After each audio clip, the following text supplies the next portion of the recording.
Hello and welcome to the HSR ERA and DGSR 4 hours of Nürburgring multi-class endurance race. My name's Yanis Mayer and I'm joined in the commentary box by Samuel Jardine and Lewis Knight. Lewis, tell us a little bit about the format for today.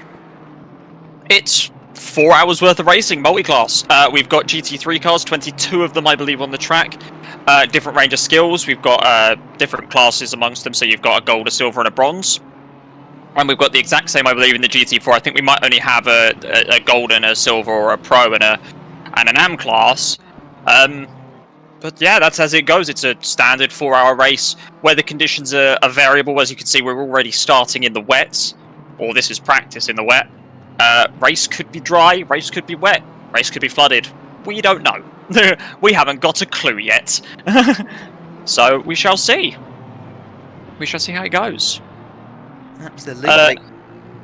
Any cars that have we'll go by looks. Any cars that have piqued your interest so far? I think we saw the Porsche of Schwandner, car 911, who's running a very nice black and lime livery. Quite a nice fade to it. There it is on screen now. I'm not sure where I've seen that before. Feels somewhat familiar. It is a very nice Porsche. I will give it that. Let's have a look around, see what else we've got here, livery wise. Red sketches. Default ones as well.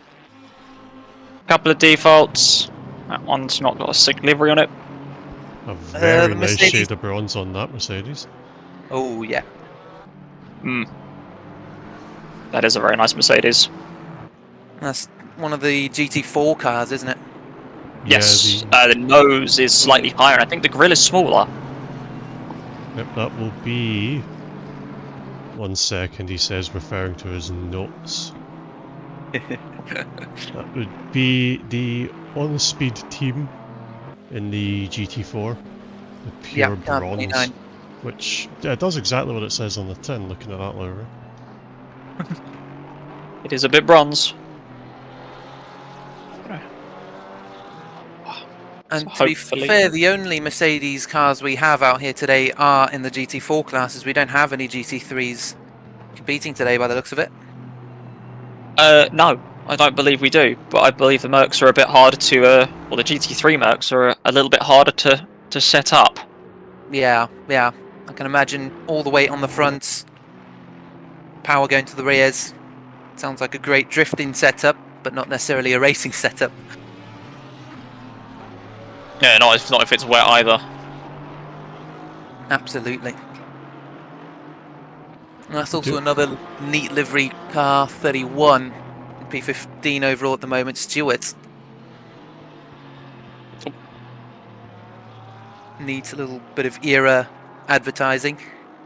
Or the official ERA as we go. Other simulation racing leagues are available. Because there's a HSR livery somewhere on the track as well. I think that'll be... Let's see. Not sure what car it's on. It's on one of the McLarens. Yeah, Chard in P16 car 4. He's running the HSR livery today. Sorry, I've just noticed the potatoes on the side of that Honda. Those are potatoes on the Honda. On Honda 404. So... Oh, have a look at that. I mean, he's probably British. I think he might be British. Or, no, that's the 404 car. That's the 404 car. That's the car of Mark Mass and Ben Ely. That's a nice livery on that one. That is. Is that meant to be the? Is it? I was about to say, is that meant to be the Norway flag on the roof? Geography is not necessarily your strong friend. Not at all. Geography is not my friend at all. I have no idea. I thought it was meant to be a Norwegian flag. We do have a couple of very left field choices of cars today as well. Lamborghini, I think that's I believe there's one Lamborghini floating around today. Let me have a look, see. There is an absolute madman currently parked in the pits in a Honda. Let's have a look. We've got GT3 wise. I believe it's only one Aston. Yep, that's the Wall boys, Chris Wall and Paul the Wall Venter. Then we've also got the singular Lambo. That is the only Lamborghini on track. It's Blake Moore at the wheel of that one just now. Yep, 612. There is a few. I think we've got a few Porsches, so they're not standing out. There might maybe one actually. Is there only one? No, there's two 992s. What else have we got? Got a couple BMWs, loads of them today. Yeah. M4s, yeah, they're everywhere. Nice. Very popular choice in this sim. GT3 as well. The 296s, they're running about today. Quite a few people like a 296. Some people only swear by the 296, don't they? That was a great shot there. Oh, that's not what you want. I was about to say it's a very pink car, and now it's a very broken car. It's a very brave choice of wheels and a very brave choice of racing line there. What else have we? Oh, yes. So it's actually an amalgamation of flags. There is an England flag, and again, I want to say Norway. Probably wrong. Is meant to be on that one as well. Half Norway, half English. I love the team name though. Recreational Racing Hazard. Oh yeah. It's Steve Tetley, and we know how things go with him. Yeah, a bit of a legend on the ERA side of things. Yeah, Steve is also known as the Eternal Victim. Because he's always caught. They're never his fault. He's always caught in incidents, and it's always him. Immensely talented driver. He just has a severe run of bad luck of being in the wrong place at the wrong time. Another interesting livery here though with this Project Vapor, which hasn't actually loaded unfortunately, so you're not going to get to see that.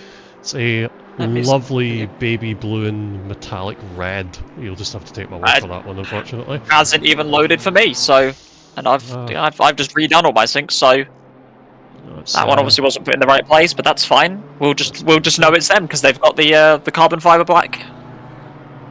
Ooh, that's nice. Ooh la la. The red and black fade. Because quite often it is the simple ones that look the best, isn't it? Twitchy. Yeah, what else have we got on? Damp out there. GT4 wise, we've got the Alpine. Obviously, we just saw Tetley's Alpine out there. We've got the GT4 Mercs, which we've seen earlier. The real star of the show in GT4, though. My personal favourite. That is a Camaro. Yep. Oh yeah. And it is a NASCAR Camaro. Nice bit of Garage 56 there. Ooh. Love the support for that. Oh, hello. That's a. I thought that was a BWT livery on that Merc for a second. It might be actually. Lewis, is because that would be a BWT livery on that. If I can find it. Where has it gone? It's hiding. Probably the next one. Probably the very last Mercedes. It's not. I know it's not. No, it's not. That's Stuart's one. It's not his. There it is. There we go. Oh, it is a BWT. Look at that. Oh, that's Matt East and I think it's Shanu's car. I think it's the other driver in that car. Callan, sorry, Marsanu in that car. Marsanu. Oh. That'd be a nice car to watch. I thought I saw pink and blue and went, it's BWT, and didn't realise it had BWT written on the side of it.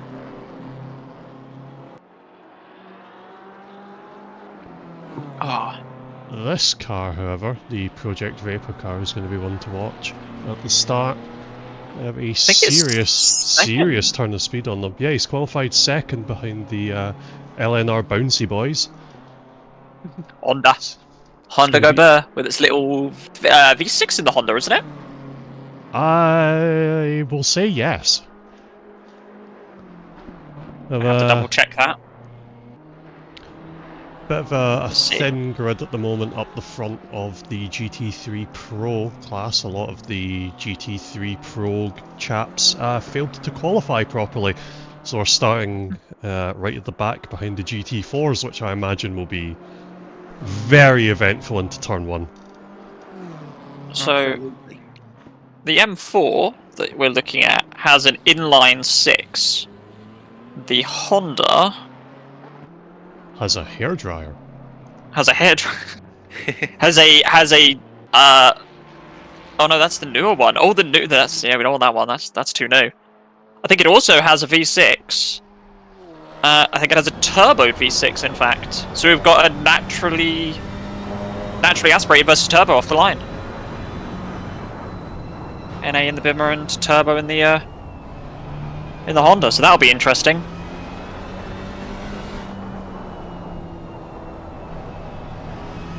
Oh, we're going to get a jump in session in a minute as well, so won't do much yet. And there we go. There we go. It's race day, and it's dry. Can you believe it? Did you look Dry at that? race. Miracles do in fact happen. They do indeed. Right, So, I'm going to set my... I think it's time we introduce our brave and valiant contestants for this evening.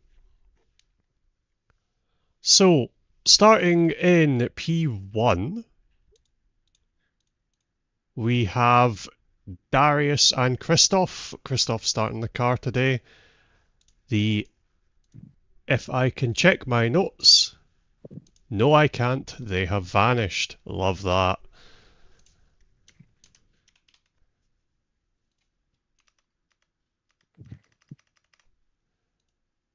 The BMW M4 in Chris Wall being cheeky as usual. Starting P2, the lovely black and green Porsche 992, followed by the Wall Boys, Chris Wall and Paul Venter in the, I believe, the only Aston on the grid today. I'm fairly sure it is the only one. Pretty sure it is. Leading up the silver GT3s, we have Rup Kekalainen in the M4 GT3. Chris Chard in the 720S Evo. Very nice livery on that one. One of the HSR boys as well. You might know a little bit more about them. Yeah, they've got some good speed. Hewlett's definitely usually on top when it comes to the usual GT3 championships, but he struggles for consistency. He usually has some huge accident or gets stuck in the pit lane somehow. So it'll be interesting to see how their race goes today. Up in P3 we have Tim Flagg in the M4 GT3. Sitting next to him, another lovely black and green faded 992 with Felix Henke. 720S Evo sitting pretty in P5, and the 296 with Patrick Simard sitting at the back of silver. Now we come to bronze, the only Lamborghini being driven by Blake Moore off the start. Mark Mass in the 720S, love that livery, that's so nice. Nico Schmidt in the M4 GT3. Cedric Muir, fun man, very good racer when he's on his prime in the 992. Tony Rucroft, another HSR lad in the 720S. Anything nice to say about him? We've seen some good action from him lately in the Pro-Am category. So he's definitely got a knack for consistent results. So he'll be making moves a little further up the field. We might see him battling the guys at the top of his class. And taking up the back of bronze, we have a very brave 296 driven by an all-Polish team, and I'm going to do them the greatest respect of not attempting to mispronounce their names. At the front of GT4, Mark Townsend in the Alpine A110. Stunning livery. That's a very nice one. Sitting in P2, we have Lucas Kolb and Christian Fengler, the eternally responsible adult of ERA. And sitting behind him, Martin Spitzer in the AMG. That is going to be a nasty, nasty little fight into turn 1 with those three. Steve Tetley in the next Alpine leading up the front of the second class in GT4s. Harry Goswell in the AMG GT4 behind him. Simon Kust, yet another AMG GT4. The lone Audi representative today. Martin Fiala. That's a name that I've never attempted to pronounce before. I think my personal favourite, Matt Jordan in the Camaro in the Garage 56 livery. Callan Marisano in the AMG M4. AMG GT4, sorry. Ooh. Now we come to the people who didn't qualify properly. BMW M4 and with Seifula Kier at the wheel of that one. Omar in the 296. Yigit in the 992. Danny McCutcheon in the 296. Very nice livery on that. And On Speed taking up the back in the GT4. It's not horrible for the GT4 to be that far back, but it's with those GT3s in front of him though, I'd be a bit worried about the shenanigans that are going to happen most likely into turn 1. I think those GT3s might get a good run through the first lap if they can keep it clean. They could definitely get some good progress. Well, but get past. Yeah, whether they get up into the GT3 battles is going to be the question, though. Whether they might get caught up in the GT4s during the first lap, or whether they can just sail past and then immediately start fighting the other GT3s on track.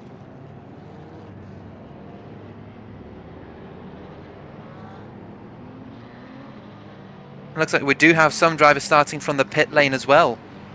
Oh, have we? Who's in the pit? Failing to start their engines. It's car 690. Townsend in the Alpine and the GT4. And the Audi! Lone Audi will be starting from the pits today. Let's just gonna see who's doing some tyre warm-ups. Anybody? I would assume. I see some wiggles. I see some all wiggles from a doing Bimmer. tyre warm-ups. I got wiggles from the from that. Is that the Porsche? Yeah, the Falcon Porsche was just doing some wiggles.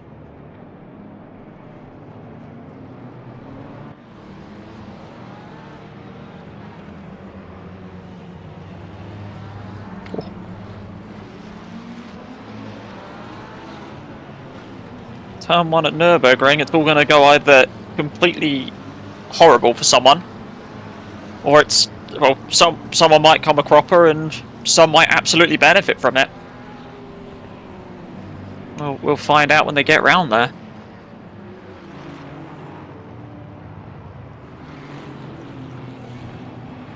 I think this is going to be the battle off the start for me.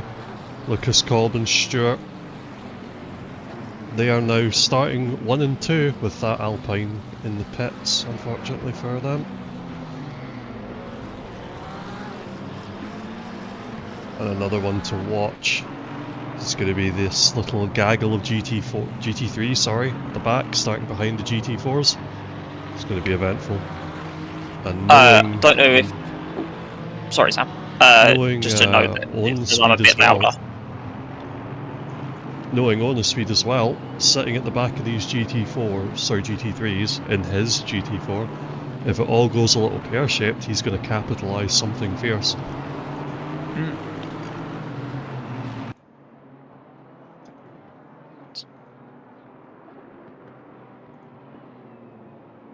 I think we're going to see something at the front go wrong.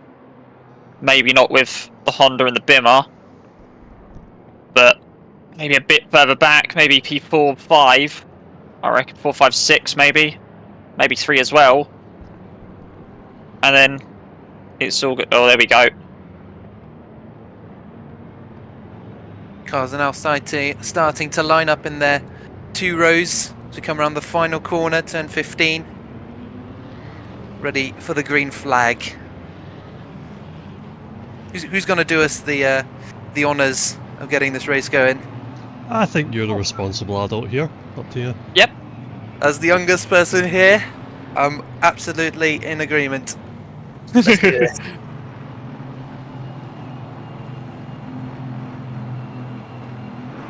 The green flag waves at the Nürburgring. The Hondas had a fairly decent start. The BMWs having a look around the outside, all fairly clean through the rest of the pack as they come down into the first tricky zone of the track. Turn 1. Ooh, we've got a wide Porsche in the background. Oh, dead cars. There. Cars around. Oh, and another. It's both ERA cars have gone round there, and we also got a drive-through for 474. It was obviously not in the right position. I'm going to do the favour and have a quick look back at that. We've got the cars merging from the pit lane now as well. They're starting to get their laps going now as well. So they've gotten they're not left at a disadvantageous position really. Not too far behind, maybe 2-3 corners. They can make it up if they've got decent speed. That is. Honda's already pulled half a second on the Porsche behind them. Well, bit of contact there between. Oh, it's still going between the Aston and the McLaren. Still going. Fun but fair racing there from the lads. Oh, a little bit of bounciness, a little bit bouncy. All too wide up the hill. So, yep, someone was always going to go wide. We also just had a change of position between Multiclass and Yildiz, the McLaren and the Porsche in the background. Oh, it's on into the Beetle by the looks of it here. It's going to go round the long way. It's not giving me any space to go through. Oh no! And it's disaster. So, had a little look back as well, lads, at the start of the race. You know, we saw those cars coming together. It was the 296 of car 778 that cut through and actually clipped the side of the Alpine of Tetley. That span Tetley round, and that cannoned him into the back of the Merc ahead of him, and yeah, picked everyone else up in the process. He kept it pointing the right direction though. Fair play to Mr. Chris Wally. Good bit of display of talent there to keep that in the right direction after all that. I think the McLaren was one of the McLarens was a big loser there from that one, unfortunately. Yeah. Current fastest lap is being held by Peterson. What has he done? Well, it's still just the first lap of the race, isn't it? So it's whoever crosses the line first is obviously going to have the fastest lap. Well, on that first lap, he was 0.6 faster than the Porsche. That's a big gap already. He's pulled almost 2 seconds ahead on Schwander.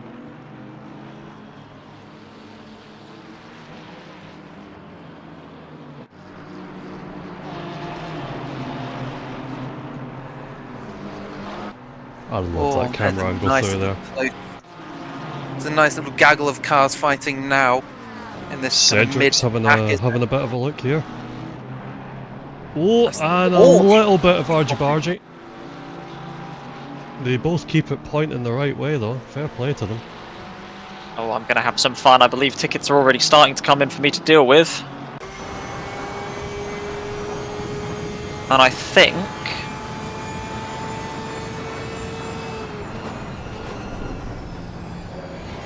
Someone a little wide there up ahead through the Beetle.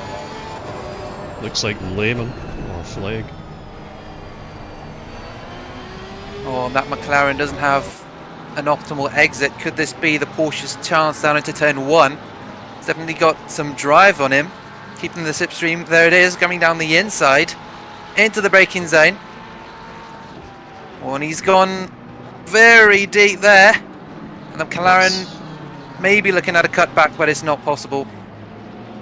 It's a good dive on the brakes there. The McLaren might lose out as well. That Ferrari, whose name we will not pronounce, has also managed to get past by the time they hit turn 4. More argy-bargy going on here. The two Ferraris still at it. They've been going door to door for a lap, banging into each other.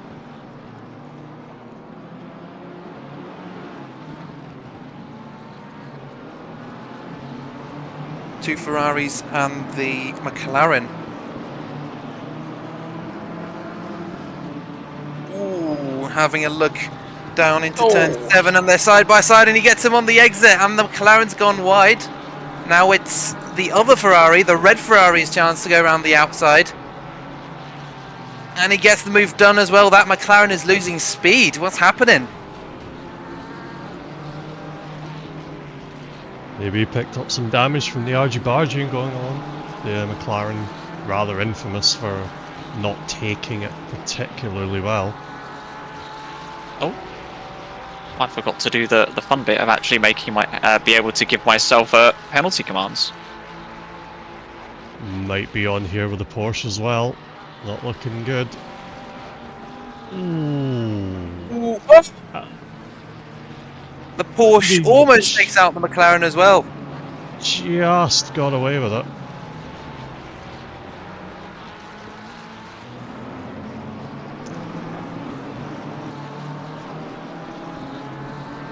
Maybe another move on here.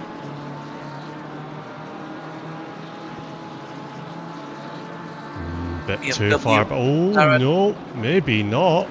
Oh, opportunistic. Oh, and annihilated. Annihilated that.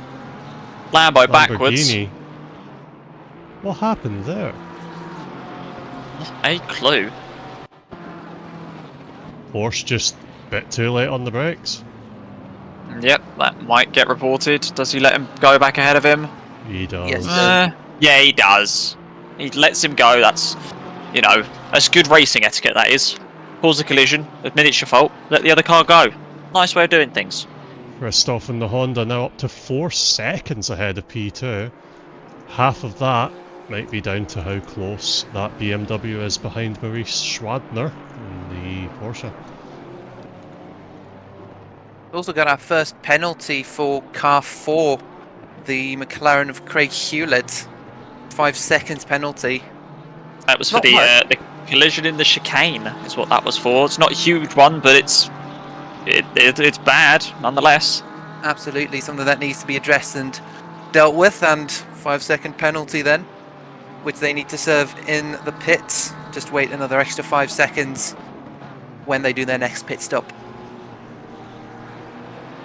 And I'm sure we'll get plenty more of those here at Nürburgring. Still 3 hours and 52 minutes left for those to pile up. BMW having a little think about a play there, rather sensibly realising he's several kilometres too far back. But that BMW has a turn of speed on it round here. Look at that gap close up. Bimmer's good in a straight. It's very quick compared to the Porsche in a straight line, but the Porsche will definitely have cornering over that Bimmer. The Porsche out the curves is some sight to behold. Oh, a car has just taken itself out.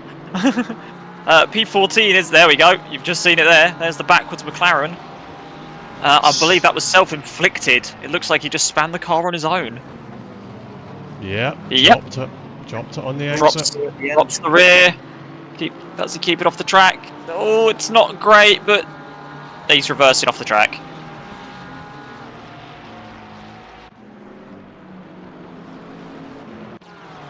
Good self-awareness coming back onto the racing circuit there, I think. Got a nice little battle here developing for P7, 8, 9, 10 and 11. A little spread out at the back there, but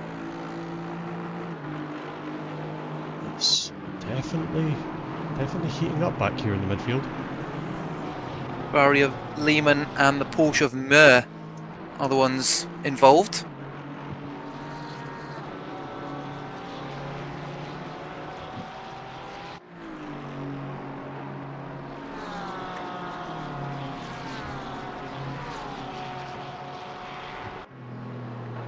Sound of that Ferrari. Oh, and the Porsche's gone straight on. Muir into the gravel, skipping the chicane. That's going to put him in danger of the pink Ferrari. I see something pink and angry. Oh, but just behind that pink Ferrari is a green, white and purple Ferrari trying to make a move on the straight. He's gone round the outside. And I'm not sure how that will work coming into turn 1. Should go for a cutback. Oh, he's going to try to go around the outside. You don't go around the outside there. How did he get away with that? Oh, he's actually gonna get. And he Very missed well the driven. stick. Go How on, he's done man. that, I don't know, but well driven. They gave each other room. It's the turn 1 He's sim driving racing very car well. up into P10 there. Very, very nice move. You don't especially see that too often into turn 1. Blake Moore in danger from Rupa Kekalainen. The Finnish driver at the back, looking at the Finnish car in front, not driven by a Finn, amusingly enough. I thought it was a Finnish person who was driving it. The other driver in the car is. Ah. Blake being a bit of a mercenary driver, as it were, jumping between wherever there's a seat open. Car in front goes a bit deep in the front there. Got to rejoin as safe as he can. Nico He's Schmidt lost some places. very sensibly staying safe, not getting involved. If you come back on there, you're going to have a bad time. Better to take the loss, live to fight another day. It's heating up at the front here as well with Schwander and Nusa. Might be another move on the cards into T1 depending on how much of a suck that BMW gets. He's thinking about it. He's thinking about it. He had a glance. He's definitely closed that gap though. What is the distance between them right as it stands right now? So 0.4 seconds, just under half a second. 0.3, 0.4. The gap to P1 is 7.2 seconds currently. So Honda very much having the advantage of not having to defend at the moment. He is hot lapping his way to Narnia. It's what you want in this kind of race. You want to get the clean air, get your space. You don't have to think about anything. Just drive your own race then. Moment for Cedric Moore again. Moore's gone down 2 positions. Lost 2 places. Is that a tap from... Oh, it's a shunt from the Ferrari. That might get... Well, we'll see. That might get put... That might get reported. We'll have to wait and see if it does. It's a pretty nasty shunt.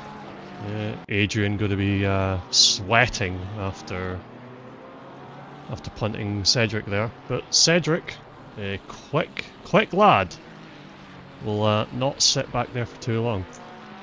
Saw another yellow flag there. Car coming out of the... I don't even know my corner numbers losing quite a few places there. What happened? That was who went round. That's the Bilstein car. Yeah, big nasty damage on the front of that. He just brakes a little too late. Does he keep it? Nope, he loops it. And just a tap into the wall. That'll be front aero damage. Hopefully nothing too serious on the car. Is that a GT3 car? Or is that a GT4? That's the GT4. Ah. One of the GT4 lads.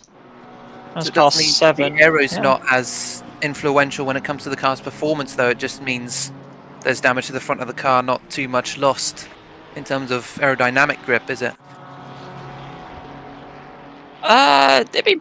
You could lose some aerodynamic grip. If it's on the front bumper, you can ruin your front downforce.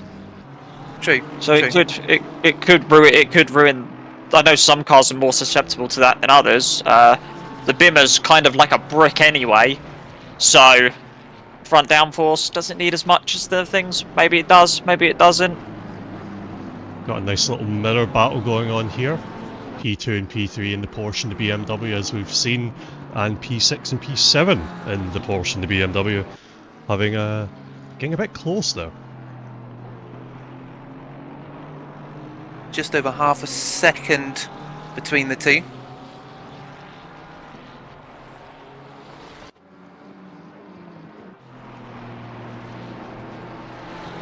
So last lap between those front drivers. Oh, and we cut away just in time for the interesting part. That was the Porsche of Mulesen going wide at turn 7. Oh, very deep. Oh, it's a snap! Out. Yep, back end steps out on the braking. It's the blessing and the curse of the Porsche having its engine all the way back there. But again, rejoin as safe as he can. Let's take a look. So, Musa is apparently right on the back of Schwander right now. Might have another look into T1. This is going to get interesting. He's done it a couple of times. Is he going to do Bimmer it again? in the toe. He's a lot closer this time. I don't know if he's got it though. He's going to have to go for it. He's going for a lot of it. Ooh. Porsche is going for the undercut. The cutback. What a drive out the corner from that Porsche. He's been pushed out to the outside though. He's keeping it in there. He's got to go under him though. Oh, the Bimmer's parked it on the apex. Wow. That was a nice display of racecraft there. Very beautiful driving from the pair of them, actually. Yeah, very respectful. You love to see it.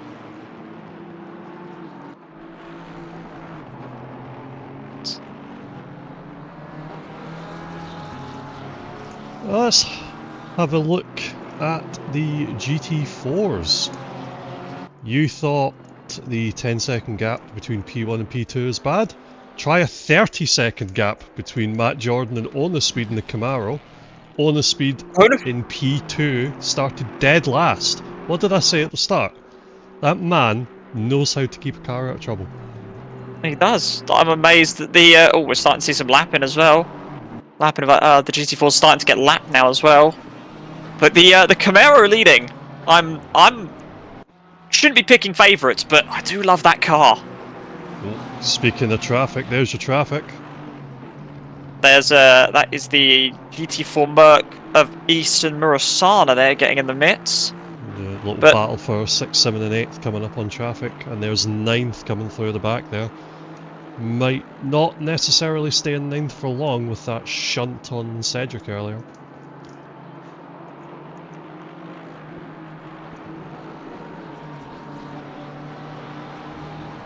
That being said, Musa pulling away quite nicely, now up to a 2nd in the course of a lap. BMW needed clean air apparently to start pushing itself away. Meanwhile, up at the front, the wildcard pick of the Honda, despite weaving its way through all the traffic first, it's now 11.5 seconds up the road. That is a... yeah, 11.5, that is a huge gap. Where else have we got? It is the... well, I would say it's the largest gap on the track, but there is that 33-second gap between P1 and P2 of the GT4s. It's now up to 34. That Camaro definitely doing some work here. Although just on a mission. Good battle going on here though, between 7th, 8th, 9th and 10th. There is just over a 2nd separating these four.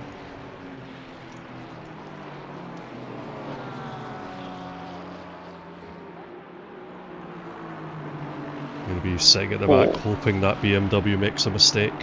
Because if he makes a mistake, it's going to ripple down. It's going to be a case 3 different manufacturers there as well. Who can get away with it? You got the Bimmer, the Porsche, and then you got the 2 Fezzes behind. So 3 different manufacturers fighting for this position.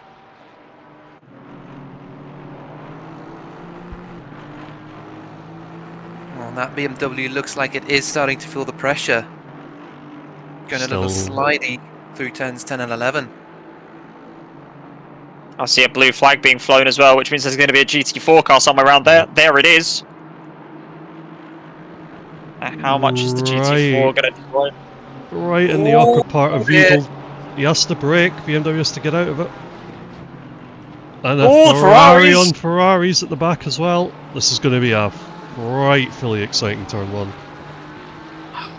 That's the thing about the multi-class. You never know when you're going to catch those GT4s. Could be a really good part on the straight like this, or it could be horrible into the final sector. A bit of a think there from the Porsche. Ferrari later on the brakes as well, getting stuck up on the mix. Trying to go, it's not going to get that stick, unfortunately. Lehman is not content to sit back there in 3rd, that's for sure. Oh! There's the dive from the Ferrari at the back though. It doesn't work out for him. Unfortunately not. That didn't look planned though. Looked like he might have had a little more oversteer than he wanted coming in on the brakes, and he had no choice but to just keep it as straight as possible. Looking into that corner, he's about a fraction of a second later on the brakes than the other Ferrari. It is adding up. He's also a lot more twitchy in doing so. Oh, Porsche runs a little deep there. It's going to put him in striking distance of those Ferraris. That's not where you want to be. Ferrari's gaining there. Oh, there is the Alpine. The BMW losing out from it. But again, it's that give and take into those with the GT4s. Ferraris have caught all the way back up as well, just from that Alpine, and it's getting worse. Through Hatson back we go. Oh! Bit of indecision there into the Vidal chicane. Oh, the Porsche's gone for it! Sign sent and delivered, but it didn't quite Here go comes to the the Ferrari. right address. Ferrari going to capitalise on that one. Once again, it's going to be all to play for into turn 1. Ferrari's had a little bit of oversteer coming on the exit though. His exit's compromised.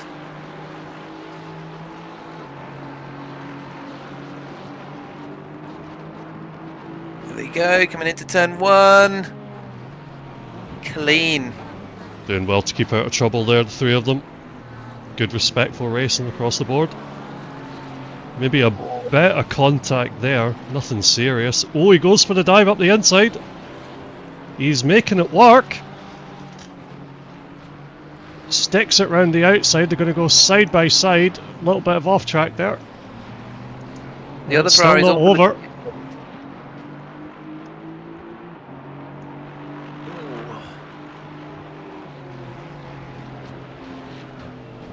And the order remains pretty much the same as it was before. Ferrari looking for another go around the outside. He's not having any of it. How about the inside? He wants to try and send it. Oh, smart man to back out of that. Never going to work. Still going to be on through the Schumacher S's though. You want to go too wide at this part of the track? You can give it a try. It might not work for you. Very sensibly. Very sensibly, Adrian backs out of that one. 2 into 1 does not often work. Oh, very late on the brakes there compared to the other Ferrari. Now here's the thing, do they want to try and outplay them on the strategy? Or do they just want to push as hard as they can now? Because they'll wear those tyres out very quickly if they're just going to keep pushing and shoving. I mean, if I was in the car, I would not be caring about my tyres right now because I'd be having the time of my life. Very true. Very good four-way racing, very clean between a lot of them. I see a GT4.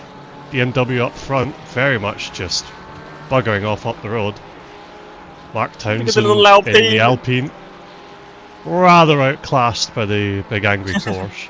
It's not going to have a huge effect on proceedings further back. He says that. Oh, the Ferraris swamp through.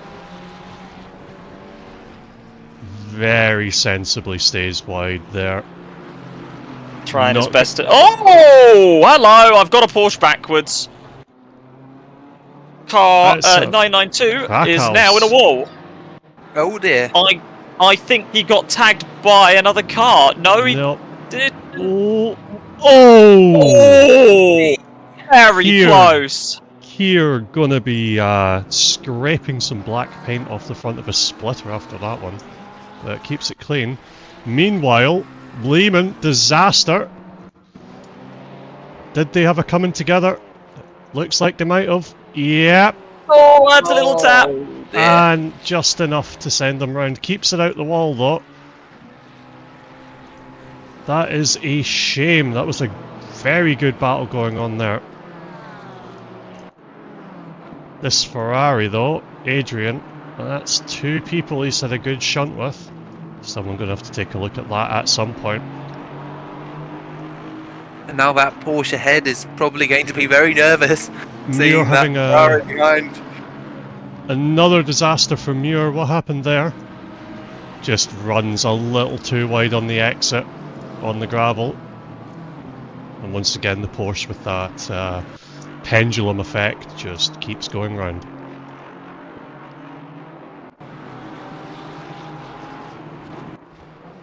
Oh, Ulmer off as well, coming through Hatzenbach.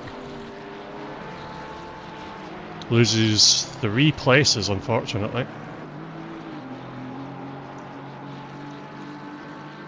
Now that that little 4-way battle's broken up, Mulheisen in the Porsche, now sweating on that Ferrari. And Flegg, now that he doesn't have that Porsche immediately up him, has more or less vanished up the road. Ferrari having a sniff there. Ooh. Gets away with it. Porsche goes a little deep. Oh. And the fun continues. And they're coming up into traffic to the ERA GT4 boys up there.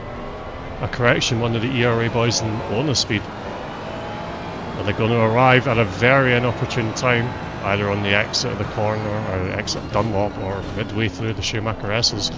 Either way, it's going to spice things up a little bit.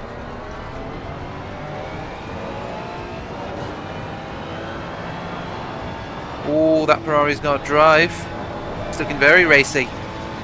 Channeling the power of Schumacher through there. Is he going to go up the middle? 3 wide to turn 10. Porsche's still in it though, having absolutely none of that. Oh, I had to look away for a couple of seconds to apply penalties. That Ferrari is in the mixer. He gets up there. Still going to have a bit of trouble with that GT4 car. It's got to keep itself out wide. GT4 doing the right thing. That's the Ferrari finally up past the Porsche then, isn't it?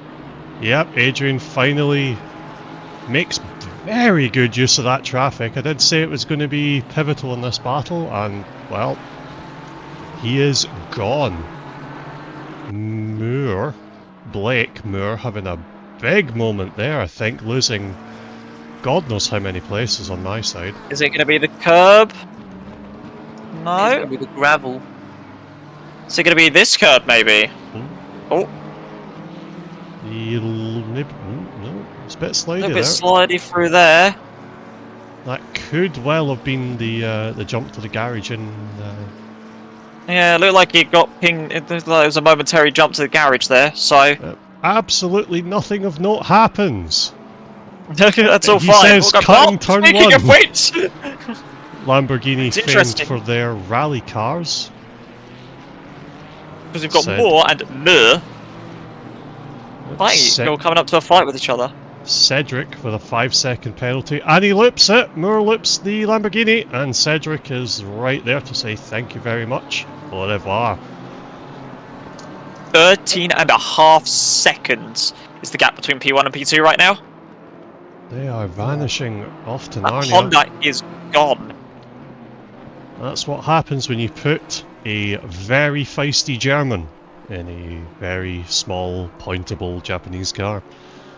And it's only going to get worse because when he comes out the car, an even faster, even angrier German gets in it. And a nice little look here at the battle for, unfortunately, dead last between the Audi and the Alpine of Matt East. Very sensibly staying out the way of the potato-powered Honda. That is a Merc. It's not an Alpine. He's thinking too much of the... BWT. he's thinking of Tetley's car. I'm thinking of other motorsports where pink means Alpine. Very true. What do we have going on further up? We have Hewlett catching Schwander quite nicely. Schwander last lap doing a 155.8 and Hewlett doing a 155.5. So fair difference in pace. Not sure if that was to Schwander making a mistake somewhere or Hewlett absolutely sending it, but we are shaping up to have a nice little battle for 3rd and 4th. Musa in P2. Almost 4 seconds up the road from this now. Further back down, we have a little battle developing here between Ropa Kekalainen and Omer Kavici. Not Omer Kavici. Yes, Omer Kavici. That was the ERA GT4 confusing me there. It's turning into a nice little... All the GT4s are starting to get in the way. Yeah, there's on the speed. It was shaping up to be a nice battle, and then GT4s happened. Such is the life of multiclass racing. Yep. Yeah, unfortunately, it's the way the multiclass goes. Further back down, change between A. Stewart and Kust in P26, P27. We'll swap around in the P5 and P6 in the GT4s.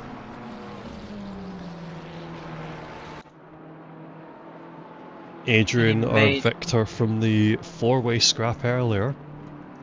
Very much vanishing off the road, vanishing up the road I should say. However, 1 second gap between him and Tim Flagg. There might be more blood in the water for this Ferrari. Hewlett still with his 5 second penalty. Catching Schrander a little slower than before, but we have the GT4s to contend with. It's going to be up to Schrander to get through us nice and clean, and Hewlett to capitalise. Very nicely around the outside there. Hewlett has still got that 5 second penalty to serve, so he's got to get the position and then run for the hills. BWT flavoured Mercedes, very sensibly getting as far out the way as he can. I mean, if you were in a small Merc and the things that were closing on you was the BMWs or anything like that, I'd move. They're huge in comparison. Adrian gaining over half a second last lap to the BMW in front of Flagg. There's going to be a bit of an argument here, I feel, pretty soon. The Ferrari has been rather fighty so far. You'd think it was the last 30 minutes of the race, but nope. We've only done 30 minutes. We've only done 30 minutes, and he is battling like the third monkey on the ramp to Noah's Ark already. Oh, I've just seen people go by a Camaro. It just showed on my screen momentarily. I think he's okay. He's just being lapped. Moore up 4 places there. Somehow. Something major happened back there. I don't see anyone for quite a while behind Blake. They've just had their change of position. They just had the move through Hatzenbach, looking into Wiedel. Ferrari before the corner even happens. Easy as you like. Almost textbook. Cleanest we've seen from him today. A controversial opinion in the commentary box here. One that I have to agree with, but yeah, he made it work. Further back though, Omer Kavici and Ropa Kekalainen for P12 and 13, and Mickey Taylor sitting up just in front might be coming into trouble here. Mickey Taylor in the AM category, Kavici in the Pro, and Kekalainen in Silver. It's a bit of a mix of talent levels here, so this should be quite interesting. I think the ones with the white numbers, they're your gold drivers. They're your fastest if you're fastest. Yep, your whites are your pros, your reds are your AMs, and your silvers, well, surprising absolutely no one, are your silvers. So your middle ground. You got your whites at the front, your silvers in the middle, and your reds in third of the classes. Not that that's an indication of their talent necessarily. Some of the lower rated drivers are ridiculously quick on their day. Right, 2 seconds, gents. I've got to go and sort out a thing momentarily, so I'll be back in a moment. Bit of an argument here with Lucas Coleman in the GT3 though. And a change of position for Tetley and Stewart. Tetley looks like he went round there. What happened there? Oh, bit of a shunt. Not a good look for Tetley. Though And he is was just trying to hang back just to give that position back, wasn't he? Yeah, looks like he's waiting for him.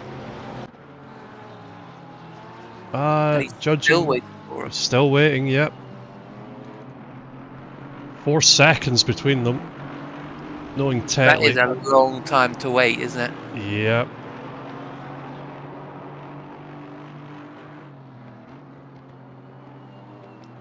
It's a shame. You hate to see it, but such is life. However, back up the front, it is looking exciting. Another 3-way battle about to turn into a 4-way battle. Yidlitz and Kekalainen in the 2 cars at the back in the same class. Bit of a touch there. Both of them keeping it well together. BMW runs wide and the McLaren a little twitchy on the exit. Smells blood. Oh! Yeah. Yeah, you don't. Down the inside.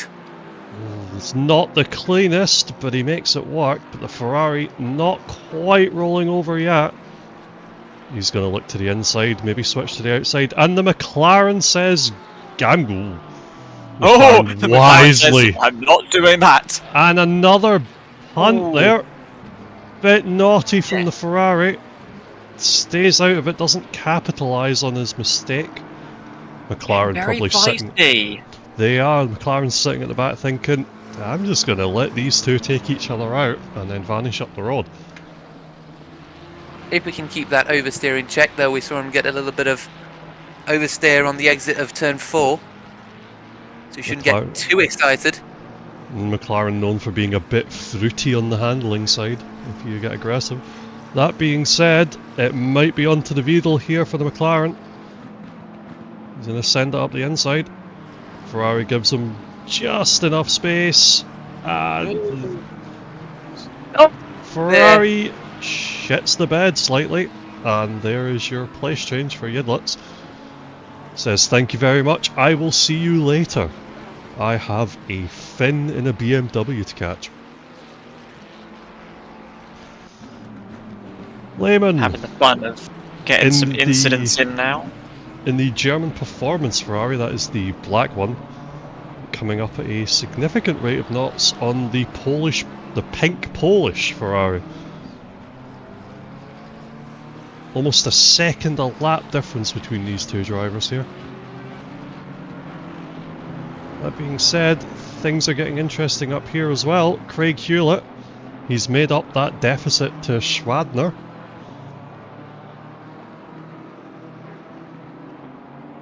Going to be looking for a bit of an argument into the Vidal chicane here, we think.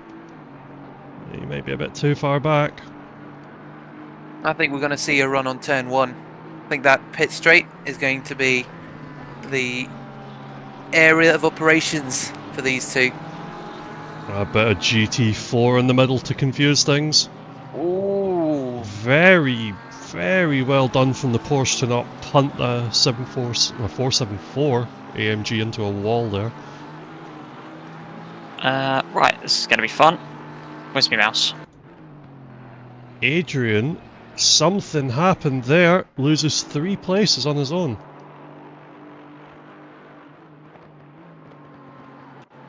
Nope, he teleports to the garage for a femtosecond. Absolutely nothing happened. You just love it when ACC says, hey, here's a problem, and there isn't one. Very, very well coded game.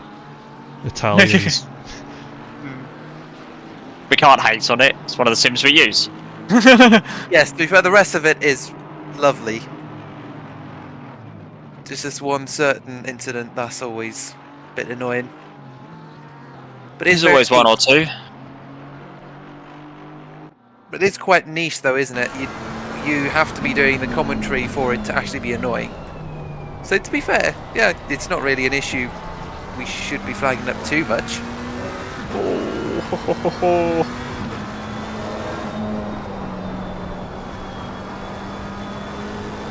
Bit deep on the curb there, sensibly decides to not commit for it. Otherwise he would have gone for a rather nice trip into the gravel. Not what you want. penalties are starting to add up as well. Needlets looking up at the Finnish BMW of Kekalainen. It might be on here. BMW a little squirrely on the exit, flashing away. Got a yellow flag on track at the Vidal chicane. Car number 992. Oh. Pointing very much the wrong way. Someone opened this one and never wrote anything. That's not very helpful to me. Very sensibly stays out of the argument. That's an Alpine. Mark Townsend and Harry Goswell going at it. Alpine a bit slidey on the exit there.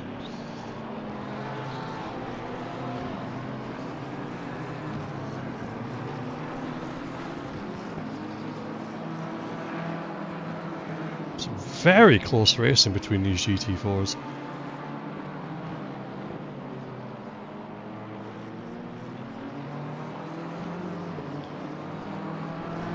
Might have a bit of a sniff there, too far back to do anything. Lehman thinking about it up the inside into T1. Gets it done before the corner even starts, but the pink Ferrari not quite going to roll over and die yet. That being said, Patrick in the pink Ferrari, 10-second penalty. Lewis, do we know what that's for? Yeah, it was for an incident on lap 12. He hit the back of Cedric Muir, spinning him out turn 3, and the reason why was because he came off of his brakes. He didn't do static braking, he broke, let off, let the car roll, and then broke again. Naughty naughty. Pretty naughty naughty. Change of position here, Yidlitz overtaking Kekalainen into turn 1.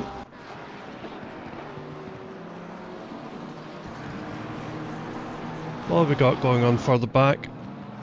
Still the battle between Townsend and Goswell for P4 and 5 in the GT4 class. They've got a GT3 behind them looking to make some progress.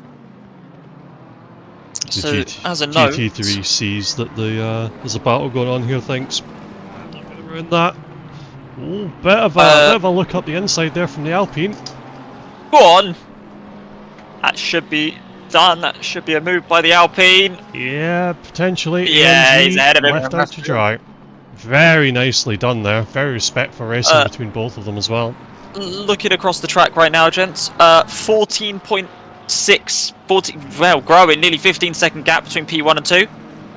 10.5 between P3 and P2. And P4 is actually 0.1 of a second off the back. It might be changing upwards though, but he is right on the rear of P3. Hewlett and Schwantner having their battle again. Seen these two go at it. And they're having to go at it once again. Can't make it stick around the outside of the hairpin, unfortunately. Oh, through but the that's S's. slightly wide into the S's. And I see, up ahead, I see GT4 cars. Ooh. Oh. GT4's doing the right thing, just holding their lines, letting the GT3s go. But is it going to play much? Porsche being smart, moving back to the racing line. Oh, interesting. Race leader's in the pits. That's a bit early. Oh, and there's the move from Hewlett. Oh my goodness! It's all gone wrong. It's all gone wrong. I don't know who that was in the McLaren that got involved there as well. Not Hewlett's one, but that other McLaren getting involved. I think that's Muir. Nah, that's not Muir's car. He's in a he's in a 992. Who is that? Muss, I think. Let me have a quick 831. gander. Yep, it's car 831. You are completely correct. He's a bit off the back. Just making sure that there's no new tickets involved. But yeah, Peterson just lapped. That is their first stop. So is that have they gone for a driver swap? Have they got Peterson out and put Darius in the car? Kick a line and up into P12 there. Yep, that's it. That's Darius in the Honda. So they have swapped their car driver. So very early. You know, 45 minutes, about 45 minutes long in that first stint. Maybe it's a short one. What I'm thinking. Did they gamble for rain? I don't think that's a smart decision, considering there's no rain within the next 15 minutes. My money is on Christoph being sent off to drive the car into Narnia. Early pit stop, get Darius in the car. That man is a monster at battling. When he is in the zone, he is ridiculously quick. I wonder as well if that's why he was so quick, was maybe because the Honda had less fuel in. Did he go Did he go for a short run to build that gap, and you can only see, what, 15 minutes into the future with the weather predictions. So maybe they were hoping for some rain within the first half an hour, first 15 minutes. And it never came, so they had to pit for the fuel and then send it again. Be something to ask the drivers at some point. That McLaren making an absolutely wonderful sound jumping down the gears there into T1. However,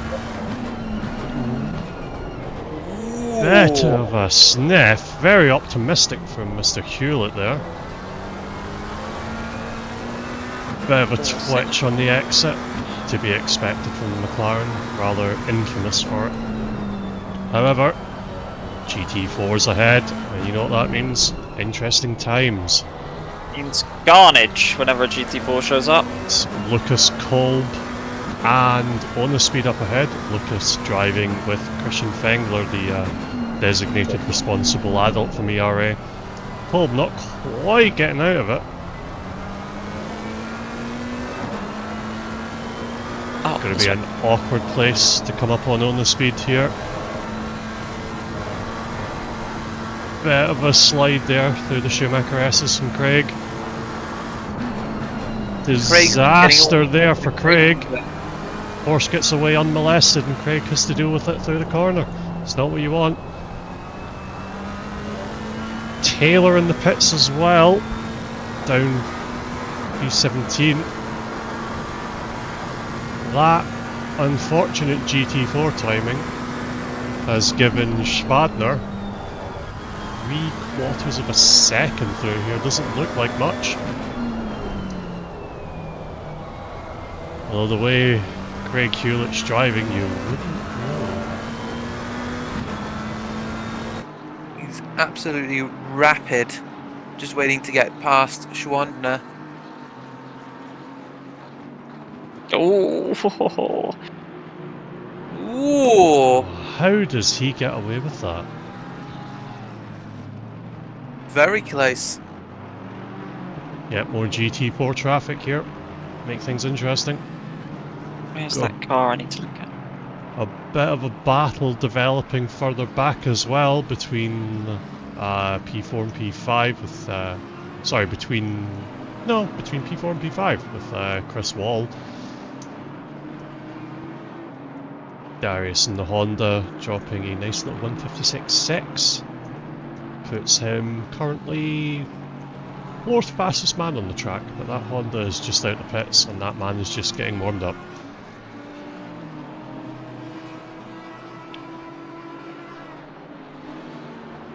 There's more GT4 traffic now coming to the second sector. That upsets the McLaren quite a lot there. That cost him. Cost him 3/10, 4/10 now. It's just pure bad luck for the McLaren whenever they come up on traffic, because the Porsches managed to just sail by all the convenience spots while the McLaren has to take care of it in the braking zones. Schwadner should, in my opinion, after the race tonight, go and buy some tickets for the Euro Millions. Now Can't put some money on the final as well, the football. No second. Another fight developing here. Adrian, the cleanest man on track, with Chris Wall up ahead. Notoriously a wide man, especially in that Aston. A wide wall, some might say. Yeah. Running up into some lapped traffic, into some GT4s as well. This is going to be interesting. Gap between them, 0.2 of a second. Meanwhile, follow up ahead, Schwadner and Hewlett, now 1.5 second gap. That Porsche making itself scarce. The McLaren on the outside rather sensibly saying, I'm not getting involved in this. We might be about to ascend into turn 1 from Darius. He's hovering back a bit on the Porsche, but there's a run there. Oh, not even. And he is just not even a contest. Where's that Porsche going to be? Don't see it. No, it's behind him. I was tracking that for a little bit, keeping an eye on it. We also had Send it up the inside there. Chris Wall rather sensibly not fighting. Oh, don't like that. Oh, that GT4 is now playing havoc for Darius as well, back behind them. Another fight there was here. Yidlitz on the pink Ferrari. He's going to have the drive on him. Are you going to stick it around the outside? Is the Ferrari going to let him get away with it? Does hold a penalty at the moment, so again, they got to play for strategy now.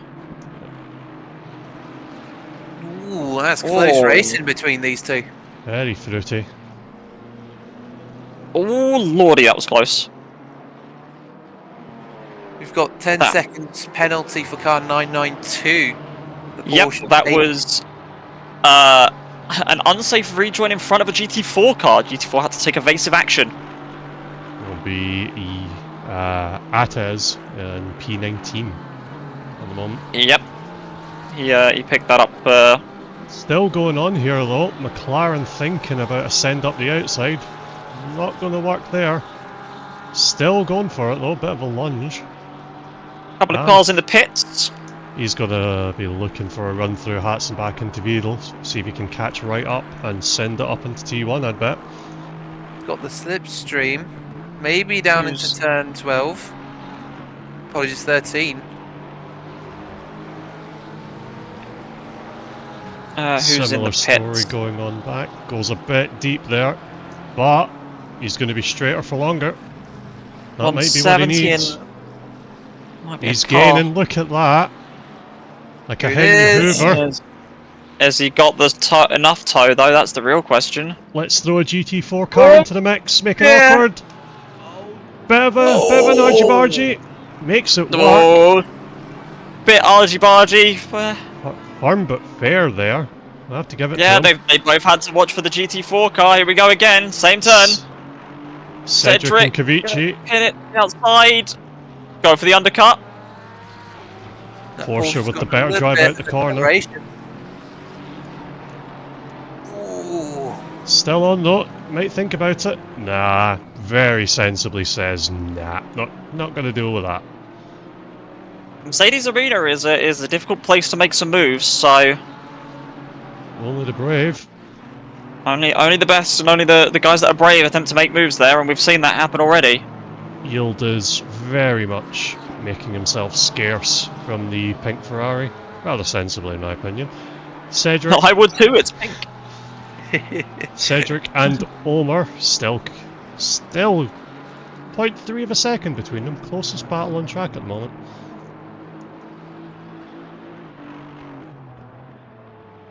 Interestingly though, the gap down in GT4 between Matt Jordan and On Speed coming down. It's now 15 seconds. It was up to, I believe, 35 at one point.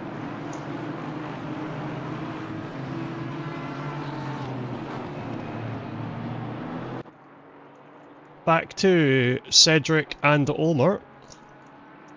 If I was a bet man, and I am a betting man, Cedric's going to go for it into the Beetle. He's not. He's going to rather sensibly stay out of it, get the better run out of it into the, whatever that corner's called. Coca-Cola, that's the one. That's the Coca-Cola corner. Yep. Coca-Cola curve. Porsche going to have a better run down the straight though. Ferrari not the fastest in a straight line, if I remember correctly. Oh, the fake! The fake to the inside!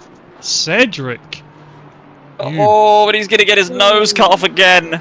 Omar not having any of that. Cedric thinks he's going to go up the inside as well. There, Omar saying, nah, you did that last lap, you can bugger off. Not today. Keep your stamp, you're not sending it. Cedric, one of the AM drivers, and Omar, one of the pros. You can very much see the difference there. The defensive driving from Omar, quite impressive. Muir, very, very aggressive on the fake into T1 though, you have to respect that. One of the main differences we have between the pros and the AMs is less racecraft, more consistency, I'd say. Craig a little later on the brakes there into T1.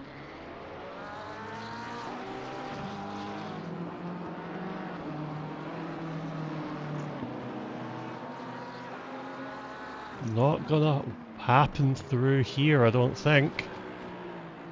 But a change in position here. Cedric gets past Omar. Not sure how that happened. Let's take a look. Omar sideways almost through the Schumacher S's, comes back across to defend it, but Cedric with 20-30 mile an hour difference, that's never going to happen.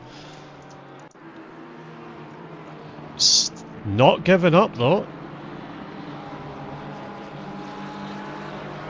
It's all going to be dependent on how good of a run out of T1 Cedric gets. Omar right with him though. Gains almost a car length through that. I think it might be on again. He's having a look, having a look. Bit unhappy on the brakes though.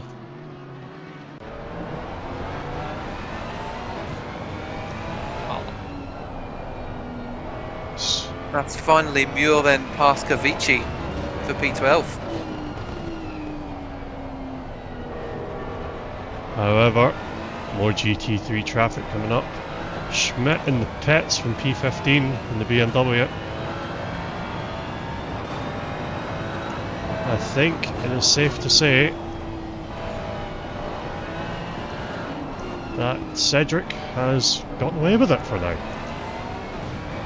Although, having seen some of the driving from Omar today, I don't think that's going to be the case for long. We'll be with him shortly. I believe we have lost a car already. Have we? Who did we lose? Yes. I believe we've lost car 89. Double checking. We are checking, we are checking. As if I'm a Ferrari. Ferrari pitboard. Let me have a look-see. Did we lose a car? Or... let's have a...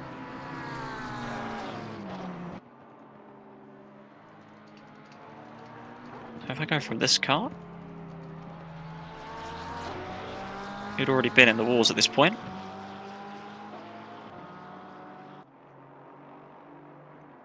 Yildiz, sorry, into the pits from P9 was the blue and orange Garage 59 McLaren.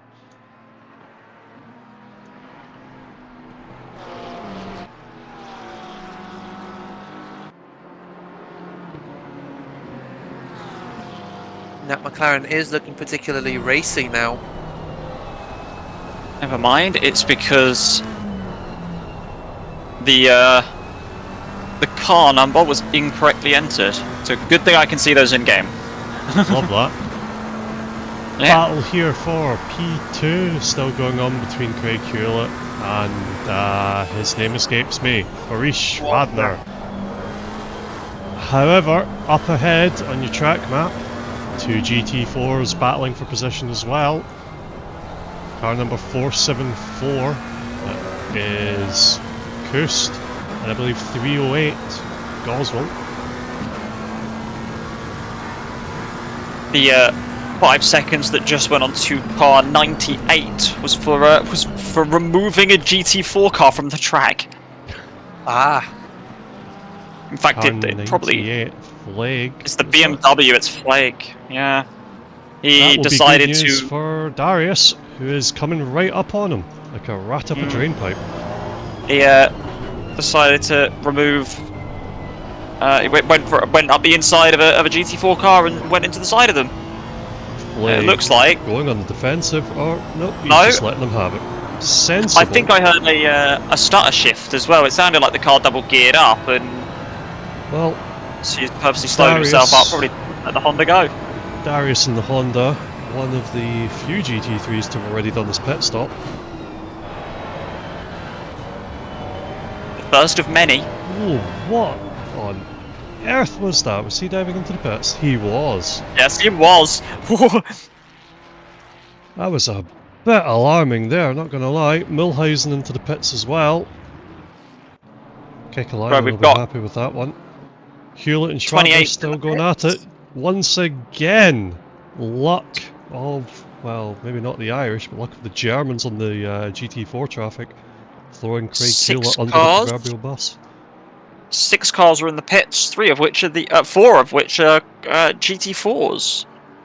The GT4 race leader in the Mero, he's in the pits. P2 is in the pits. P3 is still out. And then East is in the pits in that Merc. The solo Audi, that's in the pits as well currently. So there's people are starting to go in. We have gone over the hours. We've gone over that first hour, so I imagine a lot of people will be starting to run out of fuel. Looking at the lap times at the moment, Darius in the Honda, car number 404, fastest man on track, doing 1:55.7's last lap. Next best contender is Musa in the BMW and P1, doing 55.97's. So considerable turn of speed on the German and the Honda.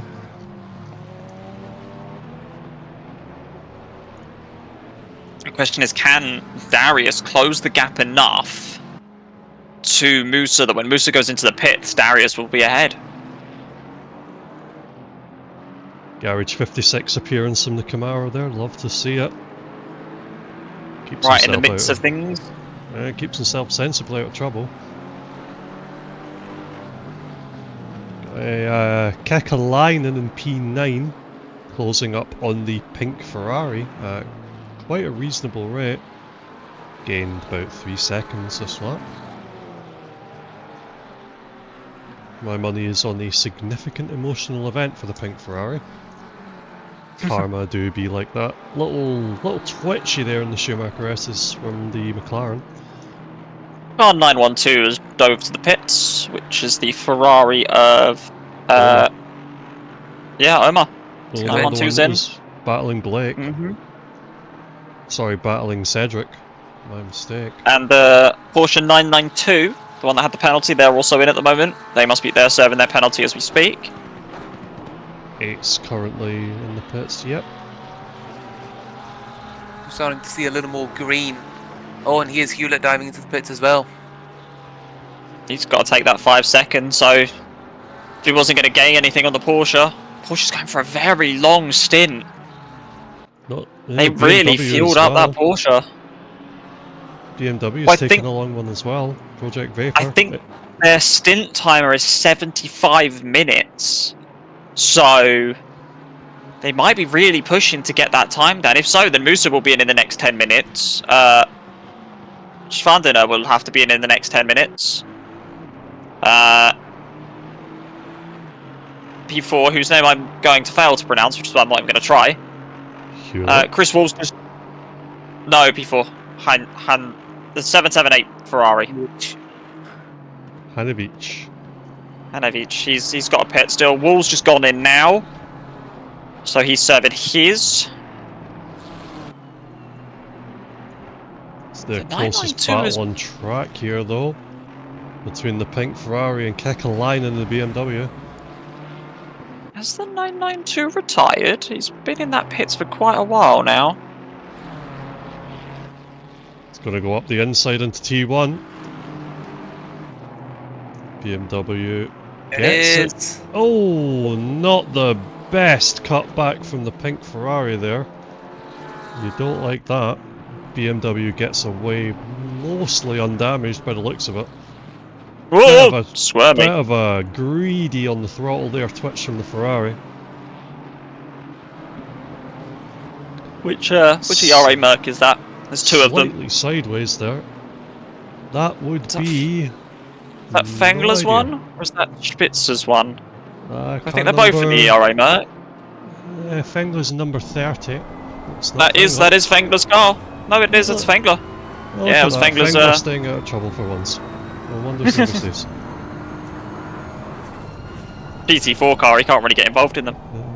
Fengler rather famously capable of causing multi-car pile-ups before the start line.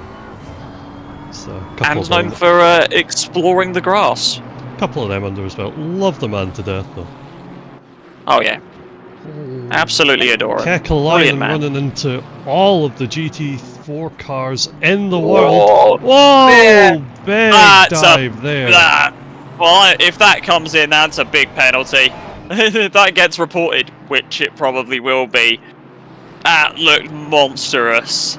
Ferrari was just taking evasive action under braking, trying to keep himself out of the GT4 under braking.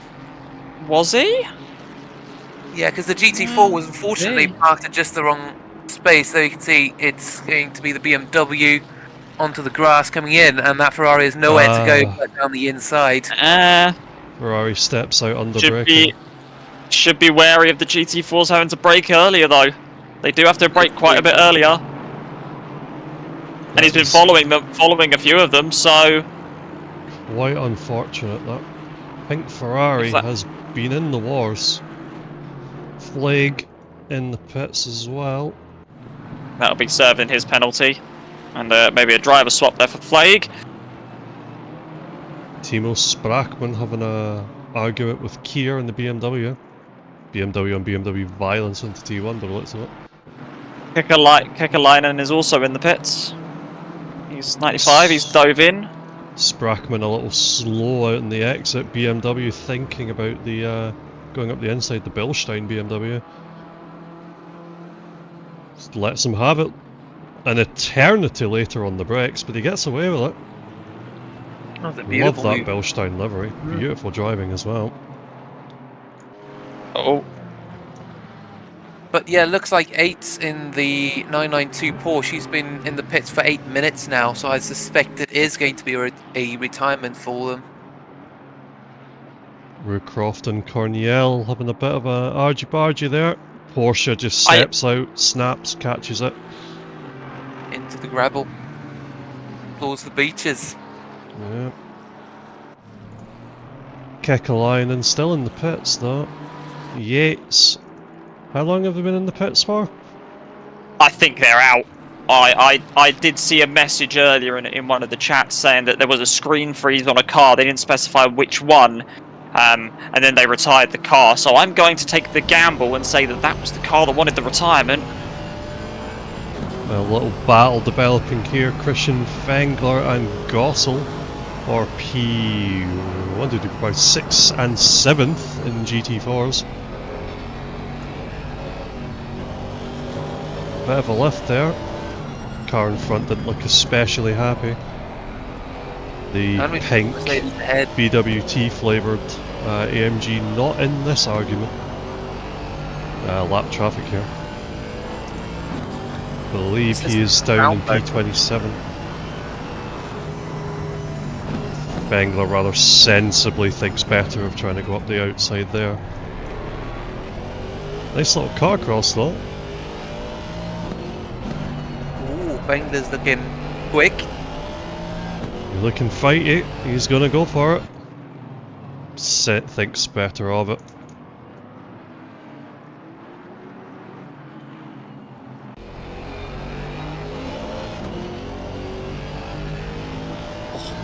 Those Mercs from the front end, they look very aggressive. A little bit deep into that. Out. I think his rear stepped out a little bit, so he's sliding. Bengler's going to have a better run here into Dunlop. Into turn He's 7. flashing. Giving him the flash, he's warning him, he's going to try for something. Or he's trying to distract him. He goes up the inside. Oh, he's Bengler's completely... He shat the bed. I believe we call that an adventure. Off he goes. The trademark Wrangler adventure there. Unfortunate. And that cost, did that cost him 2? No, it only cost him 1. That must be the back marker. Oh yeah, that's so the pink car that went through the pink BWT. Merc is actually P27, so his back marker right now. Second to last in class. Lumen in the Audi further off the back as well. 10 seconds between the two in back there. Lamborghini looking a bit fruity through there. 474 has gone to the pits. That's the that was the P2. GT4 Merc. Yeah, P2 in GT4. Lindbergh's the bronze, one of Onospeed's teammates, now up to P2. Yeah, 474. Who does 474 have on board? That is Stone, Badass, and Kasut. So Kasut's in, that might be a driver swap. Stone or Badass will jump in that. We do have some more drivers who still do need to make a pit though. Musa, Schwandner, and Newich, our top 3 still need to take a pit, as well as P5, the pink Porsche. No, sorry, pink Ferrari. Pink Ferrari, Triple 7 has done their driver swap. They're now running Paul Venter. Paul the Wall Venter. Paul the Wall Venter. The other wall is now going around in that Aston Martin. They're in P6. Said Freddie Davies only 2 seconds behind the Wall boys. Blake Moore in the Lamborghini into the pits. We're going to have more Finns on the track momentarily. It's going to be fun listening to you attempt to pronounce that name, Lewis. I haven't got a chance. What else do we have going on at the moment? So I will say that I've now got the fun of going back and having a look at our the little incident we caught on stream between that pink Ferrari. So let me just go and have another quick look-see. Davies I'm with pretty a sure. courtesy flash up there.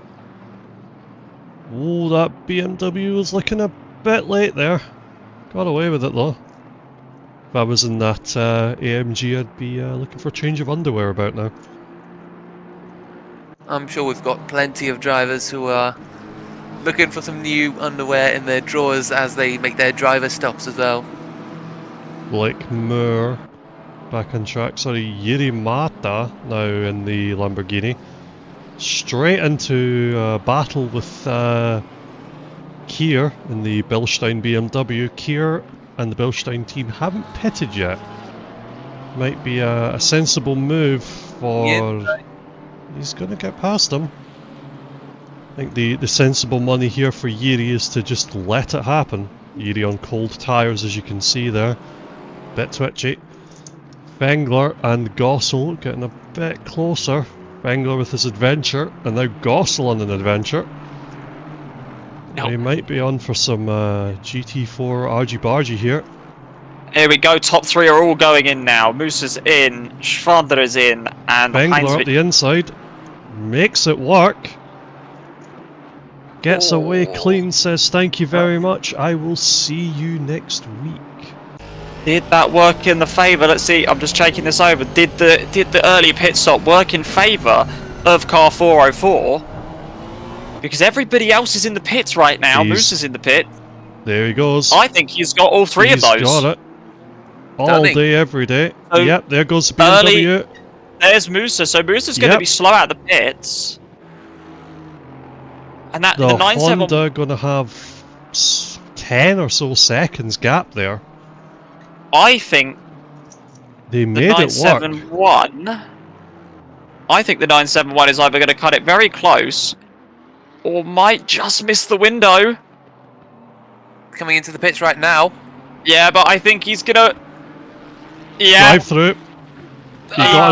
He missed his stint timer by by about 5 seconds. He needed to be there 5 seconds earlier, and he would have got that. So he's going to have to do a drive-through, and he's also got additional penalties. No, it's 20 seconds. He's going to sit here for 20 seconds, and then the poor unfortunate man who gets in that very brave Ferrari is going to have to will have a come back drive-through. round and do it again. That is unfortunate. Karma is in fact a bitch. Darius in the LNR Bouncy Boys Honda on an absolute send at the moment. Gap between P1 and P2 coming out the pits into T1 was about 7 seconds. It's now up to 10.1. This will be interesting because obviously if everything has that timer, the 75-minute timer, then car number 7, who is currently running in 15th place, he hasn't pitted yet. He hasn't pitted yet. That's going to likely be a drive-through for them as well. So that will be a drive-through. If he doesn't go in now, well, if not, he should have already been given a drive-through. It's already gone. It'll be on timer. 2:43 left in the race. My money's on 2:45 being the stint timer. Yeah, 2:45 would have been 75 minutes. So yep, he'll be into the pits this lap. But will it give him the penalty? Because that's a game determined penalty. Magnus Mortensen on a bit of a catching up with the pink Ferrari at quite a rate. They haven't swapped driver, interestingly, the pink Ferrari. Ooh. I wonder if they're just going to serve the DT. Like, keep on the same car. Very nicely done, though, from Magnus Mortensen. Or Mortensen, sorry. Kier goes around again. Still in the car. Not sure what's going on here, unless my math is completely wrong. Well, this will be interesting. I've been given something to look at from the very start of the race. Wow. So I've now got to go back and take a look at lap 1. Bit of a move here going on with the Bilstein BMW and the Ferrari. Ferrari hits the curb, bounces out a little wide. Wisely says, not my fight, not my circus, not my monkeys. The Ferrari has already pitted. That was Omar's car, the one that was in the wars with Moore. Kier still to pit in the Bilstein Black Falcon BMW.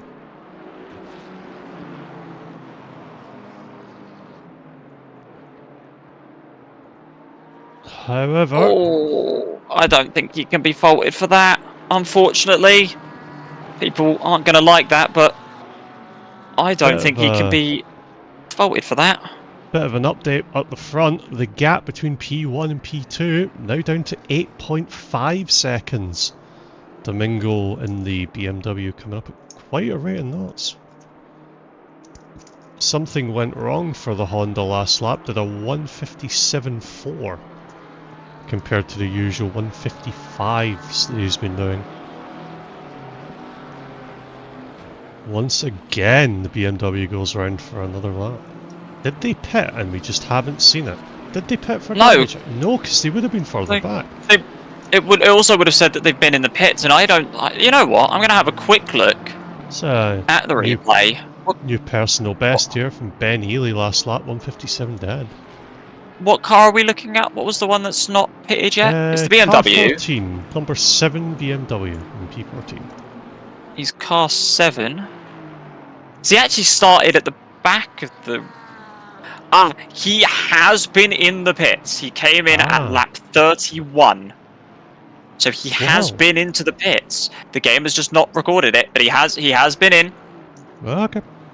I will take your word from it, old master of strategies.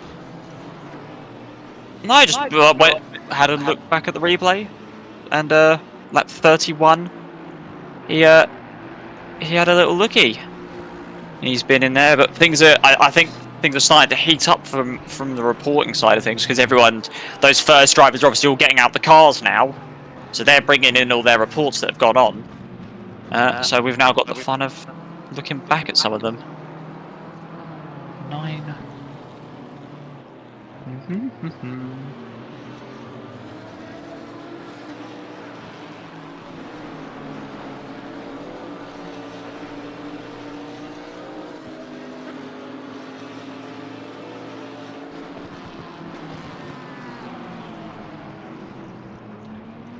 Paul catching up at a significant rate of knots here. Love that sound. It's an aggressive sound from the Aston. Driscoll and the Ferrari up ahead. That team's been in the war so far. We've not seen much of Driscoll, but they might all be about to kick off. Got some lapped traffic here and the GT4 to contend with. Losing that gap. Garage 56, Camaro very sensibly staying out the way. Ferrari getting a little bit of a runaway here. The 971 car not having a good day today. Still got their drive-through and have just been caught crossing. Oh, car 7's gone around. Have just been caught actually crossing the red and white hatch line into the pit lane. Ooh, not what you want to be doing. No, it's unfortunate. Send from Paul the Wall. He gets away with it. Comes across, says thank you very much. Same manoeuvre that our man Christian Fengler did. Beautiful move. You'll love to see it.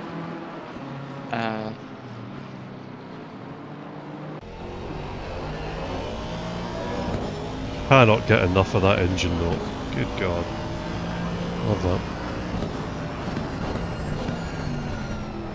Ferrari still not quite giving up.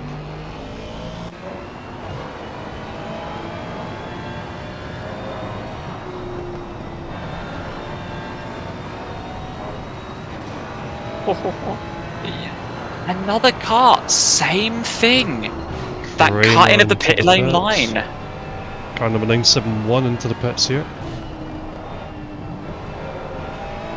He saw it, but how close was he to the car that did it? Who was the car that did it?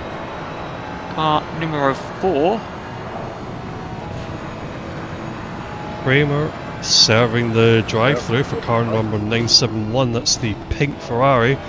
Still has that 25-second penalty from all of the incidents. Yeah, they gained another. The 5 second was for the new part of it is actually for cutting the pit lane entry, and another driver has just done the same. Well, we saw one of the McLarens do the same thing as well after a battle. That would be there is the penalty. That would be the one that just got that. That's for cutting the lines. You can't be cutting that line on the entrance to pit lane. You can't be jumping the red and white curbs.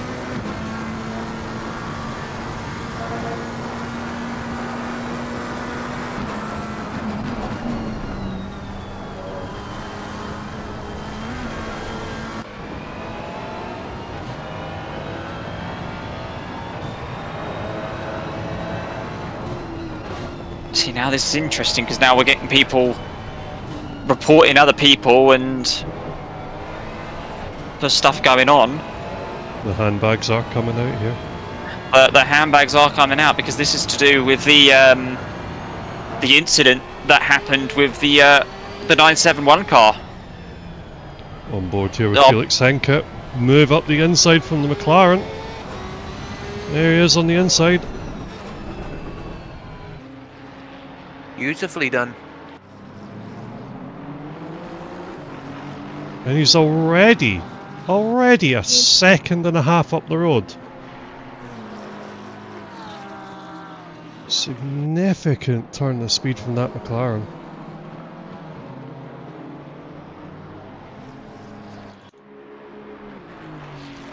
Driscoll catching back up with Paul Venter, not letting him get away with it.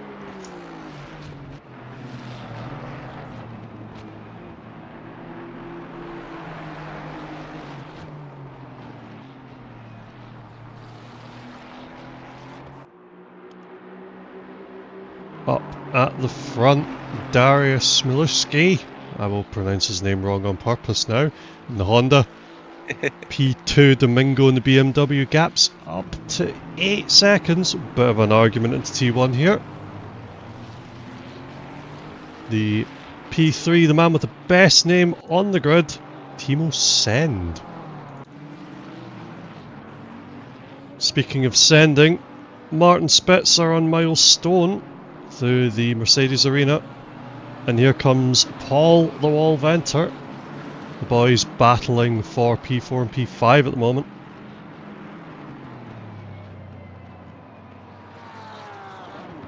Oh, an incident perhaps for Dvorak in the Alpine. What happened there? He lost 3 places. Or did he? Nope. The video game said... Did he? Well, you know. Teleport to pits. We've all had it.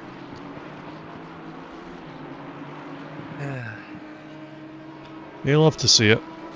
Terry Driscoll, though, still keeping with Paul in the Aston Martin. These two have been going at it for a little while now. Not much to separate the two of them, is there? There we go. I'm finally caught up on everything. Now I can come back to talking WAS. Oh no.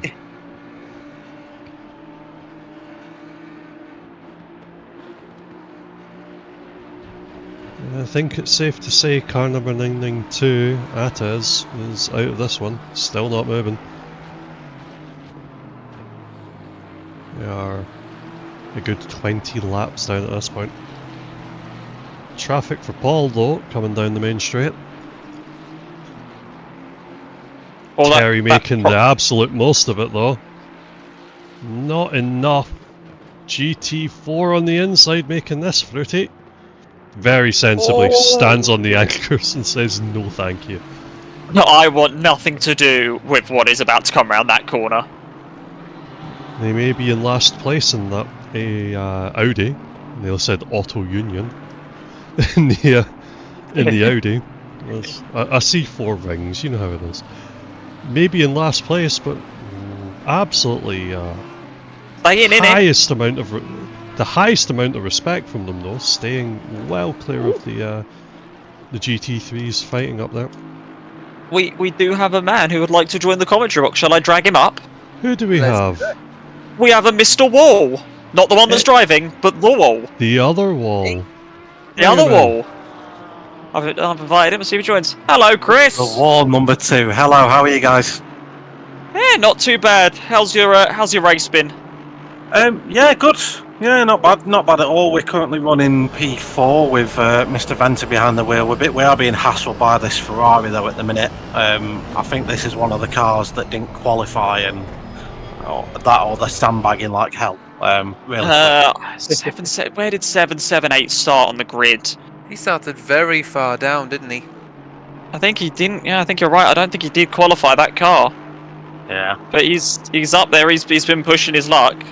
He absolutely flew through the grid in the opening laps, and when he got to me, I didn't really give him too much of a problem. I just sort of let him go. There's no point if they're that quick. But yeah, Paul's in the car now. We're doing well. No issues really. So just hoping we can see the race out in hopefully top 5. That's the aim. Looks like it's going well. Not too much trouble with the GT4s. It seems they've all been quite calm and collected. Yeah, for the most part, they're very predictable. So, sticking on the racing line, there's a couple that aren't, which is causing issues. Yeah. Oh, can he keep it in there? Where is that Ferrari? Has he given it? He's let you. He's done an incident, but he's let you go. I think he come off worse than we did. So, that's not too bad at all. We'll be all right with that. I think we'll... Little bit. Yeah, he was on the grass. Yeah. He span. Paul he went round. Nice little speed boost, and the Ferrari ended up cutting the grass. That's it, yeah. We've got now Ferrari turbo attached to our car. Darius and Chris with a K send their regards, by the way. They hope you're doing well and enjoying yourselves in the comms box. Yeah, having our fun every now and again, having to jump and do, look at the looking at the recurring incidents and stuff like that. Obviously, Yeah. won't be putting anyone on the spot because that's not No. fair on any driver to call them out. Definitely not. But you know, having our moments. Darius is On a loving sen, life. Domingo though catching up, gained Yeah. about a second down to 6.5. Was 10 seconds. So I can give you a little bit of insider info without really giving anything away. They've both been ebbing and flowing with traffic. So when certain cars catch certain bits of traffic, you'll notice that they dip down in lap time. But I think on a consistency basis, Domingo might just be a little bit quicker. Just a little bit. That's what I was thinking. The gap's That being come down said- 1 second in about 5 laps. So we'll see how that one pans Well, out. last lap, Darius was 4/10 faster than Domingo. But again, traffic plays a part. Yeah, there's traffic everywhere, so All being You equal never know. though, if Domingo does get caught up to Darius and the Honda, that's one thing. Those of us who have had the pleasure of racing against Darius will know getting past him is an entirely different kettle of fish. Yeah, gotta agree. as a note, Chris, I believe the Ferrari that tagged your rear of Driscoll 778 has actually just apologised to you in the event chat. They've apologised for tagging your rear. I don't think there was any intent in that whatsoever. Looking at it, it was just one of them things. That Ferrari's awesome on the brakes. Looking at it, so yeah, it was going to happen. Stuff happens. It's fine. You know, we certainly won't be crying about it. So let's just carry on racing. Yep.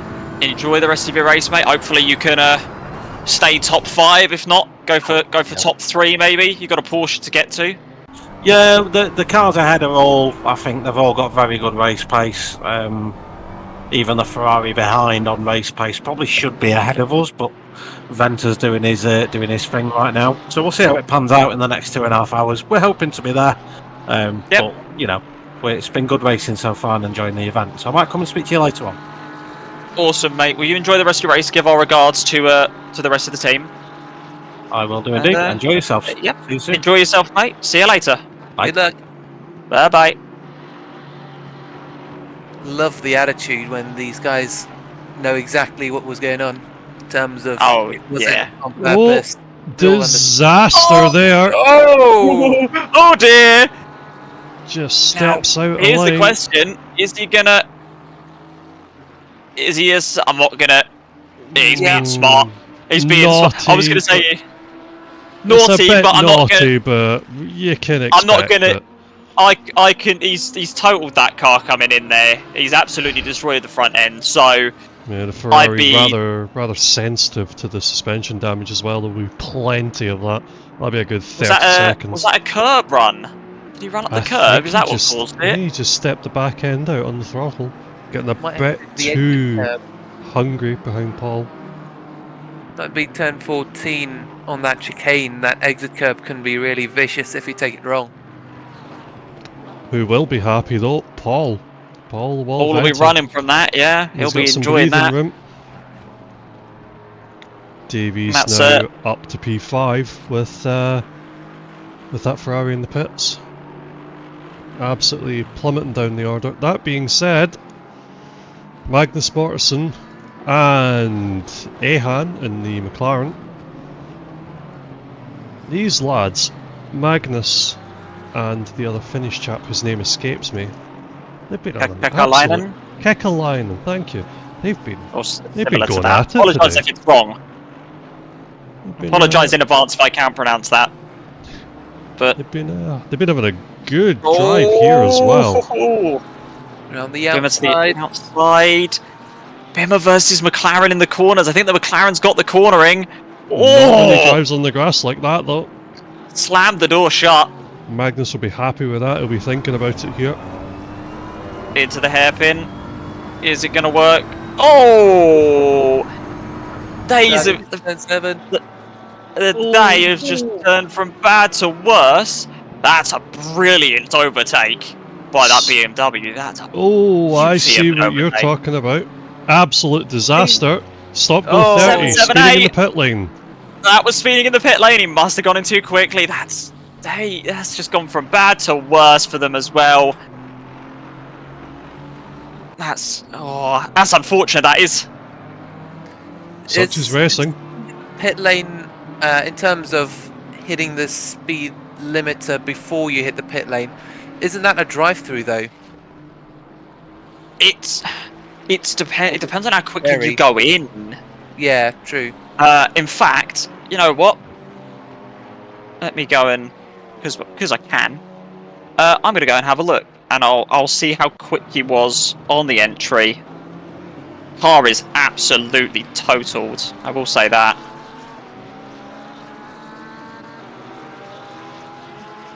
Yeah, he's already... Oh! It wasn't for entry. It was as he went in. He put his pit limiter on, shifted up. No! 61 miles an hour, 70 miles an hour, and then back to his pit limiter. He misshifted the car upwards, and that's what gave him the stop go. Because he shifted the car upwards into the next gear. Gutting.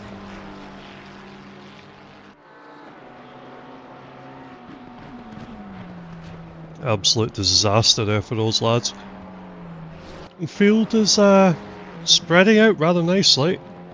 The only fight we had going on potentially there was with Rucroft and Discroll, but as you can see, Tony, one of the HSR boys, deciding now's a good time to go into the pits.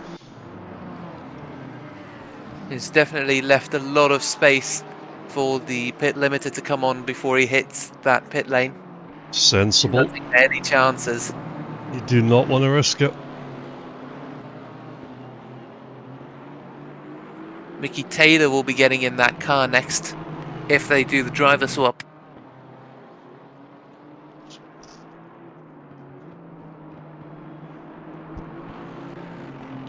Let's see, what do we have that's developing here? Mortensen and Landsman getting a bit closer now. Gap's down to 1.3. Lots of traffic though. Yeah, that's what Landsman the traffic stuck behind the AMG through Wiedel chicane. Lets Magnus Mortensen catch right up.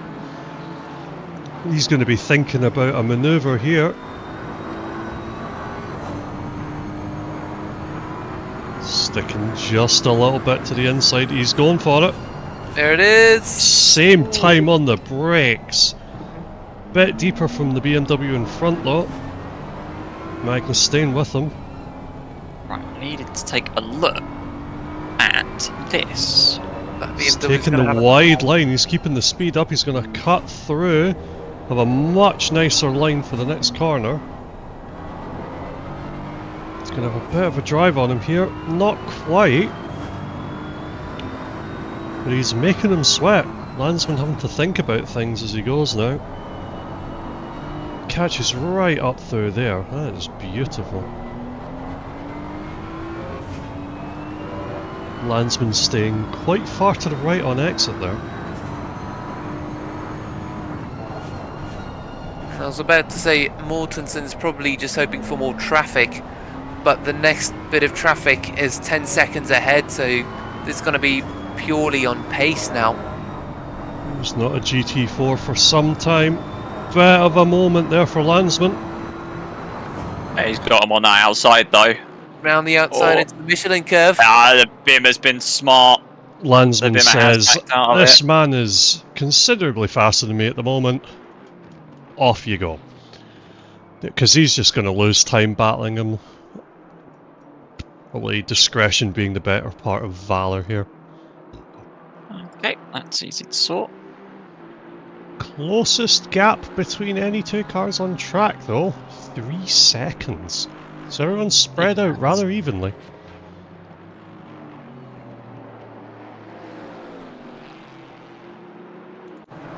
That being said, Michael Landsman going to have to be careful here. That McLaren is catching up.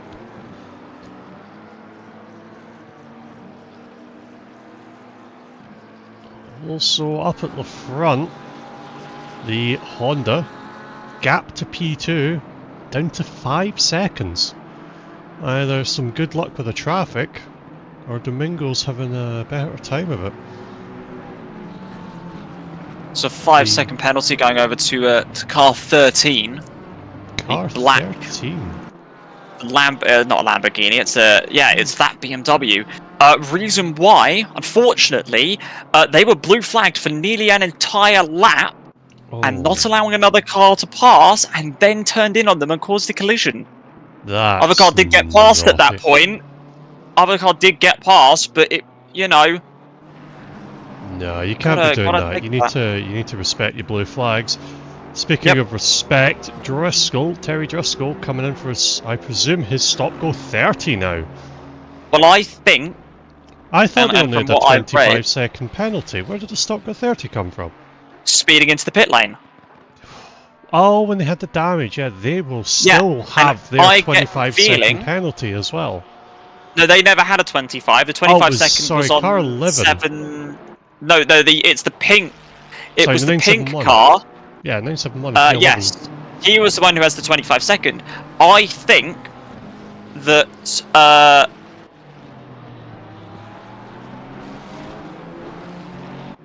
the 778 car might be parking their car and actually retiring it. 778.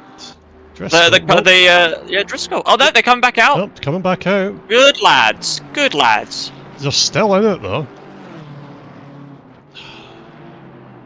Where are they coming out? Timo Sprackman. This is for position.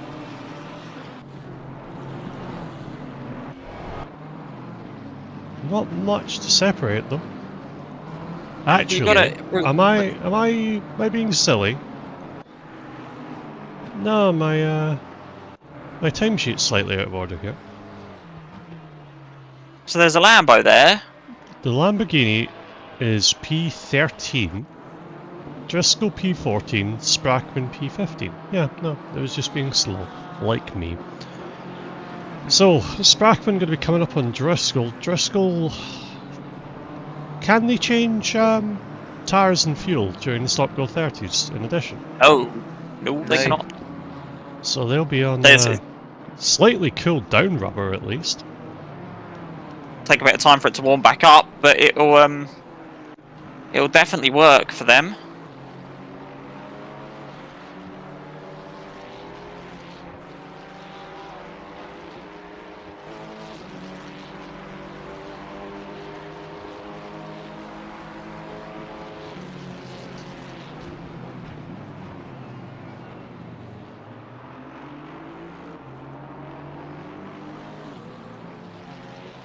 Yeah, once again, everyone's sort of spread out quite nicely.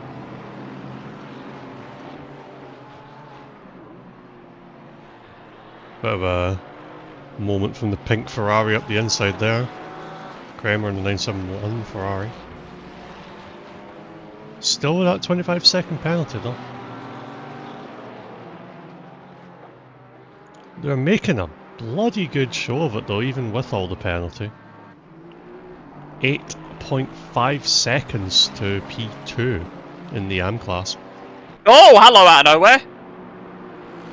Sorry, I was on board with Sprackman and a car that was obviously a bit faster than him. I want to say it was P6. Just came flying past him into turn 1. Was not ready to see that car on my screen. Wasn't an overtake, but it was just a quick little flyby. Speaking of flying, Domingo, now 5 seconds to P1. The Honda was about 10 seconds ahead now, down to 5. He's coming. Traffic. Here we go. Well, it's about to get interesting because in front of Darius's car there's a GT4 there, and I also believe a lap GT3. So he's got to get past both of these cars. GT4 will be mighty easy for the Honda. There we go, dispatched and done. But the McLaren ahead, different story. Should let him go. It'll be a blue flag. That's car number 8. So they are currently in. It's car 24. Is it? Ahan P8. Oh, they're currently P8. So that's the Honda lapped up to P8 now. Good God! Wow. The man is on a mission. and we're only just under halfway into the race.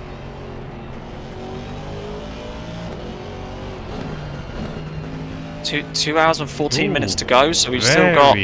Very deep there from that Ferrari around the outside, the pink Ferrari, still in the wars.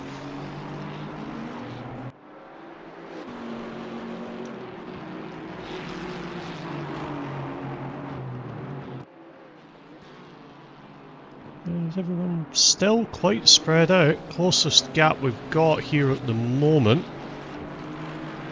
Dvorak to Limburgs in third place at the moment. Battle for second. Would you like some personal lighting? Personal wireless lighting. I have no idea what personal lighting is, and at this point I'm afraid to ask. Neither do I, but that Alpine is obviously trying to sell us some. Maybe it's like an LED strip you can control with a from batteries or with a remote control or something. Oh, that is caught up there. Limburg's getting very much out the way of those GT3 cars, and it costs him almost a second. As an update, Darius got very bored of the McLaren that he was dealing with. He's gone past that now, so that's him all dealt with everything going on. Domingo's 7 seconds back. Send is 14 seconds back. Venter with a slightly damaged rear diffuser, probably not much, 34 seconds back. Davis, Mortensen, Landsman. The gaps have all opened up. The steering wheel action here from Marek, all over the place, keeping it pointing the right way. Is that the Porsche? No, that's the Alpine. 690129. Oh, Ferrari, that's not what you want! Oh dear! I opened my mouth and a Disaster GT4. That was a GT4 into the side of a GT3. I'm going to assume he completely missed his braking marker.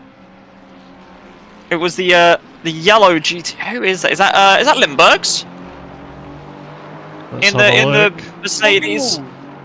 Oh, everything's going on back here now. The Ferrari's having to take evasive action as well. There's the Alpine past the Mercedes as well.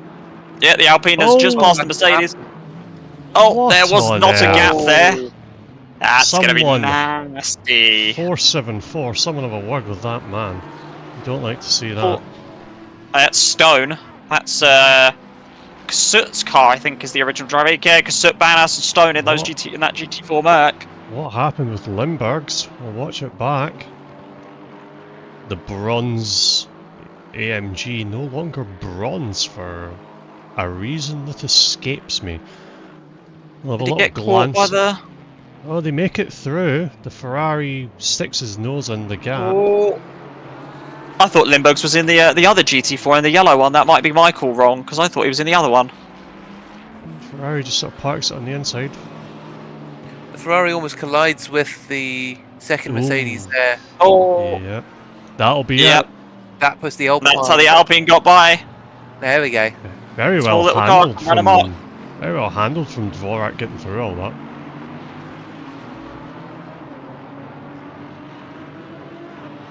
And he stays ahead, vanishes off up the road. Now 1.3 seconds between the two of them, 1.5.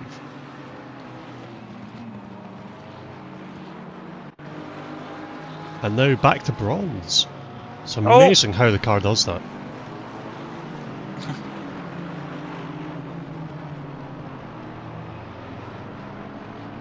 There was a gap a bit closer further up the field, but I think it might have swapped potentially between Demir and Marta, or was it Ahen and Landsman? So all of my last couple of things have all pushed themselves together in the replay. This is going to be fun. 912 and 474.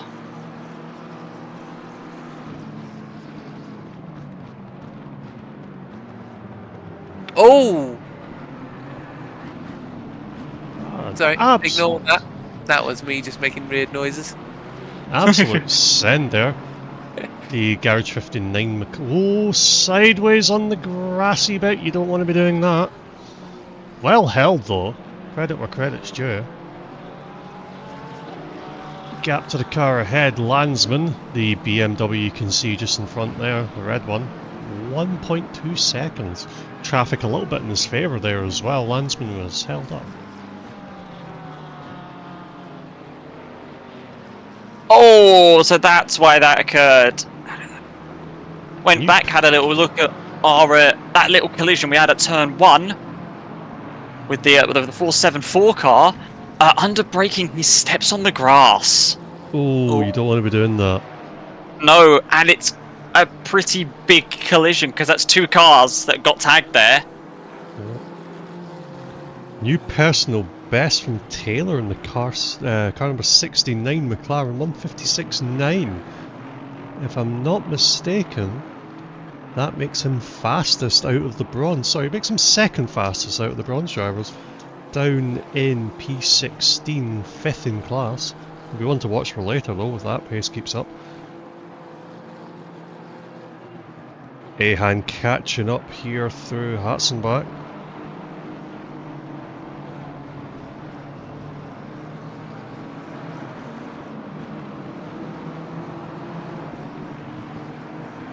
Is it going to be a move into turn 1, do you think? There's going to be a think about one. He might be a bit too far back. He's not really closing up that gap as much as he wants to. He's still going to go a bit to the inside. Going to put the BMW, make him think he's going to do it.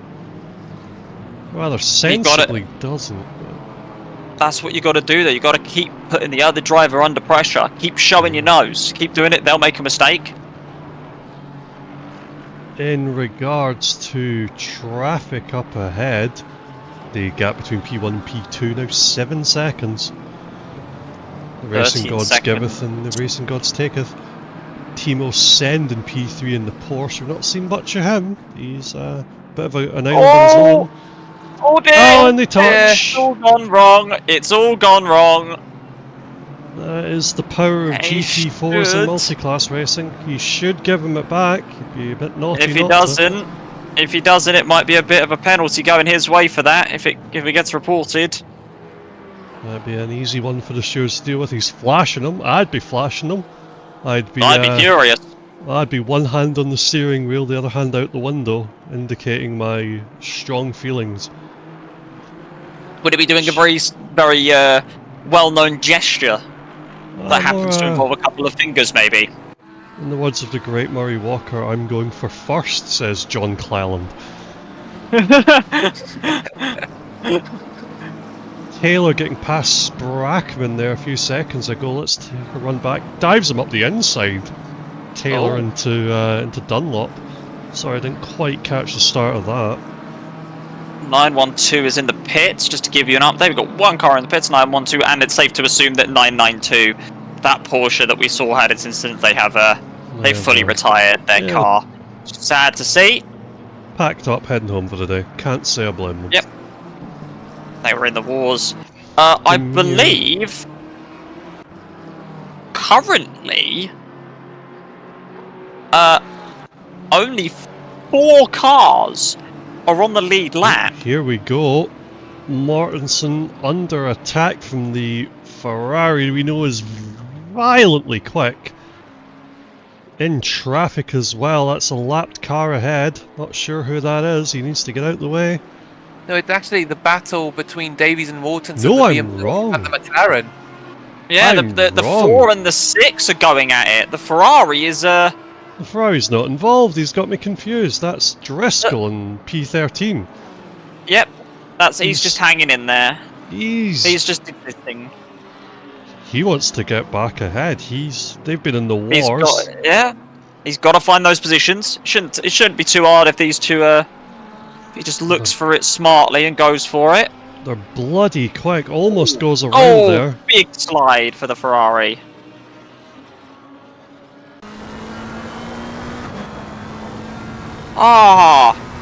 Bad news, gentlemen. Oh, We've lost. It's on here. BMW going up the inside. Just a tap. Taps him. That's a bit pushy to pass. That's a bit punt to pass. We don't like that. We don't do that. Oh, no. Oh! Whoa! Car number 1 spinning on the track, spinning on the grass. He's backwards. I don't know how that's happened. Probably a bit to do with that AMG if I was a betting man. I don't know, because it's happened after that corner. I reckon he spun himself. Loud pedal on braking, gets punted by the McLaren. Oh, yeah. Oh, it's the McLaren that caused it. Bit of a tandem drift, almost takes... Oh, that's a horrible place to be stuck. There's nothing he can do about it, unfortunately. That, him as a driver. And he goes around again. That's cost him dearly. Almost 30 seconds now between Domingo and Darius in the Honda, and it cost him a place. Timo Send now ahead in the Porsche 911. I have received bad news. Is it the Dacia Sandero? It's not the Dacia Sandero. We have lost another car. Oh, no! We've lost the Camaro. Oh, the Camaro's disaster. gone. According to what I've heard, Camaro suffered a disconnect. Oh, and no. they're not going to bring her back. Well, that is rather depressing. As many of us say in motorsports, you have an error like that, you take it as if it's something's gone wrong with the car. Speaking of things going wrong, Landsman deep on the brakes into Dunlop, flashing like a madman at the Alpine ahead. Obviously sweating under the pressure of that McLaren behind him. McLaren's taking advantage of it. Goes to the far side. Landsman forced to stick up the inside. How's this going to work out? McLaren goes a bit deep. Keeps his foot in it though. Sensibly backs out. Still on though. We've still got Hatzenbach and Wiedel to go this lap. And we know the McLarens have been very fighty into Wiedel. Landsman very sensibly not coming across him there. Is he going to go for the inside? Nope, he stays out of it. Player 3, however, entering the game. The lapped McLaren behind, I believe. And another one, the Audi in front. Good place to get him on the straight though. Gets himself nice and out of the way. Got the fun of trying to find the I believe it's going to be on this car here. These two, Landsman and Ehan, need to keep their business clean, because just a few seconds behind Felix Henke in the Porsche. He is 5-6 seconds behind. Those two make a mistake, take each other out, he'll be happy. Up ahead at the front, Darius in the Honda continuing his adventure to Narnia. 22 seconds ahead of Timo Send, and Domingo 7 seconds behind Timo Send as well. RP3. The things are starting to heat up. It's the best way I can say it. Penalties are starting to roll in. I can see that. Mortensen with 10 seconds, Davies 5 seconds, Ahan 10 seconds, Craven we got the 5 still. Hang on. And then there's still Sprackman 5 seconds and Stone 15 seconds as well. So let's try and remember this. Davis had that 5 seconds, that's been there for a while. Ahan, car 24, that's for the contact that we saw momentarily ago by the Bimmer. Yeah. In the BMW round. Kramer's had those 25 for a while now. Yep. The 13 BMW got his for... Did you get yours for BMW? That's Sprackman. Not sure. Oh no, he was the blue flag marker. That's why he got his. This was the blue flag. Benny on Sprackman in at the end there. Going to be a bit of a fight into turn 1, I think, here, lads. 0.2 seconds. Yeah, he's got the slipstream. The battle we were just watching, Ahan and the McLaren into the pits, that one's dealt with. Gonna go for it up the inside into T1. Ooh, Can he get it stopped? He gets it stopped, BMW's still thinking about it. And he gets away with it. Done. What a move, good on that man. Stamped, sealed, and sent. Yep. Ahan was the chap that was battling with Landsman. He is now in the pits. Another fight going to start here in a moment. Terry Driscoll in the very fast Ferrari with Yiri Mata in the, and he said in the McLaren in the Lamborghini. Ahan's just pitted as well. P9. Darius Chmielewski as well. What happened there? Were they in the pits? They were in the pits. Honda pits from the lead, down to P4 now. Oh, and just as we're watching the replay, the Ferrari just made the move on the Lamborghini. Was it clean? Down in P12. It was very clean, actually. Round the outside, into turn 13 and 14. 57. Apparently I've got things to have a look at.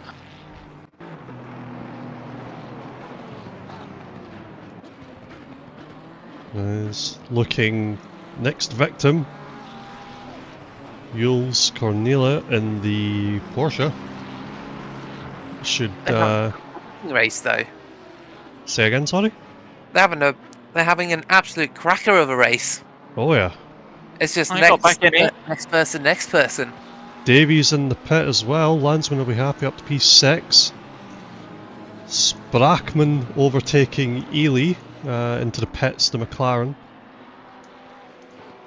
Looking at the lap times here, though, tells a very interesting story. Driscoll doing a 1:56.5 last lap, including the overtake. The cars in front, Cornel and Kramer, doing 2-minute lap times. This should be absolutely no issue for Terry here. There's a higher... there we go. That's what we need. Has that car been into the pits recently? That's what I need to check, because they would have served that penalty. Dvorak in the GT4 class into the pits as well, down to P3 in class. Fengler will be happy with that, up to P2. Whoa, there Terry it is. A bit fruity on the exit there. Keeps Side by it together side, though. ink. The Frenchman thinking a bit better of it there. Lets him have it. That being said, probably not much he could do there. Terry on an absolute blinder at the moment. He must be having fun in there. Oh yeah. Absolutely flying through the grid, still 2 hours left.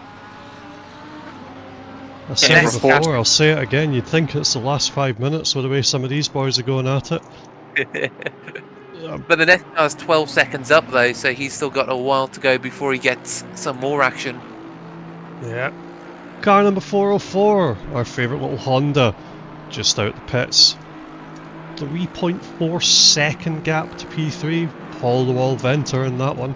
That's going to be fun. Now, those two we a bit of a history of coming together, those two. Just a little bit of history. They race each other very hard, historically speaking.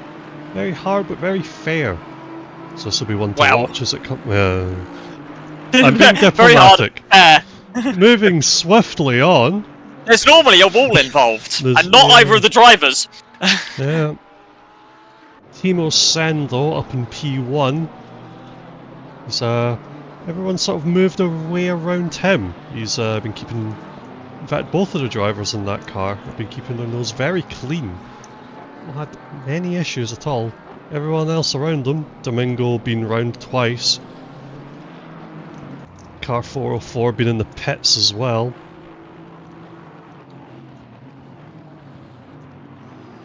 I always get nervous, especially when you're coming in, when you're lapping someone on a faster class coming into that corner and someone comes out the pits. It's always a bit nerve-wracking. Costs them a half a second to the car in front as well. Send it up the inside on, I believe, Christian Fengler. Fengler, no, it wasn't Fengler. It must have been Martin. Yeah. Spitzer, or Spitzer's car, the other one. Adam Stewart, yep, I believe Adam Stewart's teammate is Martin Spitzer. Yep. So, props to him, doing the right thing, staying out the way of the GT3 leader. We have a party here. We're about to have finish on French violence.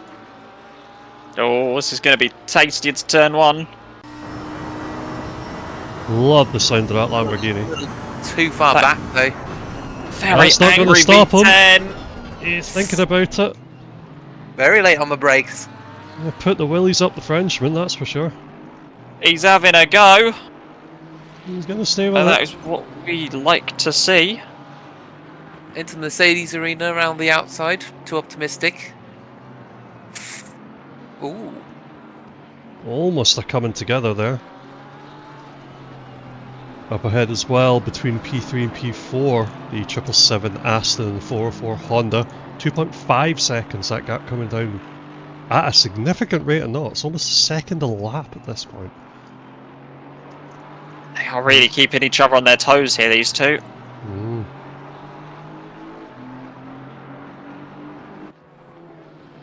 Oh, we might be having some fun here. I think another car crossed the pit entry line. But a And battle if they going on have- here as well in GT3s. Goswell and Stewart. Are they going to get it? He's going to get this. It's going to be easy for him if he can keep it on the brakes properly. Very nicely done. Still not over though. Yeah. It's the cutback. The cutback, you love to see it. Still on though.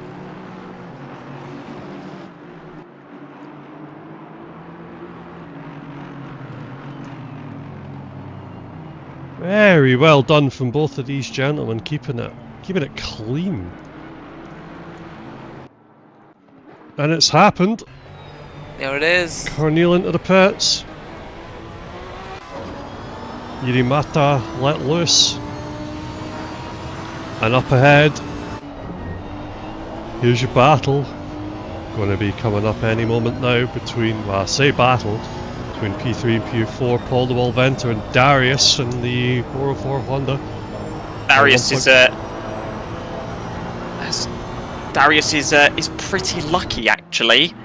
That car I was talking about that had nearly crossed the white line, it was car 404 that nearly had done a pit entry infringement.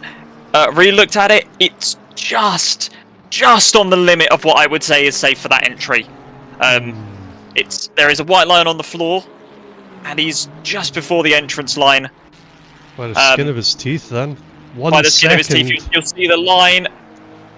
That second line. And that's all Chris the going in. That's wall Paul into the winning. pits. Yep, rather sensibly, in my opinion, getting out of the way of the very angry German. He's had enough. New tyres on that car. He has been released though. 33 seconds to Domingo ahead. That's a lot to make up.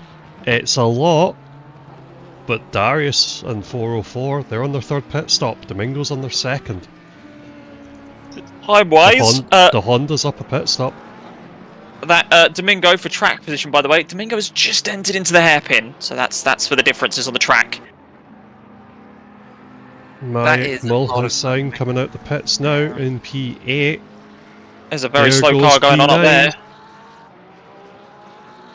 Yildiz gets him on the pit exit.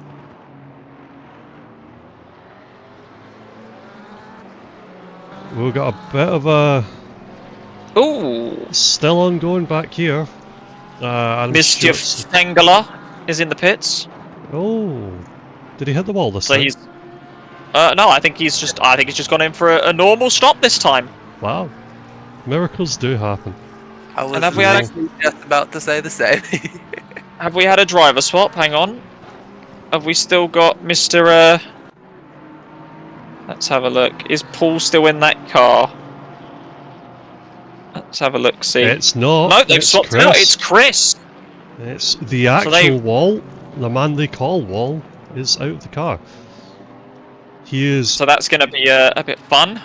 Yep. Quite a long way to the car ahead for him though. 22 seconds to Magnus Mortensen, and we've seen how quick and how elbowy Magnus is. It'll be interesting Bimmer's a when if he big catches car him. in the straights. Bimmer's a very big car to deal with, even for an Aston. Might have been a moment there for Timo. in the Porsche up in P1. Domingo gained almost a second on him. Gap's now down to 6.7 seconds. Car 474 pitting, or is in the pits, and so is car 831. They've just come into the pits themselves, so we've got 2 cars in the pits. Last lap for Timo was a 157, Domingo a 156, both dead on. Oh. And then you say that, car 404, 155, second faster than him. Absolute weapon. The Honda is on attack. He is the second fastest man on the track at the moment. Currently comfortably holding the lap record in car 404 with a 154.745. Their closest was that by him? I believe or was that it was. by... I think that was done by his teammate. I think it was. Going by fastest laps, they're almost half a second faster than the second fastest person, and that's Domingo, who's the second fastest. So if these two get caught up, it's going to be an interesting one. 7 seconds for Darius now to catch to Domingo, so he's already cut that time down. Kramer still got that 25-second penalty to serve back here. Driscoll, the car in front, dispatched him quite cleanly. Those lads are... I tell a lie. Driscoll... You tell a lie? Driscoll being the 4th fastest car on track as well. You wouldn't think that with where they started and where they are at the moment, but they have been in the wars. And it's unfortunate for them. They've got a drive-through in the stop-go 30, if I remember correctly. Yes. I think they got the stop-go 30. Yeah, I'm fairly sure they did. Car 98 is also in the pits. Normal stop. Nothing special there. Car 13 also just slowly moving into the pits. They've got to serve that 5-second penalty, sorry. On this stop, so that would be the car lifted up, get those tyres changed, now they go again. Still that lonely Porsche of 992 sitting in the back. Let's have a look at the track map, let's find out where they are. Darius is in turn 4, 5? He's in the Mercedes arena. Bit of a moment there from McLaren behind, car 69. Bit slippery. I'll refrain from making any jokes. Landsman coming out the pits, he's going to be close on exit. 7 seconds Multiclass between P1. 0.5 of a second there between each other coming out the pits. It's going to be on pretty soon. Landsman's going to need a couple of laps to get his tyres comfortable. Car 95. Oh, I saw that. They're going to hope I didn't, but I did. Stop go 30 for Sprackman, speeding in the pit lane. Yep, that's going to be probably on entry. 95 actually rolled into its pit box and had to reverse because he was too far forward. Oh, so that's going to cut his time a bit longer. The gear shift of shame there. Well done it. Yeah. Maik might be on here. He needs to get it done if he's going to get it done. Landsman's tyres are going to be coming online. Maik's been out for a few laps now. Quite a few. I will say that 992's engine is a sound, absolute screaming noise from the inline 6. Always got to run through the Schumacher curve. He's not going to have that though. Straight line speed of the BMW is a bit better than that. The 992. She's running a lot of wing. But it's got the momentum though, so if he can keep that up, it might be a move into turns 13, 14, and 15. Possibly. He's hit the gravel though. I was going to say, he's been in the car for a while, so he's probably quite comfortable at the moment. Flake just getting in the car, if I remember correctly. He's either going to be absolutely comfortable because of the sends, which seems to be... Oh! Bit of a moment there. Well held, though. 612, which is Marta's car off at the Schumacher S's. I'm gonna say he's found the grass or the inside. Nope, he's just... Oh, that's a disaster. That is going to be a broken front splitter, and probably the front wheel is probably not going to be pointing the right direction. That is going to be a look-see. Give me a moment. Who was that? That was Marta's car. Oh, still going here between Flag and Mulhasine, though.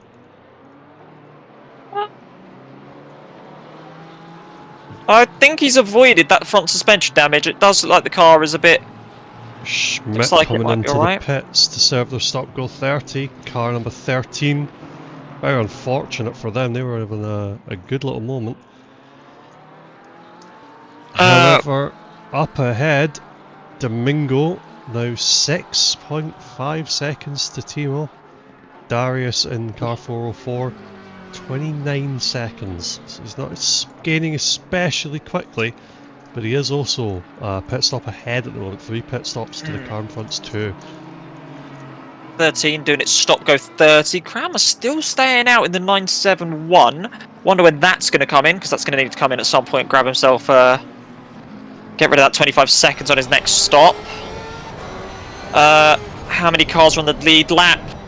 4 cars are currently on the lead lap, which is the top 4. 5 cars are on the lead lap now. 6 cars. Where's that car in return? 7. So about 7 cars on the lead lap. It probably might be more at the end in comparison. Don't know where the rest are. Just come across that battle between the 98 and the 28 car. Porsche is gunning for a position here. This will be fruity. There's a GT4 ahead. So this either ends... might shake things up a little bit. Is that the rear of the Audi, or is that the rear of a Merc? Audi, it's yeah. the Audi. That's the Audi, and have been... He stays well out of it. He's absolutely done that well. Bimmer's a bit wide. That's what you want from your... Porsche's got to make it happen now. If he wants to do anything, this is where the Porsche's better. Stays out of it sensibly. He could have gone for it, but it would have been a low percentage move. How early do we think the move's going to happen? Turn 7? Turn 13? Oh, I don't know. The problem is those straights in between. Oh yeah. Keeps it on the sticky stuff just about. We're racing GT3 cars. We're not drifting today. Well, that Porsche is. His tyres are not going to be happy with that. No, they're going to be absolutely screaming from that. I imagine Mike is also screaming from that. But he is pushing though. That's the one thing we can tell from this. He's pushing hard. There's a little bit deep on the brakes there. The little slide though. The Porsche loves the slide though. You need the slip angle. It does like it. Bit of a rocket ship in that regard. He's burnt those tyres quite badly now though out of that with those couple of slides, so I'd be expecting a pit stop in the next couple of laps. Tyres are cooked. Mike, I imagine as well, little hot under the helmet. I would be. Yeah, he's pushing very hard to catch that Bimmer. Eventually we'll start seeing the strain of having to push so hard and keep the car on the go. Let's have a look around at some other cars. Let's see what some cars are doing. Anyone near anyone else? That's the Porsche and him. Schmalewski's 26 seconds off Domingos. He's closed that gap even further.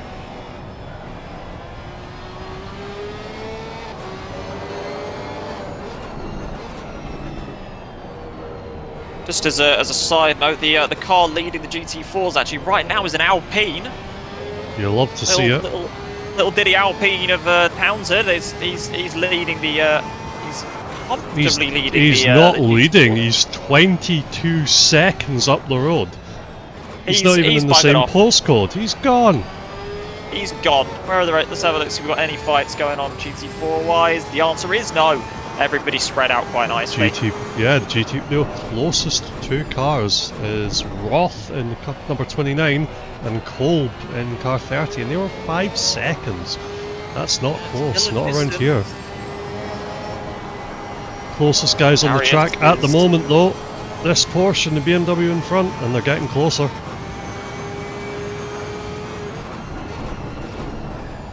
BMW a little wide on the apex there. Porsche using more of the tracks.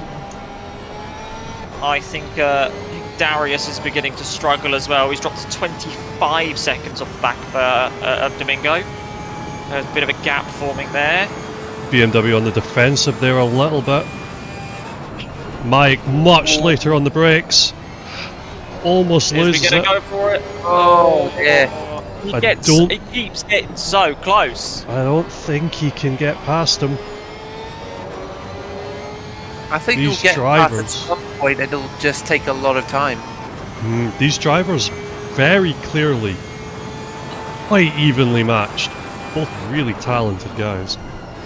Well, I think the thing is as well is again it's if you're doing your driver swaps every hour, it's an hour sprint essentially for these guys. So they're going to push as hard as they can. That GT4 is going to cause some trouble.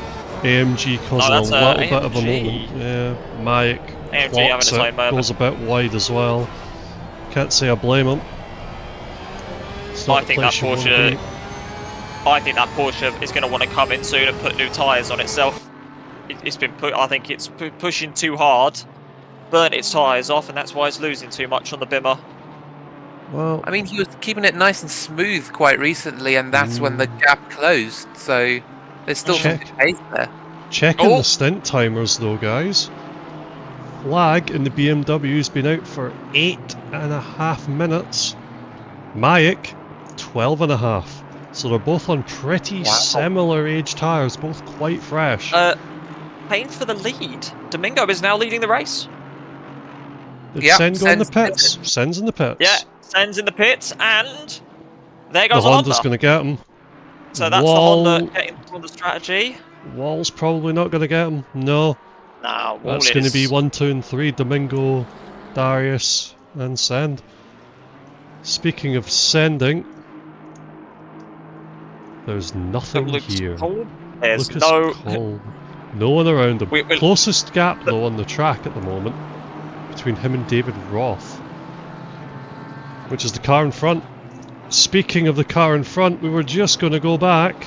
There they are. They're coming up on each other. Here comes the fight. Mulheisen and the Porsche. Gap's now 1 second. Look at the wide line that BMW took there to come back into line. Can't say I blame them. GT4s are scary. Although the BMW, doing the right thing. Not what you want to catch a GT4 though. The BMW getting impeded quite badly up there, not as badly as the Porsche. He's going to go up the end. He was thinking about it. He's being impeded, but the problem is that GT4 Merc not doing anything wrong. Bob's going to be the man to watch though. Right, he's through there. He's going to go the other side of the... Love that camera angle. Yeah. Well, he's going to capitalise on this. That'll be a move into Dunlop any money. If he can get the drag off him, it will be. What a sound from these AMGs though.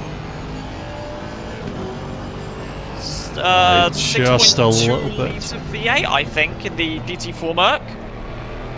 Good God, you're a nerd, Lewis. I can be a nerd at points. Bit wide for Roth. Big guys. He wants it. Bloody good battle here. G2. If you listen very carefully, you can almost hear Lucas's teammate Christian Fengler screaming. It'll be something in German. There it is! That was very close indeed. Terrible exit from Roth. Car 28 off there. Porsche's off! Ascend! Is that no, that's Flag. That was the car that was chasing Flag. That was car 28. That was that was the green Falcon Porsche that was chasing him down. What has happened? He's still not moving. I'm gonna go and have a quick look at a replay. See if he goes straight on. Could that be a disconnect? Disconnect or a screen death? He's still not moving. I think, yeah, that's gonna shake things up. He's still there. That's a disaster. Technical issues, maybe. Kramer's gonna get him. Taylor's gonna get him now as well in the 69 car. Is he still? Nope, he's still there. Still there. That's a big technical issue then. It could be that, or did he blow up his engine? Is that a thing? It's still running. Yeah. He's still running the engine. if you shift the car too much, you can blow up the engine in the gearbox. I would know. I've blown up a Porsche's one myself. That is the worst place, though. That's where all the fighting is. And you're not going to be overtaken under yellows. Gonna see if I can see anything. Here anything. comes Kekalainen through there, Porsche on the outside. Trying to get the replay up to that zone so I can have a look myself and see if I can hear anything. No, he just goes straight on. Absolutely nothing wrong there. That is really unfortunate. Fatal error somewhere. That was a good battle, and he's gone to the pits, and he's gone. Oh! Disconnected. If it was that car and it's a game crash. Oh no! So, just had the report in that there was a game crash, and I'm going to assume that was that car. In the pits. There's your lead change. Happened a few minutes ago, well, a few seconds ago. We love that. Honda back to the lead. Yep, Domingo in the pit. Schwander up into P3 as well. That being said, the Honda car 404 on 3 pit stops. Schwander on 2. Domingo will be on 3. He might lose the place to Wall as well, depending on how quick he is. He's going to have to send it a bit. Domingo needs to get moving. Yeah, he's not moved yet. It's still on. Wall's on the straight. BMW past on the going. Here he goes. No, Wall's going to come by. And he's gone. There he goes. Kekalainen, absolutely and no the Beamer's threat now. The Beamer's just left now. There he goes. That's going to be 15 or so seconds to Chris Wall there. However... Did he miss his pit box? Nope, 16 seconds. Gap still going. 18. It was 30 seconds longer in the pit for him than the usual pit stop, so not sure what's happened there. They didn't have a penalty that I remember. They didn't repair damage either. Look at the front end on that BMW. They must have messed up the entrance or something, yeah. They must have messed... Did Domingo have a big... Oh, he had the big incident with the... Nah, Blake's not repaired the damage either. Mulheisen in the pits as well. Is that the Falcon car? That is That's Felix the Henke. That's on in the gravel trap, yeah. That's them back in. So they'll have a 2 or 3 minute penalty for the rejoin. But they're back. They are not last. However, the car behind them is in front of them. It's Nico Schmidt, 15 seconds up the road. And behind that is Mark Mass, a minute 15. They might not come out last. Which is really unfortunate. That was a really good fight going on there. Yeah, the Porsche versus the BMW is two very different strength cars as well. BMW's got straight line speed, Porsche's got the corners. It was a great fight to watch. I imagine for Tim, there'll be a bit of mixed emotions there. You'll be glad that he's gone, but you'll be sad that you're not having the fight anymore. But he's not around no more. He can push.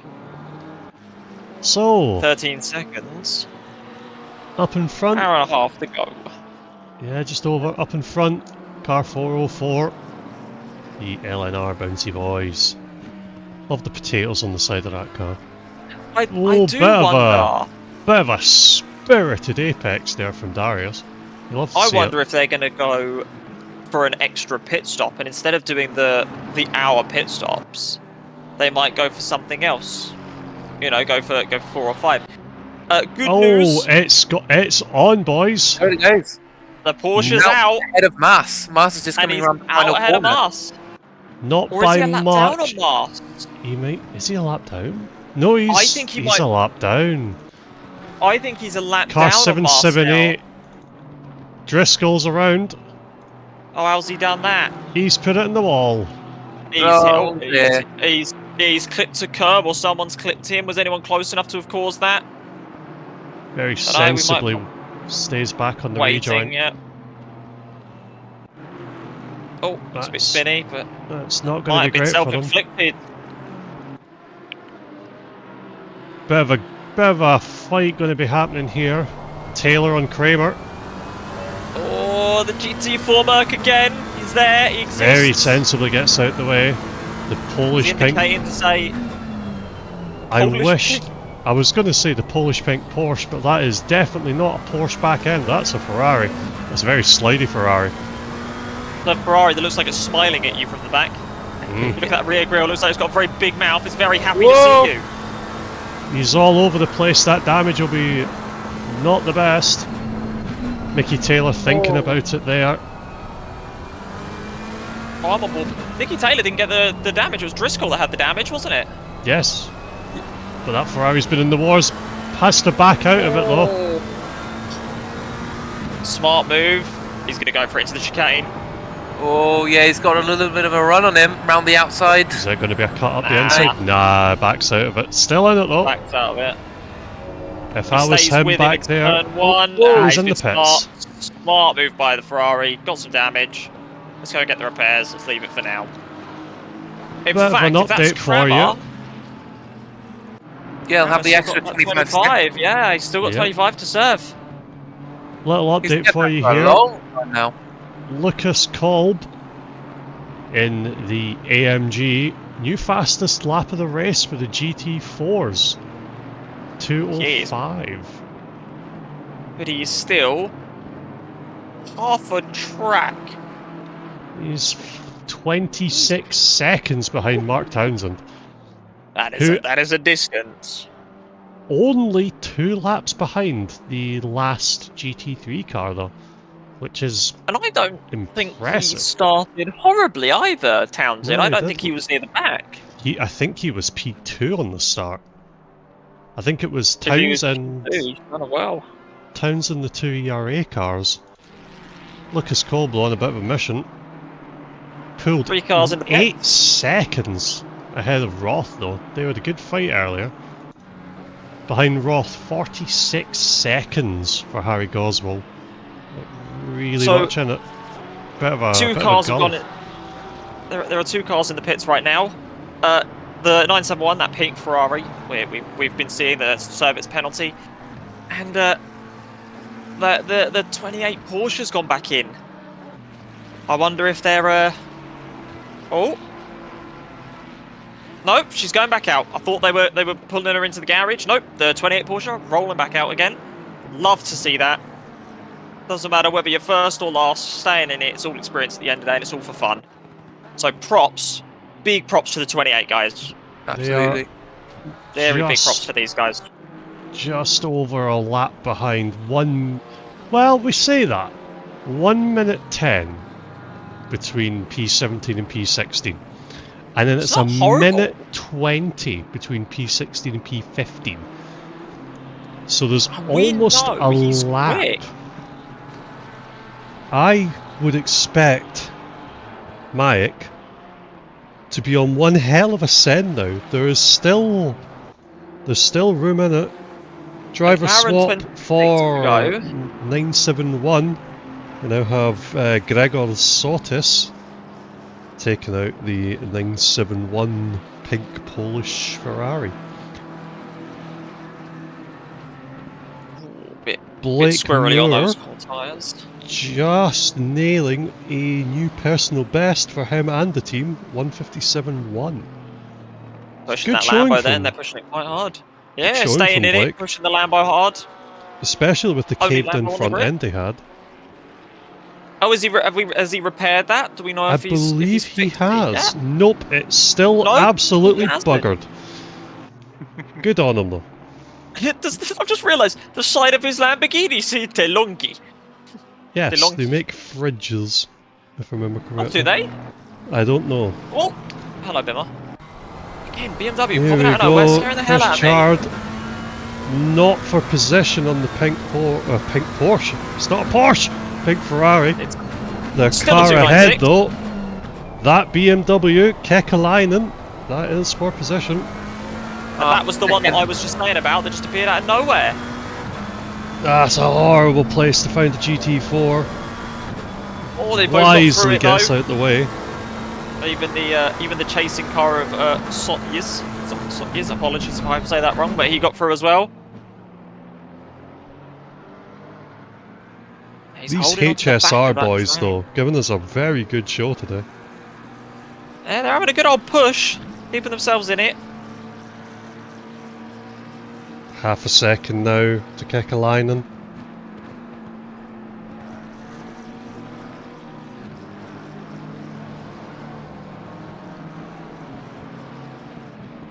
It's the only downside to the Ferrari compared to its the predecessor, the 488. That is a hell of a run through the last corner, though. 0.3 of a second difference. It's on into T1. Turn 1. Inside, outside. Where's he going to go? Inside. Back to the outside. Thinks better of it. Looked like he was going for a Sebastian Vettel. Go one way, go the other. Except he did that about 3 times. He's thinking of it again. He's... Oh! The outside. That's going to be difficult to nail. Going underneath the bimmer. Nah, he's lost too much time now, I think. Oh! And bit wide on exit. That might well be a fun point. That will be a fun point.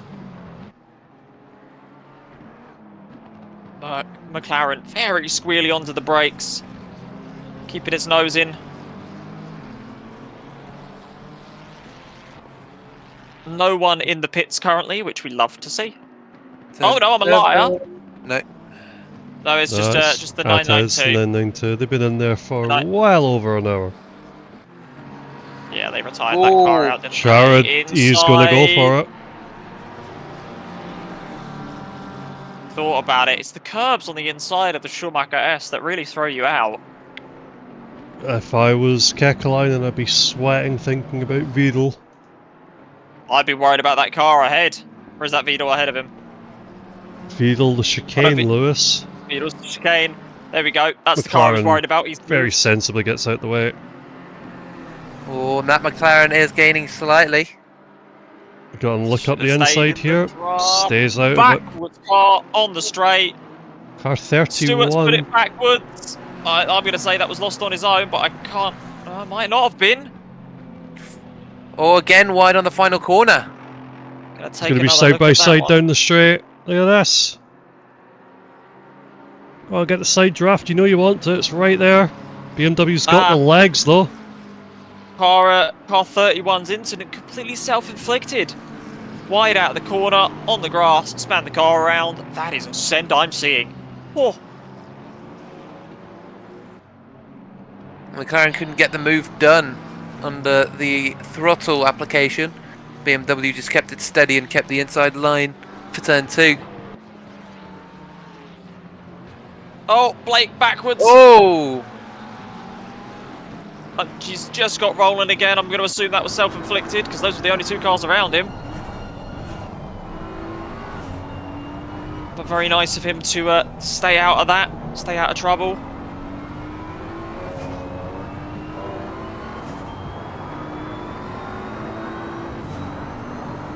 Charrod. 7-8. Keeps it behind. He's all over him like cheap underwear though. Ooh. Could reach out and touch him at this point. It's again always into the same area. He's catching him and then he's getting away. Cheeky flash. Driving that very well. That's deep. Ooh. That's what she said. Here we go, McLaren. Is this it? There we go. He's right with him all the way. Go to the outside. Down into the inside. I don't think he's got that. BMW just too fast in the straight. He's right with it. Bit wide though. There's a Here we go though. There's the Bronx GT4 car. They're going to get him well before the... look at that, right with the GT4 as far as he can go. Might not be enough though. Trying to use as much slipstream as he can. He's looking on the inside. Just enough to make him think. Got to keep him honest. Still going though. This is intense. 2.5 laps they've been nose to tail like this. You'd love to see it. I hope we'll see this for a lot longer as well. Every time we go round here, Kekalainen parks it in the middle of the track and there's just nowhere for Charrod to go. Here comes some fun though. Here's another 474 ahead of them. That's a GT4 car. He's going to see... Oh, no! Oh, dear. There he goes. He's absolutely binned it on his own. Yeah. Let's not worry about that, though. Yep. I was going to say, it looked like the BMW actually reacted. 414 is slow in the chicane. I'm guessing he avoided it. That was Tetley's car. Oh, the BMW's BMW wide. slides under braking. Go on. There it is. And he's through. If you can't Kept get it with past him. on talent, make him sweat until he makes a mistake. It worked. He's got past him eventually. It was a little dummy move to the inside from the McLaren that just put the BMW off. Just a little Yep. bit of slide on the BMW is all it took. Absolutely beautiful driving from both of them, though. Fair play. Now almost a second up the road. That is something else. Further back down the field, though, looking at the GT4s, they're all spread out again. 20 seconds between P1 and P2. 40 by the looks of 28. things. Sorry, 27 between P1 and P2. 20 between 2 and 3. 35, 57, a minute 40. Big gaps. he's lost it Moores again. bend it. What happened there? Oh no. I'm going to say that's a final corner spin. Oh, Too lost it much on his low own. pedal on exit. Does he get hit? That's a horrible place to be. Very No. sensibly drives the hell out of the way of that. Yeah, and he pulled it backwards as well. Very well driven Gets it by going. Blake. Yeah, fair play to the man. He's beginning to struggle with the Lambo. I think he's got a bit too much front end damage. Because we know it's not been fixed.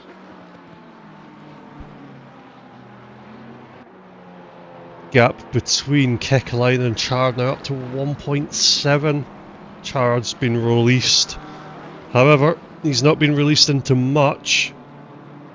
55-second gap between P4 and P5 though. It's a lot to make up, but... So you want to hear something even scarier? Oh no. Gap to P1, P2 to P1 is 25 seconds. The difference between P3 and P2 is 41 seconds. Woo! If this is right, We're getting to that stage of the race where everyone's just sort of buggered off onto their own. Which is good for us, because when the battles do happen, we get to stay with them for a long time. no. Back I was down, happily thinking to myself as well that we had like we've run out of everyone's 831 slow car, very slow car. How have you've come across somewhere 831? I'm going to assume you've span on the curb.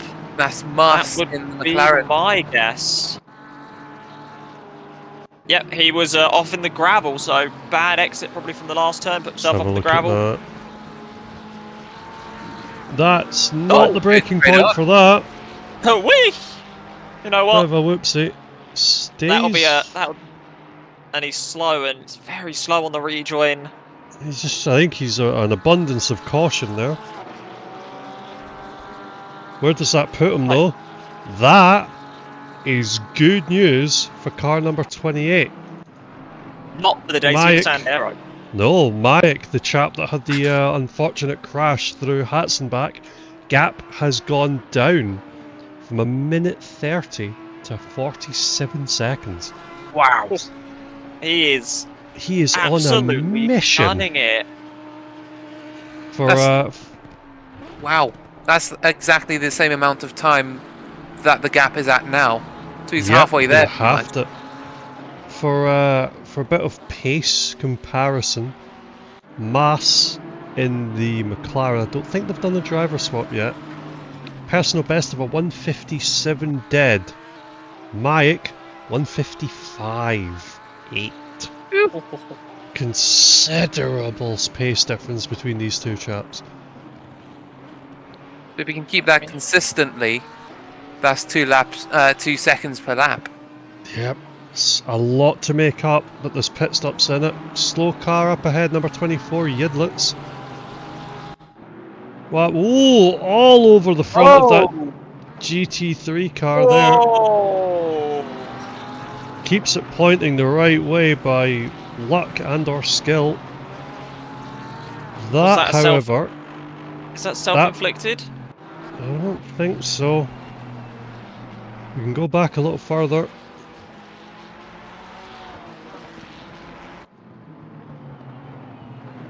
Into 7.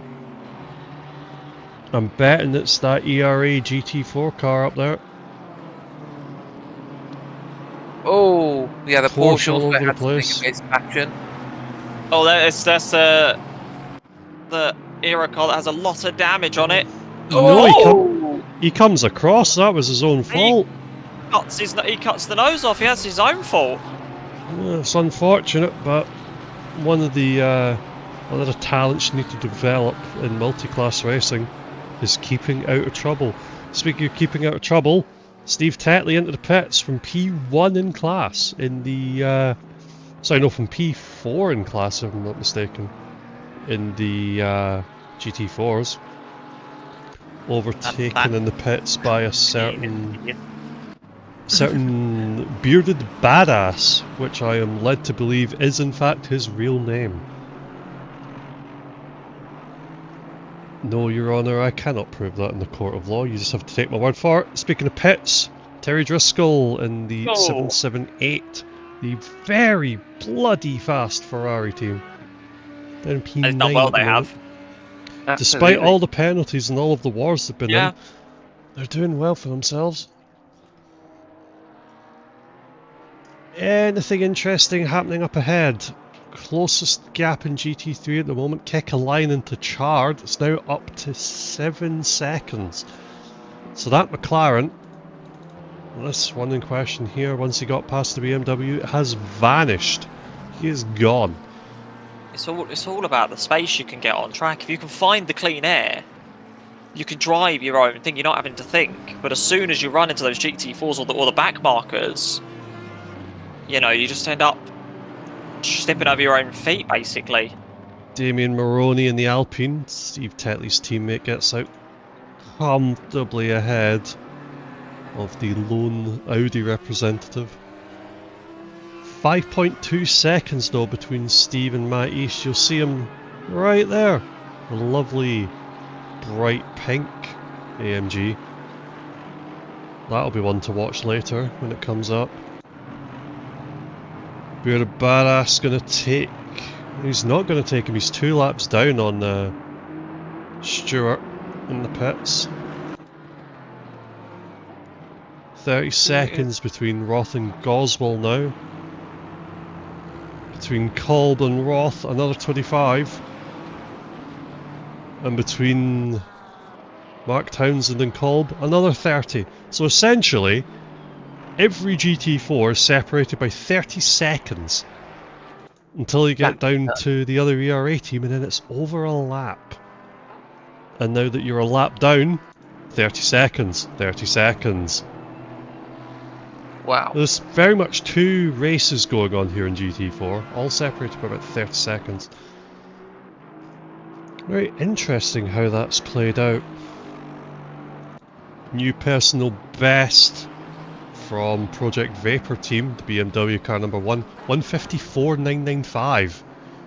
That is almost the fastest lap of the race.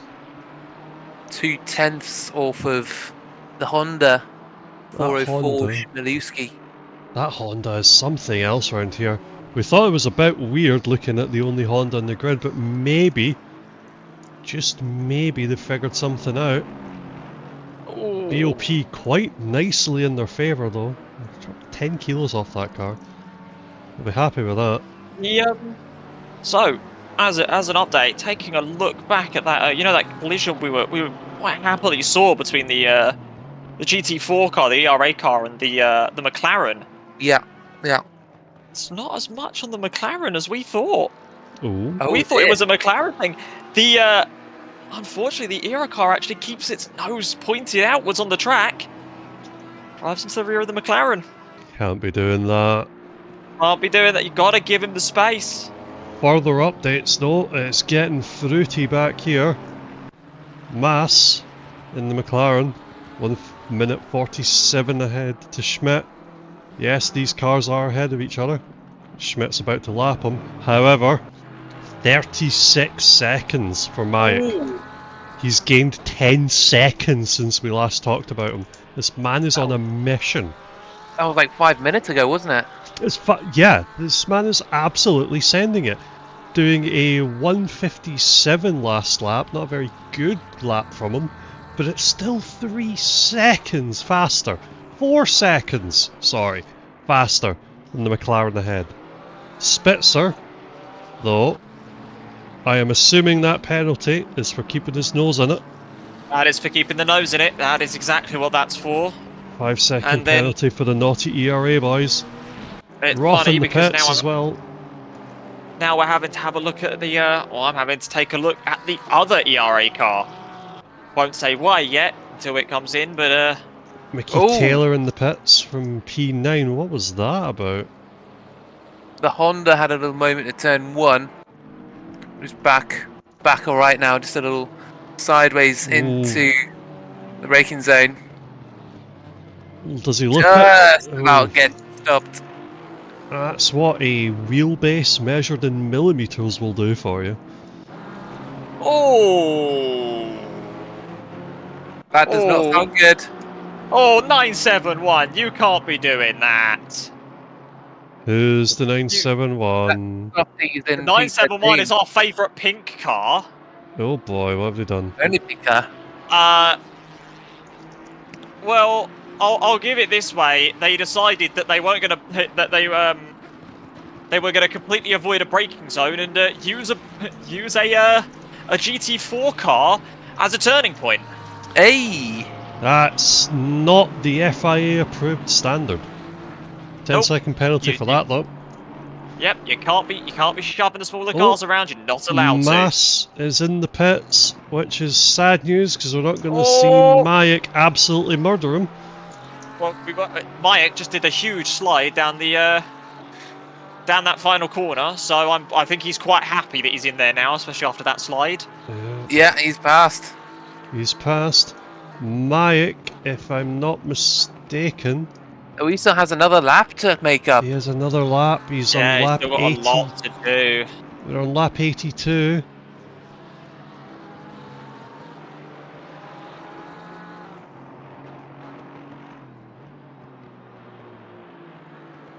But he made that 47 seconds, obviously with a pit stop included. But that was we were literally talking about him 2 minutes ago, and he's now got another lap to do. So I don't think it's going to take him that long. I think he might make it to the end of the race. He's got a minute 26 to catch up.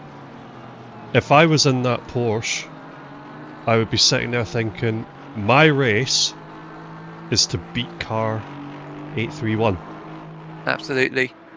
And speaking of beating people... Down, yes, I was just about to say more and Gotti's. Oh, Ferrari's around! No! Oh dear, No, be happy with that.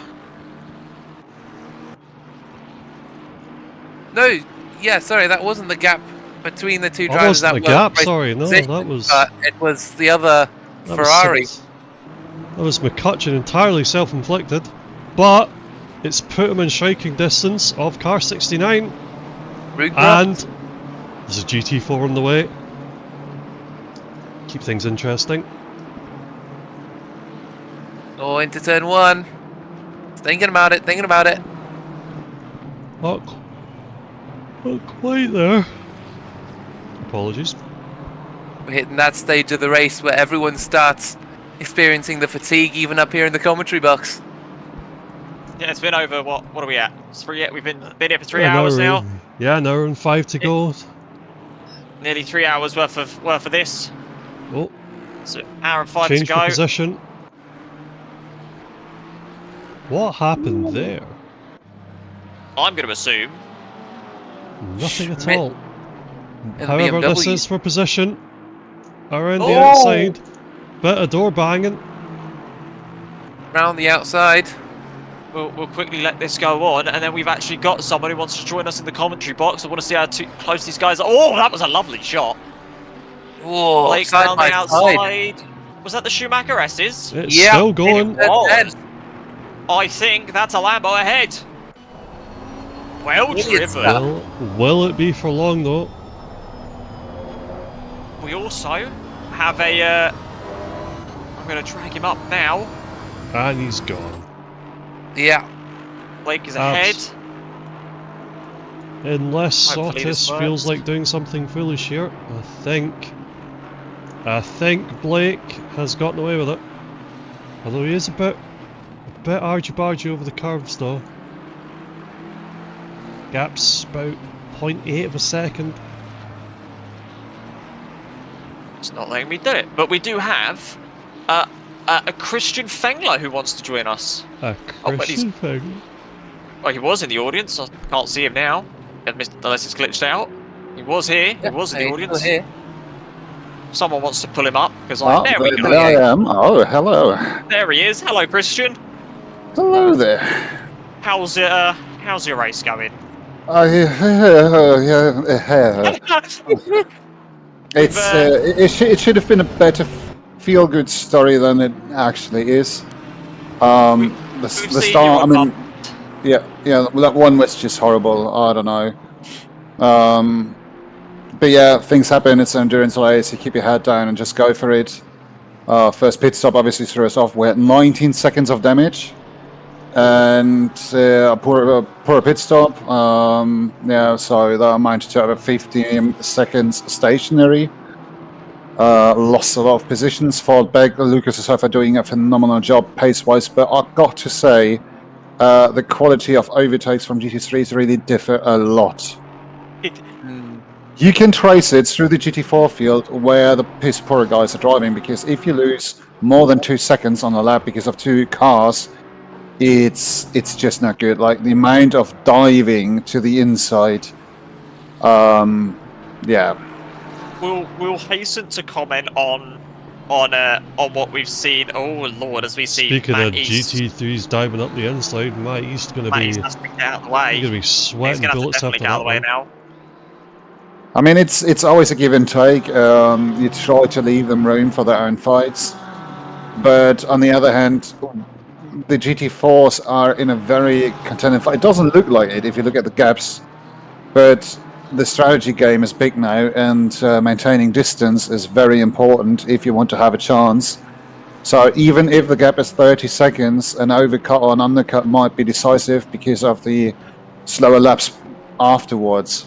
Well, the gap between your car and the lead car, which is the Alpine, what on earth? is about 30 odd seconds. What's just gone on that I have missed? Martin Spitz on the other ERA car got a bit of a door obviously. Townsend obviously absolutely drove himself. He's driving very well. I think he started second or third No, on the grid. no, he was starting P1, but they seem to have loaded the wrong setup and were prepared for Nurbs 24. Pit lane start then.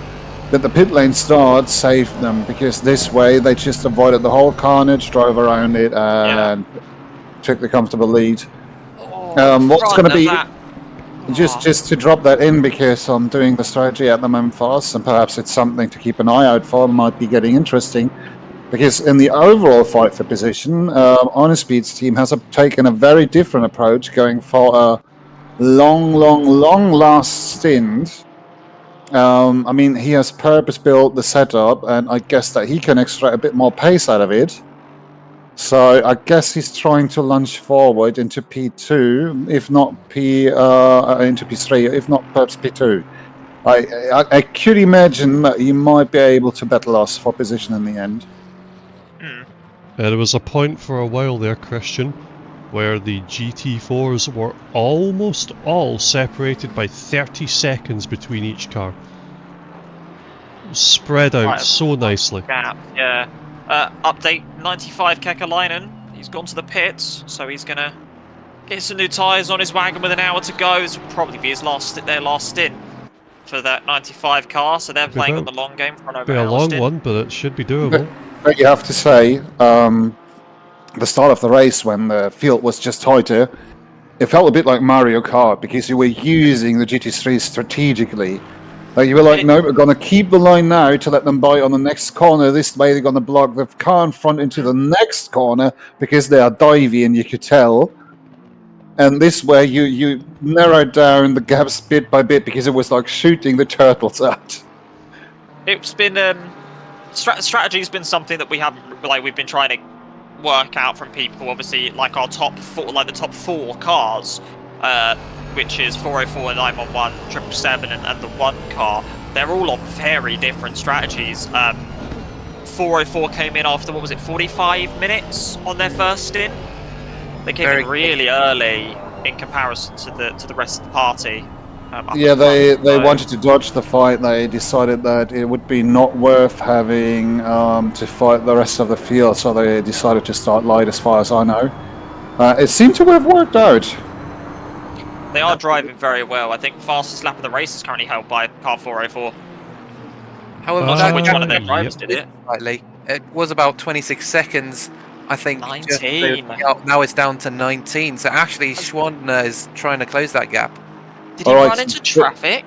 We are nearing a critical phase, so I need to jump back to Lucas. Cheers for having me, though, and to all the GT3 drivers listening, let us smaller guys live. Keep the small boys alone. Yeah. All right. Cheers, guys. Have a good one. Enjoy the rest of your race, Christian. Good luck to you and Lucas. Who's in pits? 24 has just gone into the pits. He's been in the pits for almost 30 seconds now. He'll be coming out any moment now. Okay, so he might have damage. Might be serving a penalty. He'll be on his way out soon. No, you're just not paying attention. Well, I was talking to Christian. So my attention was drawn elsewhere at that point. I was watching Wilscroft, who was really quite close to McCutcheon at some stage. He was almost within a second, and then he was just struggling. So I don't know whether there's maybe a bit of tie wear going on there, maybe some difficulties. Here we go. Here comes that strategy they were talking about, because Townsend is in the pits, which means that race leader, as of right now for the GT4s, is car 30, because he's just gone past him in the pit lane. Brilliant. So I believe, so there is a fight here for that first place. It's now, Townsend's just pitted. Now, this lap for Kolb is going to be critical, though. So, the Alpine has 2 drivers, which is Townsend and Vorak. Forgive me if I pronounce it wrong. And then there's Kolb and Fengler in the GT4 Merc, which is now leading. How are they going to play this? Because if Townsend's moving again. Theory, that was a really short stop from Townsend in number 19 Alpine. Did he just fuel? That would be really brave. But he might have. Those tyres won't last an hour. They'll burn so quickly. So if he just took fuel, that is a really, really ballsy move by the Alpine of Townsend. How far back are they now in comparison? Townsend is 29 seconds. 30 seconds to the good of Cole. Car 308, which is the Merc behind him. Car 404 in the pits. Lead change. Yep. So we're going to go 404 out. So does that mean that Goswell in the other GT4 car in P20, he's also just pitted. Blake's in as well. 612, the Lambo's finally gone in. 308's Christoph's in the car. Christoph's in the car, so that car's going to be on a send. That being said, to Schwander, despite the pit stop, 44-second gap. Chris Wall, 2.9 behind them. Serodio also 2.5. Serodio 2.5. Yeah, this is getting interesting. Serodio's been on a bit of a mission. He's gained 3 or 4 seconds in the past couple of laps. He really wants the back of that Aston. This is going to be one to watch. Now that everything's sort of playing itself out, now the last round of pit stops are realistically happening. So Christoph has just pitted, and they put their new driver in. The 91 is going to have to come into the pits, I reckon, between now and then. The 4 car's just gone into the pits, and I've just looked over, and we have another guest. I will pull him up, invite him to speak. So I have to accept that before he can join in. But hello, Matt. Hello, how are we doing? Not too bad. So your car is car number. Where is your teammate? Rossana, 42. Rossana, Car yeah. 42. Yep. How's I've got a little it bone been? I've got a bone to pick with you, and you said the Ferrari was your favourite pink car, but it's got to be the Merc, surely. Oh, to be honest, yeah. To be fair, though, I mean, we it is. can't talk about this Yeah, one but the first. problem is it's an Alpine car. So There are some Merc GT3 cars out there that look like this. We said it was our favourite pink Ferrari car, not our favourite pink Mercedes. favourite It's not pink Mercedes, Tesla. so this is our favourite pink Mercedes car. Just Absolutely. to jump in quickly, the gap to P3 and 4 is now down to 2 seconds. That gap's coming down. Oh. Peterson will be on a send as well to catch up to P1. So how, as a GT4 driver, how's the race been for you, Matt? It's been pretty good, actually. You know, we're fighting for 25th and 26th, which is quite fun. We're about 5 seconds off at the moment. So. Yeah, 3.8 is the gap between you and the Audi. Yeah. As of now, it's the Audi GT4 Audi that's behind you. The gap to the car ahead is, yes, about. Quite away. Yeah, quite away. They're actually in like turn. Are they on the track right now? 414. The gap is a minute Just made it 20 pretty and a lap. So But, yeah. You know, my goal on these races is always try not to come last, and currently we're not coming last, so we're doing pretty well. There's also been You're the retirement of the Camaro. You're also Yeah, 60 laps ahead of someone still in the race, so you're doing well. Well, that's true. You're beating a GT3. That counts. Yeah, I'll take that. Even But yeah, speaking of the devil, there's a BMW. That scared me. Yeah, it just always happens. We're just sitting on board, and then suddenly out of nowhere, the bigger cars appear on these GT4 cars, and you genuinely get scared of them. Yeah, I'm watching Chase Cam at the moment, and they still make me jump. Look at the dirt on the side of the Merc. It's been in the ringers. You've had your share of being bumped around a little bit as well, haven't you? Not a huge amount. You know, we've been carrying about 3-5 seconds of damage for the whole race, like a little bit of turn 1, but it's not been too bad, to be fair. Turn 1 was a bit of a mess. Yeah, I was very lucky to avoid most of it. I just got a tiny tap, but it's all good fun, you know. Here for the long game, so just under an hour left. Going well. Yeah, hour left. You got another stop to do? No, we're all done now. Shani's into the end. So.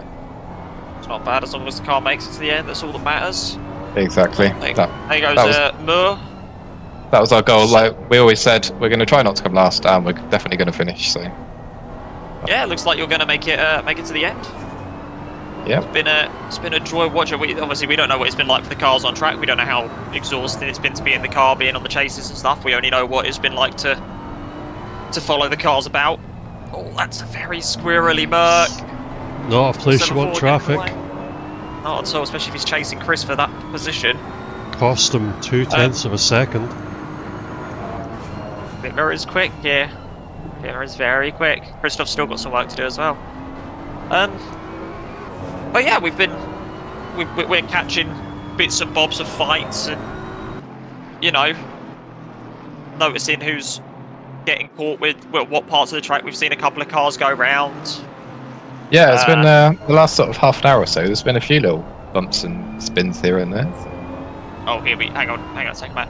Interesting. Kolb is in the pits now. Lucas is trading out. Lucas is going to fuel that car for the end. Is he going to tyre swap? Because if he tyre swaps, I reckon that Alpine goes by him now. In fact, it doesn't matter, because the Alpine's gone by him of 690. I also believe we just lost a car. Oh, I know what car's just disconnected. Press wall into the pits. Wall's into the pits. We've just had a disconnect.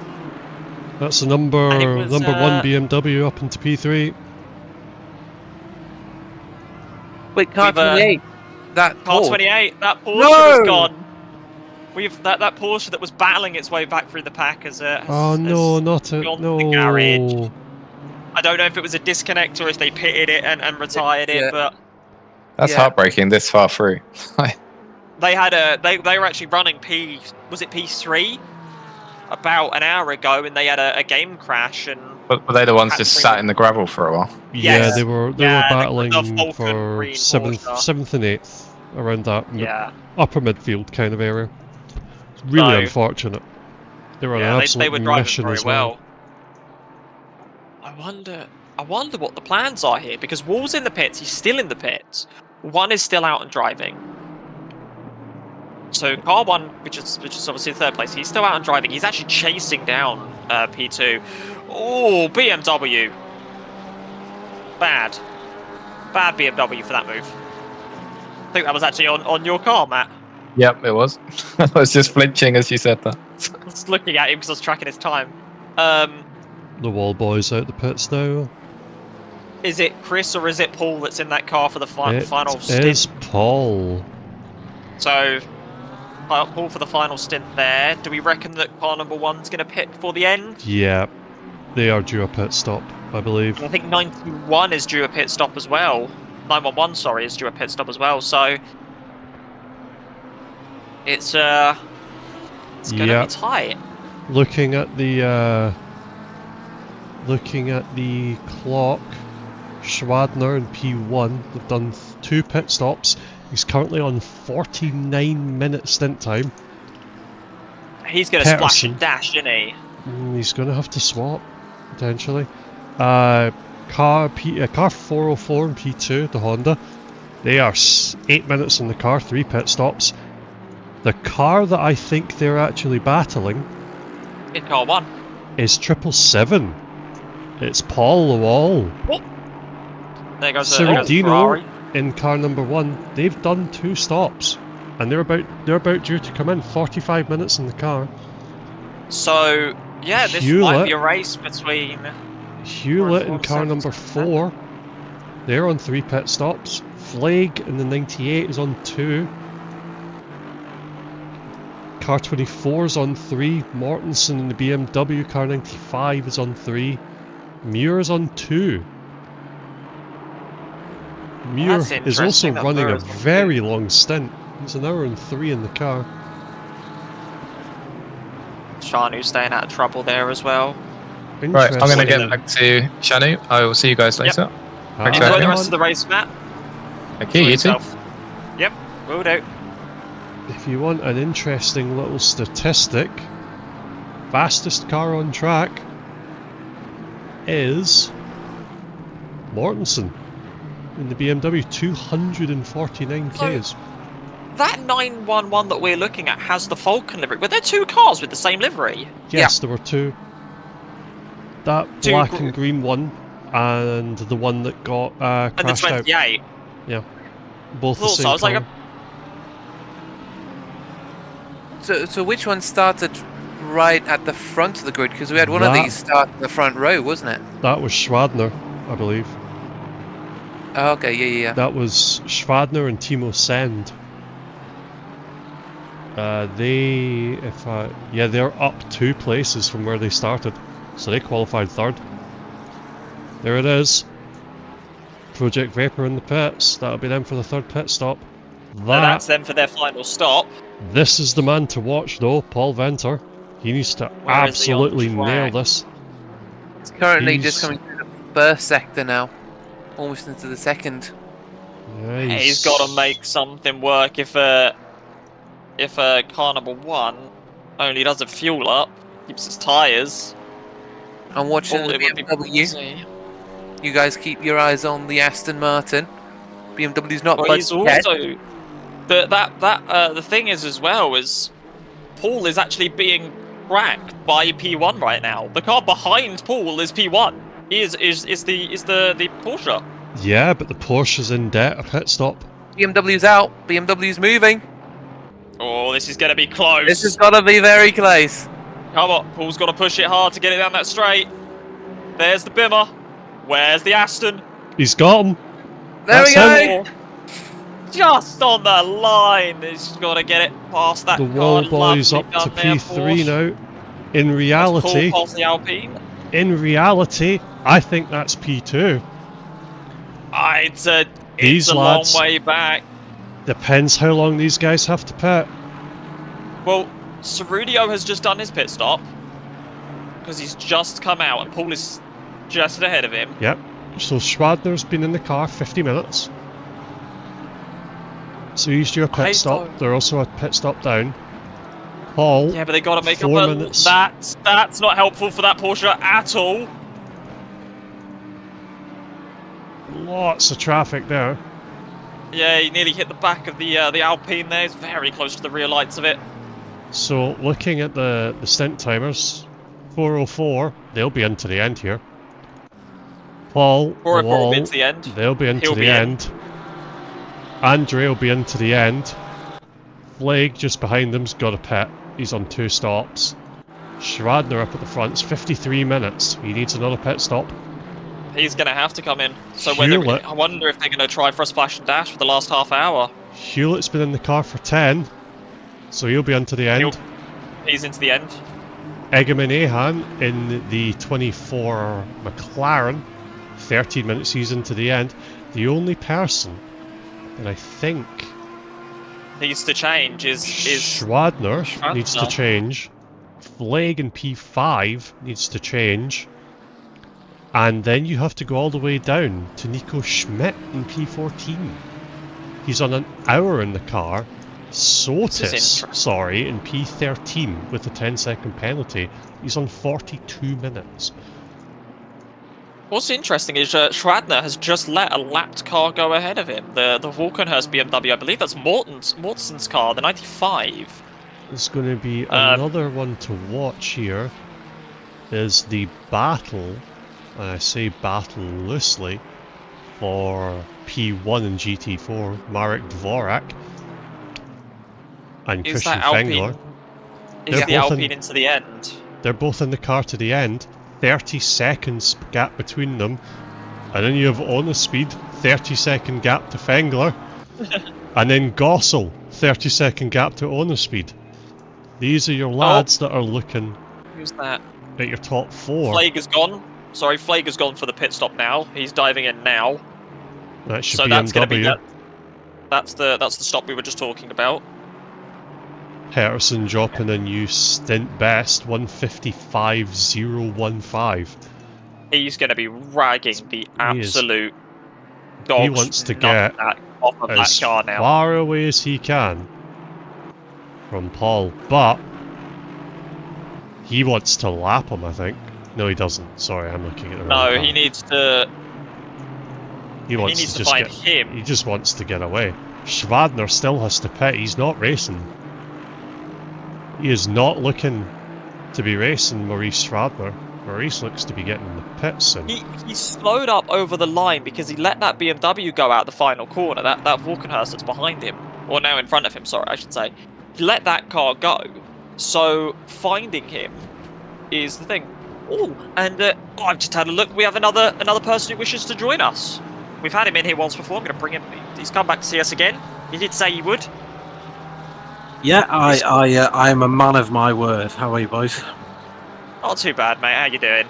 Yeah, we're good. We're running an unexpected P3 at the minute, although we're getting some pressure from behind now. I'm looking at the stints here. I don't think you're in P2. Oh, sorry, I don't think you're P3. I think you're P2. We think Schwadner still has to pit. Yeah, but I think he's got enough of a gap. He might not. Well, he might Where not. is he? Right?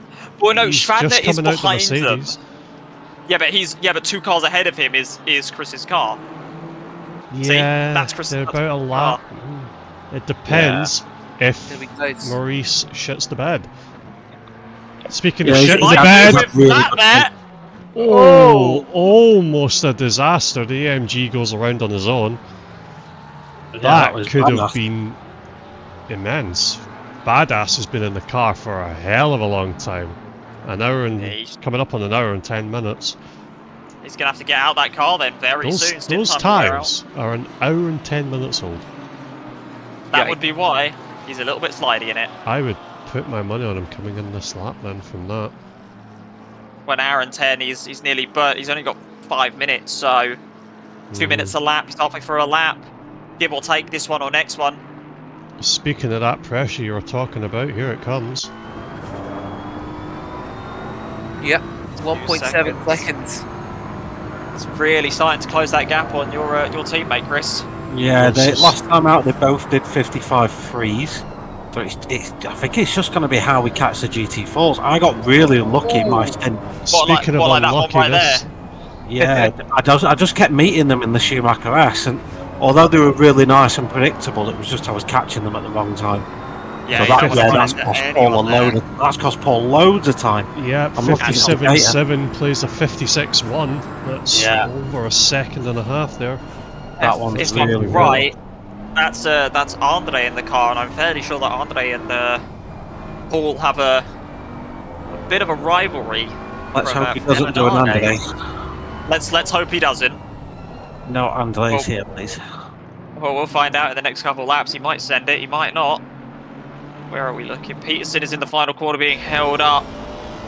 Wagner is only just leaving the Mercedes arena, so we're getting very close now. So when's he got to pit then? Schwander. Very soon. Very soon. soon. Within the last, well, just before the last half an hour, I think is the time it's going to run out. Yeah, it'll be really light and fast though. He's just under an hour on the stint timer. Yeah. He can't make it to the end. I think he's the faster driver as well. Think so, not entirely sure. He was keeping good pace with the Honda, so I'm inclined to agree, really. BMW is hunting the Aston. Yeah, that GT4 I think he's going to get that move done by turn 1. It's either by turn 1 if he doesn't send it on him through here. He's got a good exit. I'm on board with him now. Just watching him. Yeah. Gonna try something, I think. Paul's not To the inside. To the inside. Ooh. Hey. Wisely thinks better of that one. He's going to Paul's get wary a to good his run game, here, though. Oh, that's a bit weavy, but Yeah, he just had a look. matter. Nothing wrong with that. But other than that, Chris, other than your GT4's causing you havoc, how's it been for you all race? I've really enjoyed myself. Yeah, it's been a really good event. Yeah, I've just enjoyed it. I've had fun. You know, like to hear. I can't really comment much more than that. It's just been a nice event. It's good to have the multi-class. Not really been involved in any incidents other than the opening laps, and it's been nice. It'd be nice to have more GT4s on the track, in my opinion. But you know, as someone who's driven this event, I'd no. someone who's driving, you can be nice and go away. I think you might need to speak to Christian Fangler on that one. I think the sentiment is very much mutual. Yeah, I don't think he's been very well. No, he's been the polar opposite. He's been GT3. Put all the GT3s in the bin. You can't be trusted. Please leave us alone. Car badass finally taking himself into the pits in that Mercedes. The with the thing new with tyres all and the drive spot.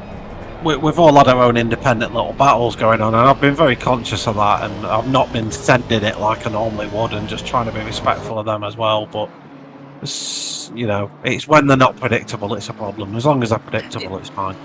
Yeah, it looks like it could be a pain. I mean, from stuff we've seen, sometimes the GT4s are at fault. Sometimes it's clear as day that the GT3s have made the mistake. Yeah, batting both ways for these drivers. But it's been enjoyable to watch. That's for sure. Lots of close battles. Lots of stuff to keep sorting out. Well, I'm gonna head back to my team now for the last 35 minutes. Yep. Enjoy yourself. Clip the grass there. You have a slide on the curb as well. Looked like he nearly went into the wall. That might be the position. God, he's going to squeeze him to the inside. It's fair. He makes his one move. He's made his move. Now he's got to hold the line. It's going to be an inside. He's in. He's going to go for the switchback. This has switchback written all over it. That's very defensive. It is. Up the inside. I can see the Bim's nose. Player 3 though getting involved. And he's going to do it again here. He's going to do it again. I can imagine Paul is violently swearing. Oh, defensive. He's being forced into these moves now, and that's going to slow him up. And that lap car behind, I wonder whether he's going to try and... I wonder whether he might misread the situation and then just get ahead of the black Beamer. That's Mortensen. I hope he does. I was about to say, for your sake, he's probably... That's what you need. But I He's think currently he'll running read his so- relative and just see that the two cars ahead are lapping for P3 and P4. So hopefully we won't get involved in this. Well, we'll find out because he's getting a wee bit close to the Bimmer in front of Mandalay. He's And even got a just that good view pressure of this from- fight, though. Good God. Oh, he's got a fantastic view on board of staring at the rear of these cars. But also then, yeah, Sorodi is going to be feeling that other Beamer staring him down, and it's not a threat really, but there's still that pressure of, if I mess up, this guy's going to try and get ahead. I think it's more. Yeah, He's and just he's- got to be aware of. Oh! Yeah, he's just got to be There it aware is. of that Beamer as well. Like that Beamer will be in his mirrors, and you know, Andre Beamer's just doesn't going to want go that. now. He's just going to send it back on him, and as soon as he possibly can, probably down at T1 now, because he'll be getting What blue happened flagged there? to death. So we will get out of the Well, way. Just ran a little wide and picked up some gravel there. To be fair I though, that white Beamer does have tons of pace to it. It overtook Schwandner at some point as well. Yeah. Oh, he's Well, lost that was 54.9. He's really quick. Mortensen is not a slowpoke. He's been forcing that Walkenhurst around. It's always fun with the GT4s Oh! into T1, though. That's the lead Alpine. The That It's is Tesla- small. Honorat, I believe, who's just been passed by them guys. All right, I'm going to jump back to my team, guys. Enjoy yourselves. Good luck. You too, You mate. too. Enjoy the rest of the Have race. See you later. Bye. See you later. Bye bye. Car 13 in the pits. That's Schmidt. So the number 14 BMW. That's now in the pits. That Alpine looks so small as the BMWs came by. It's tiny. Even the biggest GT4, which I would say is the Camaro, looks minuscule compared to the other cars. It's tiny. Very snappy there from the BMW as well on the exit.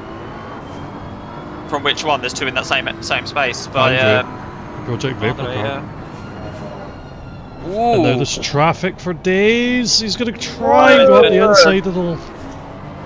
they're just going to have to try and get past these cars. If that the Merc's doing the smart thing. He's trying to stay out of it. Who's in that Merc now? That is the Merc that was... Badass. No, that's Kasut now. So that's, I would say, their faster driver. Yes. Sounds stupid. Things are very much playing into the hands of 777 now.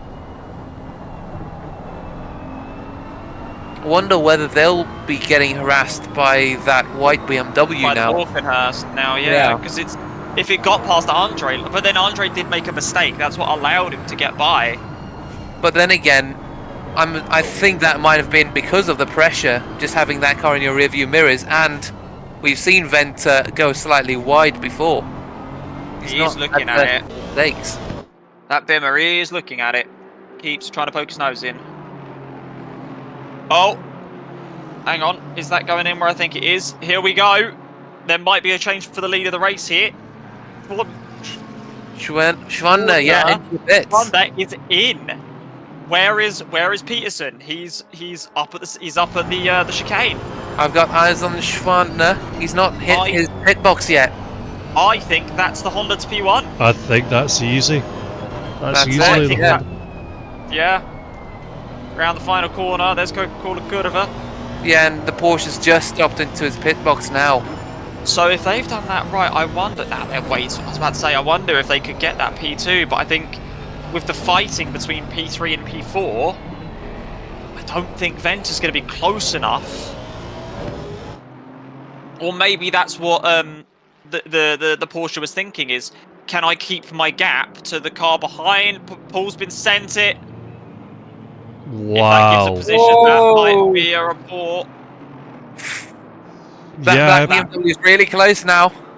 Yeah, that might be a penalty for that BMW though, for sending it on the inside and forcing him up, like, you know, pushing him backwards to get past. That's a punt to pass. And the Porsche, the 911 of Schwandner, has also just left Oh. the pit box. Paul messed it up. Oh, this is close. Andre's got to give him room. He Got to has. give him the racing room. They're still side by side into Yeah, but turn the- 13. Outside loses that every day. Inside wins that corner. Yep. Oh, That's unfortunate, that is. That is a shameful display from From the that back marker, yeah. back marker car 95. He had no reason to send it there. No reason to try it. Speaking of shameful displays, this is for position here. That'll be why he was on such a mission. Whoa, that's not even on the track. The stewards are going to take this man out back and shoot him after the race. All of those lovely things I was saying about him throughout the course of the race. He was driving very well. That one lap. And then he wasn't. But anyway, this still isn't over. Paul the Wall Ventor, still hungry.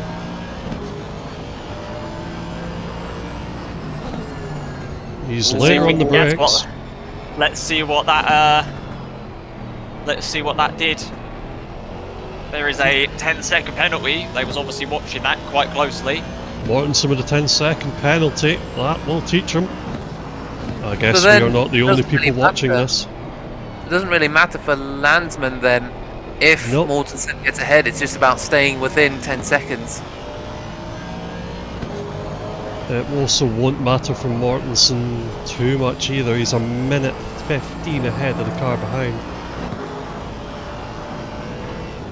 The question is, can Mortensen get ahead of Landsman and then bugger off 10 and a bit seconds up the road? Got half an hour to do so, and there's the move from Mortensen just ahead. Oh, there's a car with a drive-through. Martin Spitzer in car 31, he has got himself a drive-through, and that was for track limits. Just popped at the bottom of my screen. Ran out of fun points. It's the first one we've seen, but that's really sad for the car that was running in P5. Yeah. Yeah, fifth in class. Yeah, it was P5, fifth in class, and I think the car ahead of him was actually a car he was. Oh no, it's not. I thought he was chasing a car for position. He wasn't. And Mortensen has managed to get past Landsman into turn 13 and 14, that chicane, so now he needs to try and build that gap to Landsman behind and get ahead of him by more than 10 seconds. He is the car in front of this pack as well. Let's take a look, see at what's going on here then. Very sensible play there. If I was Paul, I would be very displeased with that. He's going to let him past. He's indicating to let him past. Saying he's staying left. Paul's a bit far back. But Paul knows that the Beamer ahead wants to give that position back though. That's good information for him. Is that something for the black Beamer ahead just tapped the gravel slightly. So he's still feeling the pressure. Can't say I blame him. Also, is that a first for the history books? That was a BMW using its indicators. Using its indicator. Can we make note of that? Oh, we have somebody who wants to join us. I believe we have a Mr. Moore who wants to join us. Not a Cedric, but a Blake. So I'll invite him up. Hello. Hello, Blake. Welcome. How's it going for you? All I can say, first stint was horrible. Third stint was okay.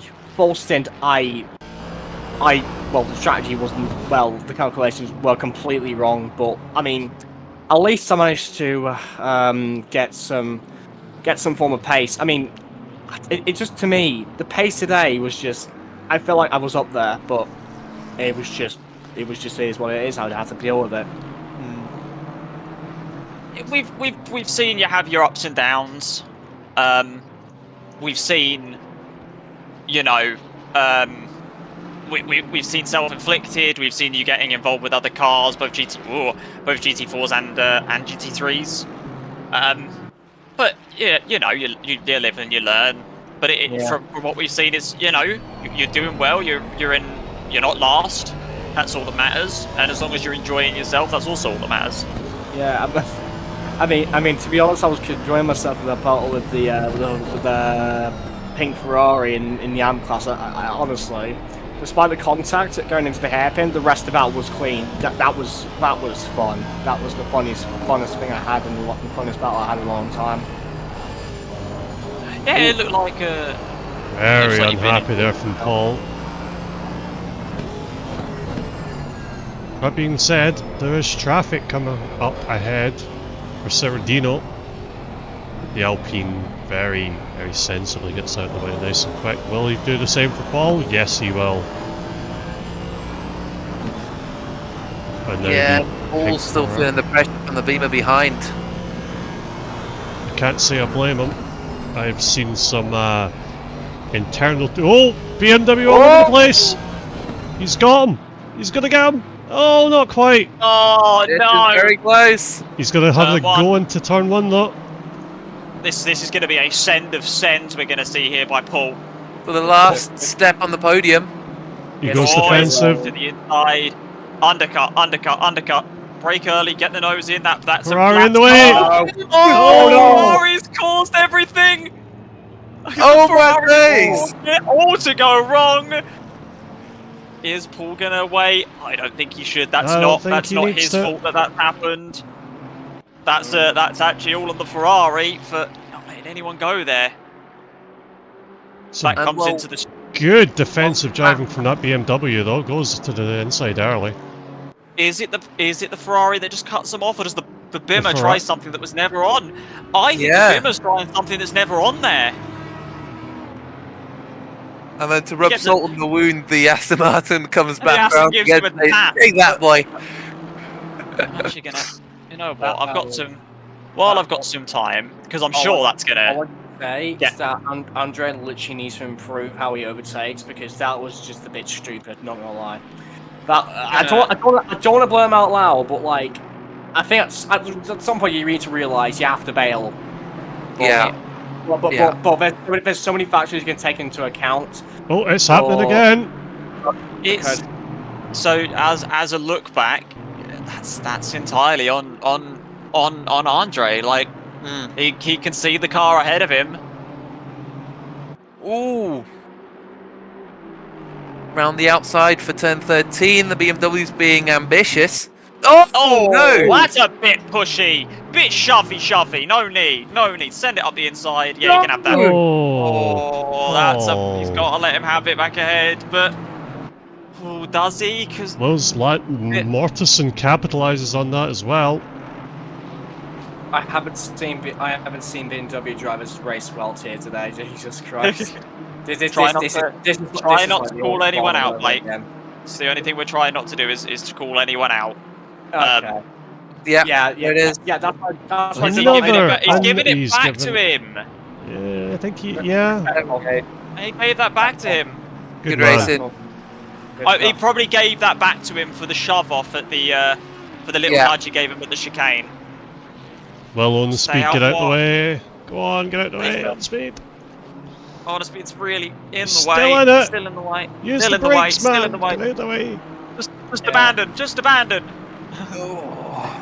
But that felt really unnecessary. That little tangle between Venter and Rodeo. Yeah, Paul. Word from internal team communications. Paul let him back past because of the contact down the straight. Yeah. So good man. Fair racing though. Fair racing. I'm probably gonna go because I was trying to rather help my team. I just came on here just to express my feelings about the race so far. So yeah. You're more than welcome, Blake. Enjoy the rest of it. I don't know how much left. Only 20 minutes to go, mate. So you got 20 minutes of just to grin and bear, mate, and then it's all done and dusted. Yeah. Okay. So enjoy yourself. Enjoy the rest of the race. No problem, mate. See you later. See ya. So this now gets very interesting because if he Andre needs to build at least a 5 to 10 second gap here. Which is not going to happen with all that traffic in the way. No. Look at down the main straight. Look at all this. If the Ferrari reports that in, then he might get locked out of that podium. Like, if the Ferrari reports it in, then he might lose that position because of the report time. Oh, 98 early. Almost, you know, Landsman. he might not need that report at the end of the day. He might just need the back markers to keep getting in the way of Andre. Very close. Pulling off as well. He's vanishing off into the sunset. He's up 3.8, 3.9 seconds. He needs to get 10 in a bit. Bit twitchy there from Paul. And also, we've got GT4 coming into the braking zone. There was a Ferrari weaving in the pits there. That was the 971. I wonder if 971 just went into the pits to get the repairs from the incident. That was the Ferrari that was involved. Yeah, involved in the collision. So they're looking to turn 7 from the Aston Paul is right on his ass. He's really got to try and send it. It's so difficult. The Aston doesn't have the pull out. Missed the gear shift there by the sounds of it. Hit the rev limiter, bounced once. Yeah, that's not really going to be very good for that engine at all. Ooh, oh, this is a very close bow. Andre is defending. Somebody told Andre to defend like a lion, and that is what he intends to do. 20 minutes left, so we're almost at the end. 18 and a half minutes. 18 and a half minutes. Yeah, this could get very desperate. Oh, that's not gonna help anything there, Paul. And to be fair, the BMW. Oh, does he? Go on, hold it. He's held it, but he's a bit squirrely on that lap. That's going to have dropped him back. That's over a second he lost there. He was 0.2 of a second. What he needs to do is take a lap, reset, chill, go again. Yeah. Or pray to the gods that the Ferraris might put in a report. I think he just needs a lap to reset, realign, go again. Because right now he's cooked. He's going to be driving on hot angry. tires. He's angry. He needs to chill. Come back at it. Well, the tyres are probably also not too happy as well. Yeah, they have been ding-donging for a while now.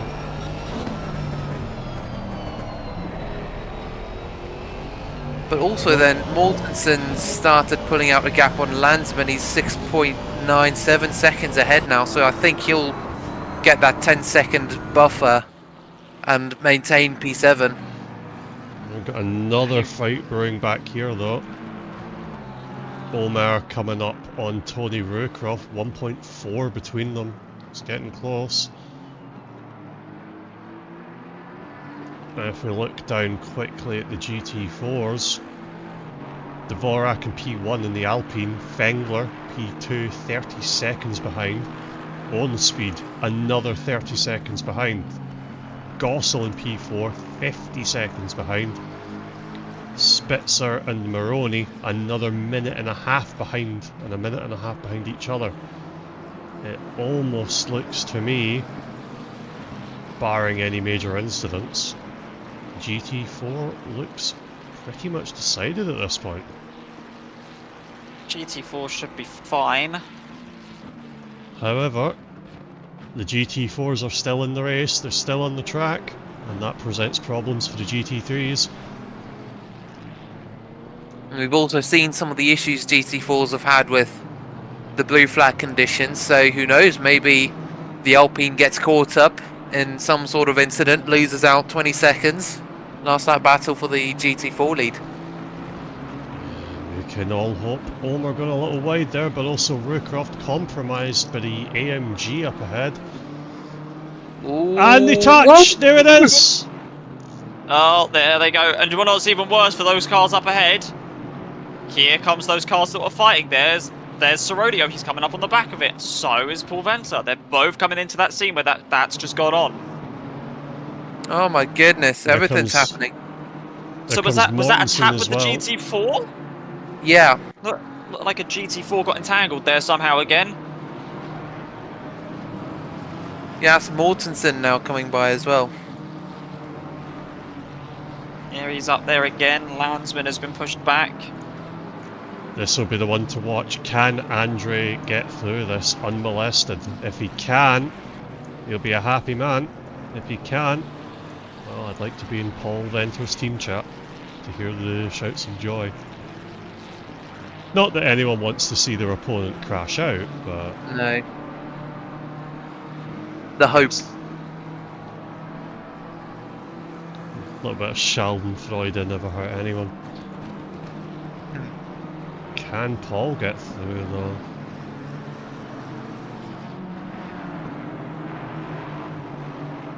Gap between Andre and Paul, 1.5 now.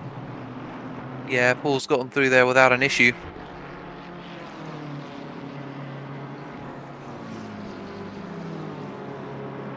Bit of arguments going on about having to leave space up there in the chat. Shouldn't be using the in-game chat, but I can see some people arguing about left of space. All the time you have to leave it a space. Oh, I'm not gonna say things are happening, but a little wide We've there. already done that pretty much.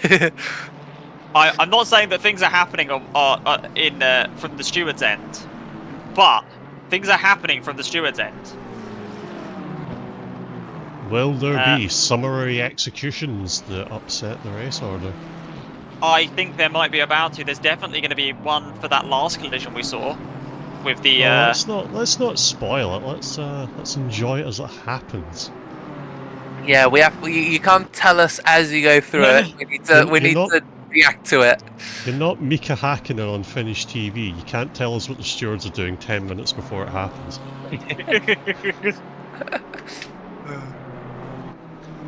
That angle. Speaking of 10 minutes, just over 10 minutes, 13 minutes to go.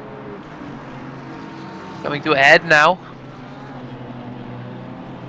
Oh!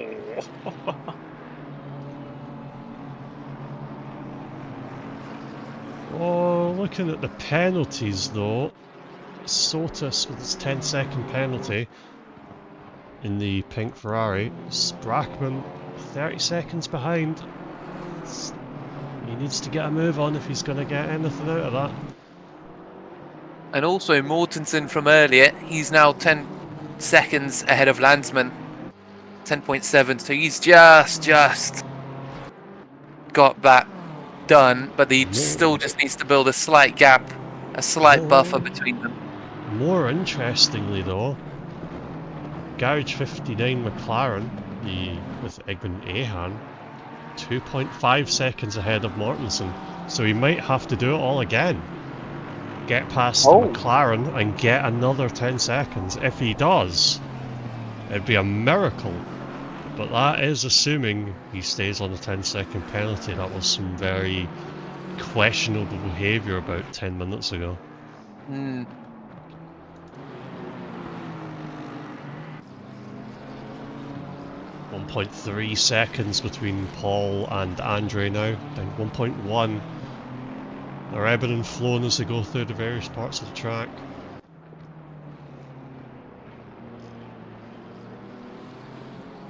Still no change down in GT4. I think actually that gap's grown slightly. It's 32 seconds now between Fengler and Dvorak.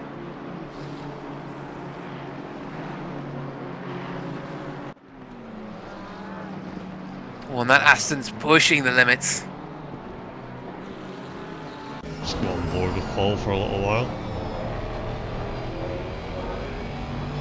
Car number 1, 5-second penalty. That is the BMW. Will that be the only penalty he gets though? The gap is 1.5 seconds. That'll be for the turn 1. All that Paul needs to do at this point is stay close. He just needs to chill. He doesn't need to get past him. He just needs to wait for the end of the race. Well, that's happening. Mortensen is coming up on the McLaren ahead. Ahan, 0.7 seconds. But he's built up a 13-second lead on Landsman, so he's got about a 3-second kind of window to get past.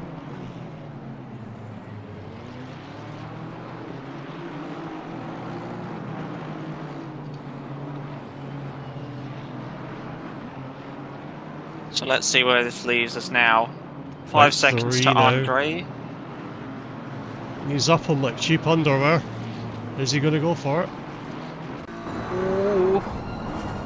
It's not a bad spot to overtake, but not ideal. Meanwhile, this is happening. Paul Venter just behind him.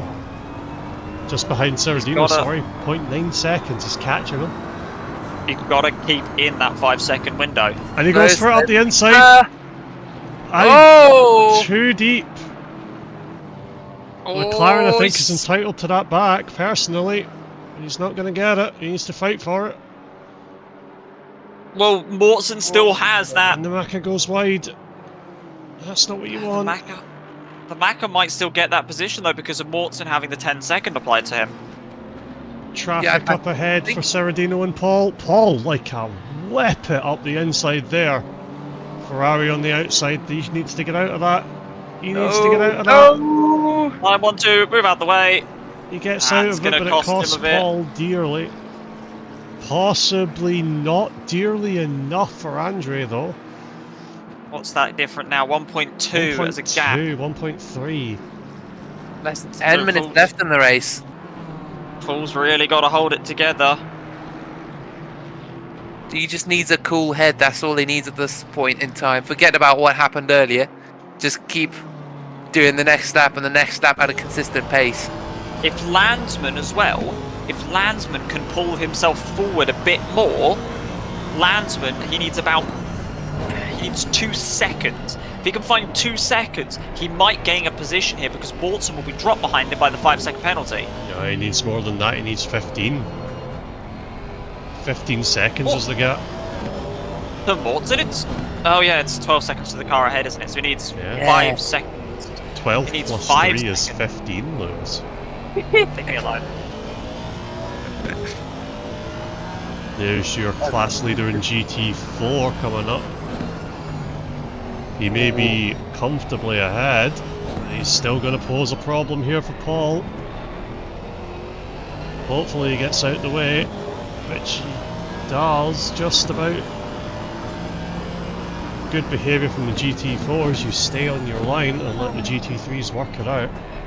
So I don't know if we saw this, the leader was actually crashed into by a GT4. No way. Lap 117. Oh, Paul, bit deep there.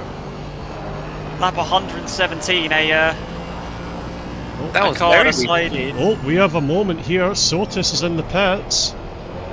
Car 971. 8 seconds. I am He's stopped. very tempted. There goes Sprackman. Up to P13. Mata and Blake are not going to get anything from this, unfortunately. Back up to our boys in front. Paul, 1.4 seconds. And there's traffic. So those GT4s being pesky again. Paul's going to have to be careful here. As a question, do we know what car Mikey Gowowski is? No idea. So could you say that name again? Patrick Mikey Gowowski. Patryk. Car 971. Cool, they're getting DSQ'd. What? I'm not going to say what was said in chat, but it was extremely targeted and extremely racist remarks. You also just got a drive-through as well. And What he you- just killed, and he put No way! intentional wrecks. Had enough. Nope. Ban his ass. Be gone. Yep, Oh he my can be goodness. DSQ'd for that. Who was that Normally that got I would- annihilated? Let me see what the Ben DSQ Ely. is. Ben What car Ely was got that? 971, was that the... 831. Well, no, 831. the is He's the gone. person who I... Edie was he's the gone. victim, but yeah, it was 971 coming out. What was that, 971? Okay. Yeah. And they've now They're left, have they? Yeah. Cool. So Meanwhile, we don't have to qualify them. I won't be disqualifying them, but I will be, Giving them a chat later on.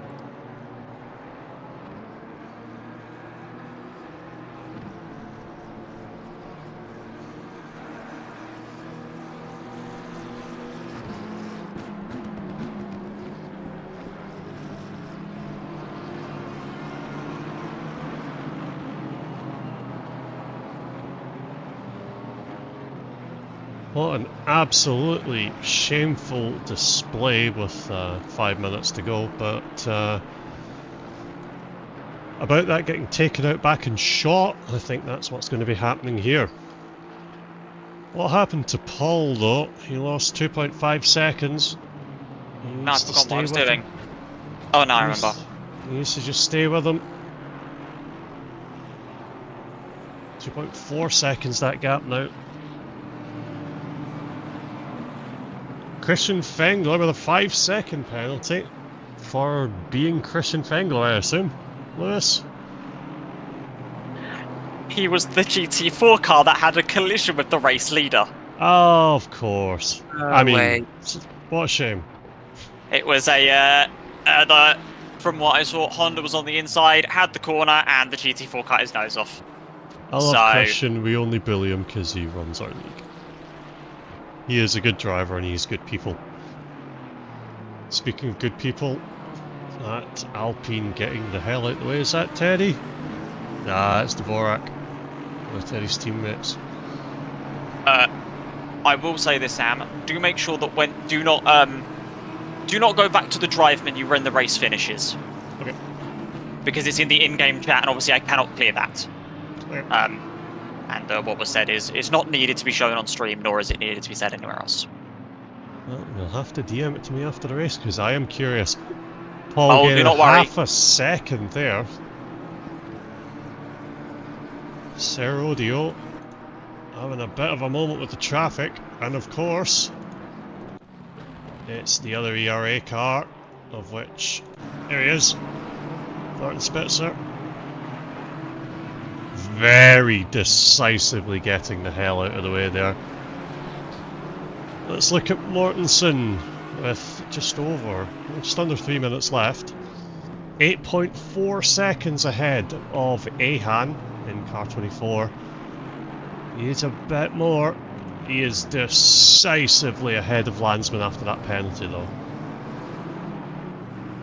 He needs to just get his movement going just a little bit more to secure P6.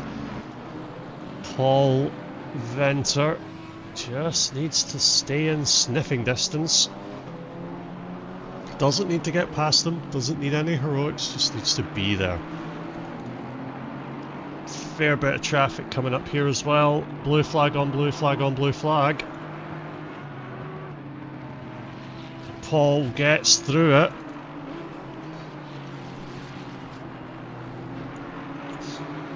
Whereas Sano doing very well to stay out of the way there. Andre tries to get past the McLaren. Paul flashing violently. Can't say I blame him. McLaren runs a bit wide. This is dangerous. No, gets away with it. Good awareness. Going to be needing a change of trousers before potential podiums with a minute and a half left. Where is the Honda? There's going to be another lap after this, I bet. I'd put money on it. Yeah, I think it's going to be another lap.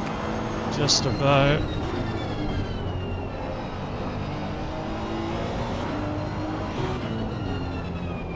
Ooh. Traffic being traffic. Stays well clear of that, don't say I blame him. Up ahead, Paul, 1 second. As we we've been saying, 50 seconds remaining in this. Just needs to stay close to him. Mortensen, with his 10-second penalty, is now 13 seconds ahead of Ahan. That is good news for him, bad news for Ahan. Mortensen has been absolutely running away with it, hasn't he? He's had really good pace. Leader is on the final lap. Here we go. This is it. On the line with 20 seconds left. This is it. The question is, does Paul Venter care? Or does he really just want to get past that BMW? At this rate, he might just do it. He'd be foolish to try it. He'd be brave. E&W runs a bit deep there. No more traffic up ahead for the rest of this race for these two. Paul runs a little bit wide. Just lifts off a bit more than he needs to, I think. God, look. Oh, I want to see the end of this, but I have got to see this final thing. I think Paul rather sensibly has decided discretion is the better part of valor here. He's just going to let him go. However, that's not for position, that's a cheat. Did I already say that? Okay. I know, I was about to say, Vorak was within half a second of the GT3. That was scary. Oh, I was like, I'm not sure that's supposed to be there. But Peterson's just coming around the, just coming into the kink now. So he's almost at the end. These two. Who's going to do us the honours of sending him over the finish line? You started it, you can finish it. It's your problem. Fair play, fair play. Coming around the final corner now. Been holding on really well all race. They've had an absolute banger of a race. Really good pace. And they come across the finish line now. The checkered flag waves for Peterson in the Honda. And we love to see that. It's the only Honda on the grid. We love to see the only car there. That wasn't a change of position over the line, was it? Nope. Oh, I don't think it was. There might be in a minute though, because it's currently still going though. Ulmer. Has Ulmer made a mistake? Ulmer thought it was over. Oh no. He started doing donuts and Ruicroft goes past. Oh, silly. Oh, disaster. Silly. However, still ongoing up here. Paul just needs to stay within that magic 5 seconds. 1.7 now, just under 2 seconds. Mortensen is gone. He is 20 seconds ahead of the car behind him. He is comfortably taking P6 here. Paul 1.7. He just needs that magic 5. This is for the last spot on the podium, so it is quite a big position for them.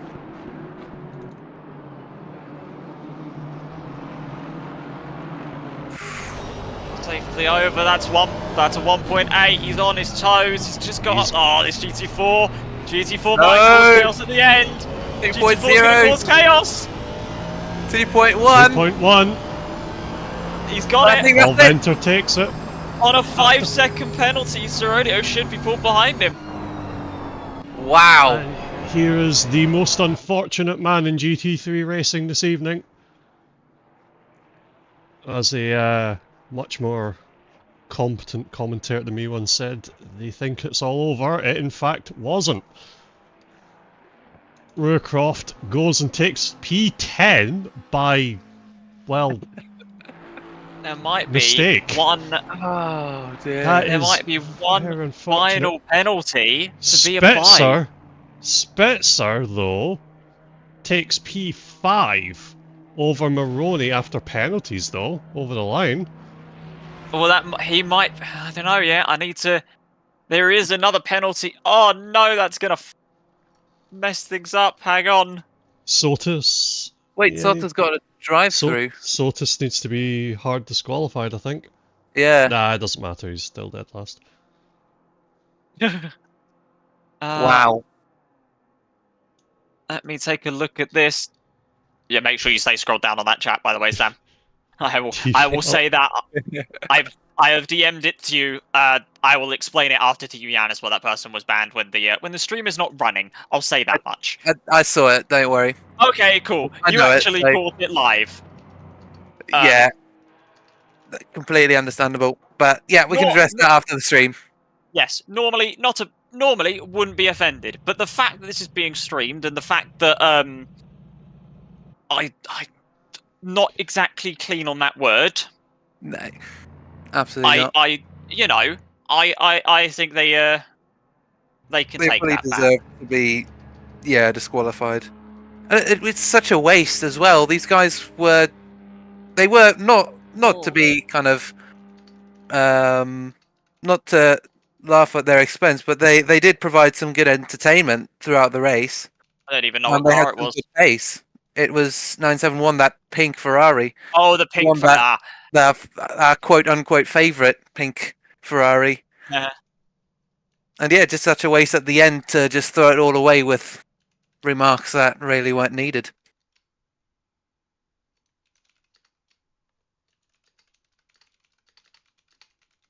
But wow, that was great fun to watch. Do we want to do something that is very popular amongst the people? Do we want to pull in the top 3 teams I think of drivers? we So the guys should. I think we should get in Paul and Chris first.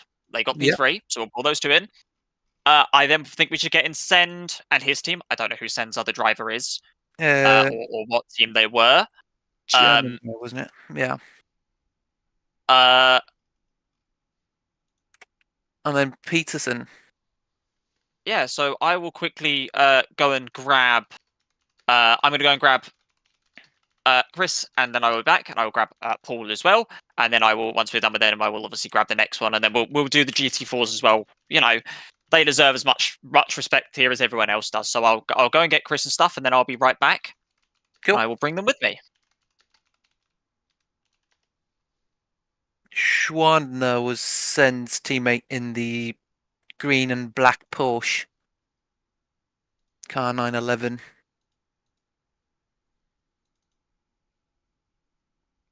I am not going to lie. That was the most exciting 10 minutes of racing I think I've ever seen, where there were no overtakes.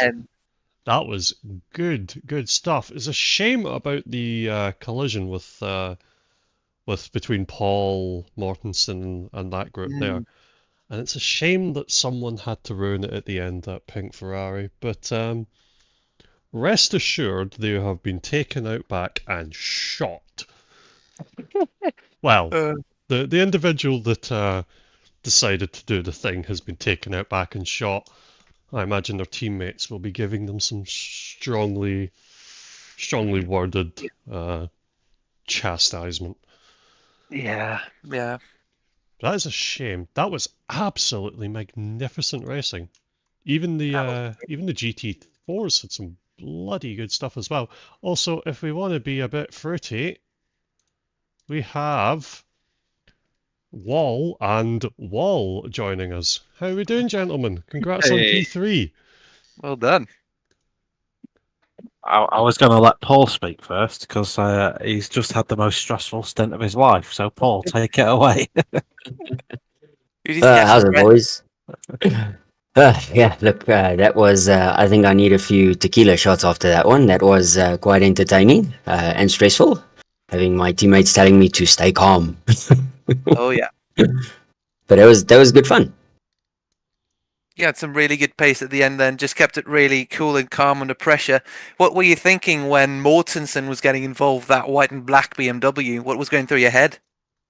I honestly, there was a few flowing swear words because, you know, why get involved when you shouldn't be involved?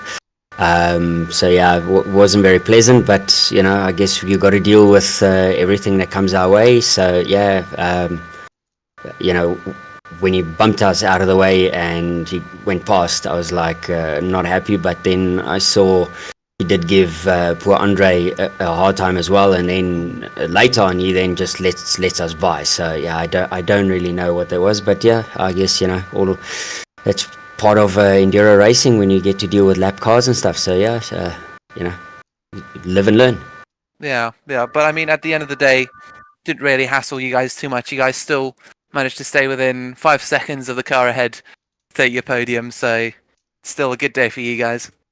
Yeah, absolutely. You know, for the Wall boys, you know, Chris, the real Wall, and then me, the Wall lover. So yeah, absolutely fantastic result. Take that any day. And then Chris, as you know, Friday we will have to do some more live shots because that's what podium people do. Well, we will do those shots. I owe you some from last season. I think I owe you about 5 shots, so I'm going to get drunk off it. Absolutely, but yeah, thanks for the event, guys, and the stream popped in here and there when I wasn't racing to watch. So yeah, it was good to see the comms going and the stream. So yeah, thanks for you guys for sticking it out 4 hours talking smack about everyone around. It's a pleasure. Yeah, second fun. that really. It's been a really good event. There's been some eventful moments, as I'm sure you've covered. Absolutely.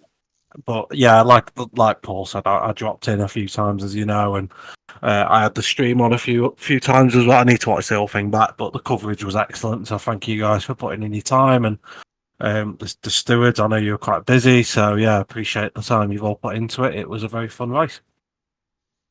Absolutely, and it was a joy to watch from our perspective. Yeah. Yeah, and well done to Christoph and Darius as well, because they drove their literal balls off in P1 as well. They really had to work for that, so well done to them. Yeah, Eleanor 1 and 3, so we'll take 80% of the podium. So that's as they say, the bossman will be happy. So I, as the bossman, I am happy. Cheers, guys. Yeah, thanks, gents. I'm going to jump out. Awesome. Thanks for everything, man. Cheers. Yeah. Enjoy. Have Right. a wonderful night, gents. Hard tonight. That's all they should savouring that victory. Let's see if we can drag anyone else round. Said we were going to get Stend and what's his name, the other driver from the black and green portion. We're going to try, but I don't see them, unfortunately. Lewis, do you want to go see if we can get our esteemed race winners up? I'll go and get our GT3 winners, and then we can go and pick up the GT4s as well. Let me go and see if I can bug them. Back in a second.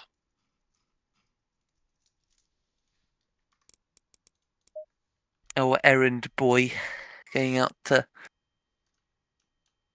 recruit the drivers and bring them to the stage. Love the orange on that Aston. Sounds better than that as well. Oh yeah. There we go. I have a Squishy TV, maybe the Porsche? Is that the Porsche? It might be. Let me double check. Hang on, let me double check. Oh, yep, they are. They're the Porsche. They're the guys we want. Let's get them up, and then we'll grab the victory boys later.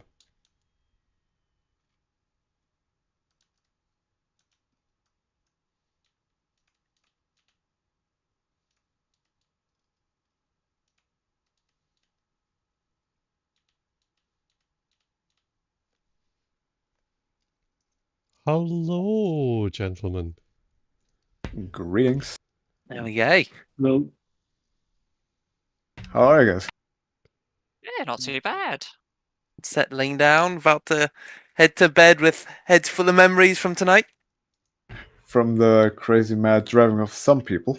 Oh yeah. Yes. Oh yeah. We're not gonna name names.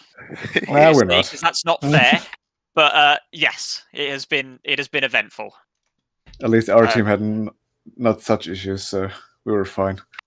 No, your Porsche was very enjoyable to watch. I actually got your one confused with another Porsche because I believe there's another Porsche running the exact same livery. Yeah, that was our sister car. Your sister car, and obviously they had as we described it, an engine fault, which caused them to disconnect. But seems like you guys carried the mantle. Yeah, that car was in the fight. It's very good fighting from that car. Especially at the beginning, we had our fun with the BMW of the car number 1 and 4. Yeah, there was quite a few cars up there on you guys. Yeah, but the rest of the race was quiet for us. Yeah, certainly for me. Yeah, but sometimes that's better than it's just dealing with the lap cars. Then, yeah, not as much dealing with an actual fight. But yeah, it looks like you guys had a very good race. Yeah, P2, not complaining about that. Yeah.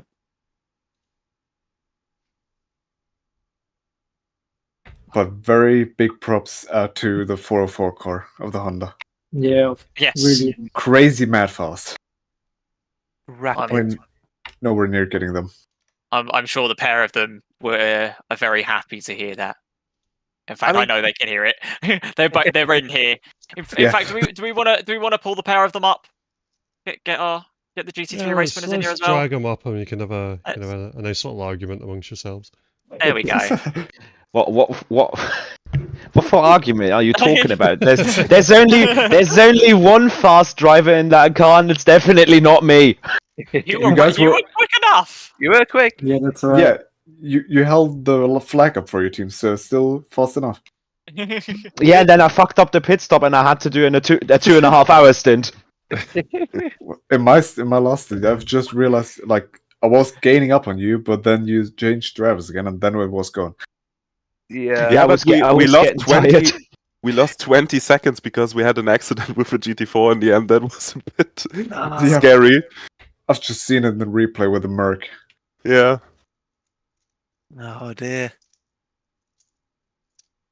But we were watching you when we were in P2 and were like, yeah, when are those guys finally pitting?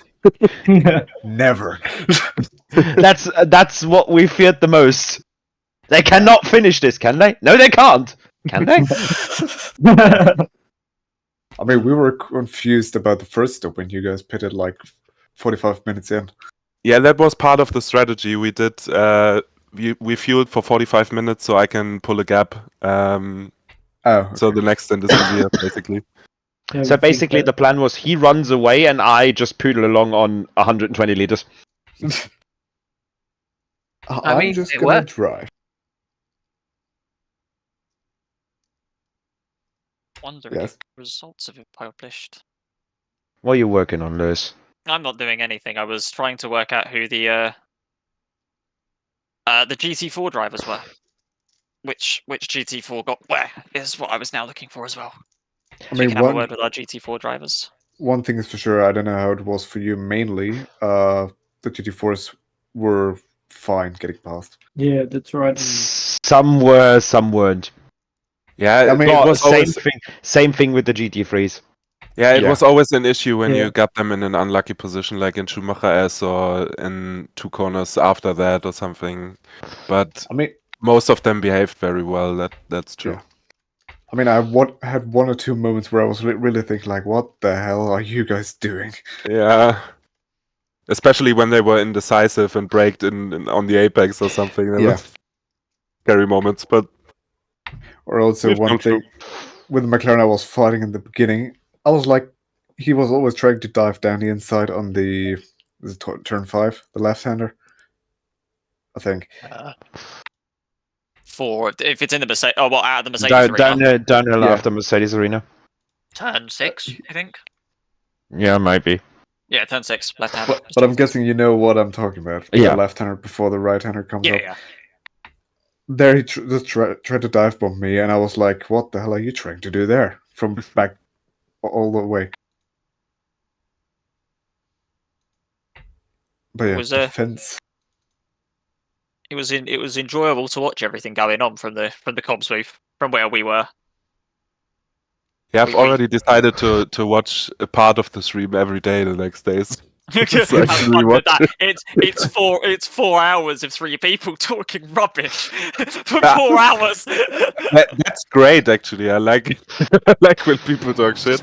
It's just 4 hours of us chatting was about back cars. It's brilliant. Me remembering what engines are in cars. It's brilliant. That was fun. Did the Aston Martin V8 Vantage have a V12? No, I think it's just quick in a straight line. Did I think it's just they very- The Honda isn't. Did you guys had a warning from cutting or something? One, We got 2 in the whole race. 2. I got Yeah. 1 in the second stint. I got 1 in the last Okay. Yeah, okay. because I said, "Fuck it, yeah, I'm not gonna lift here." Lucky us, we didn't have that.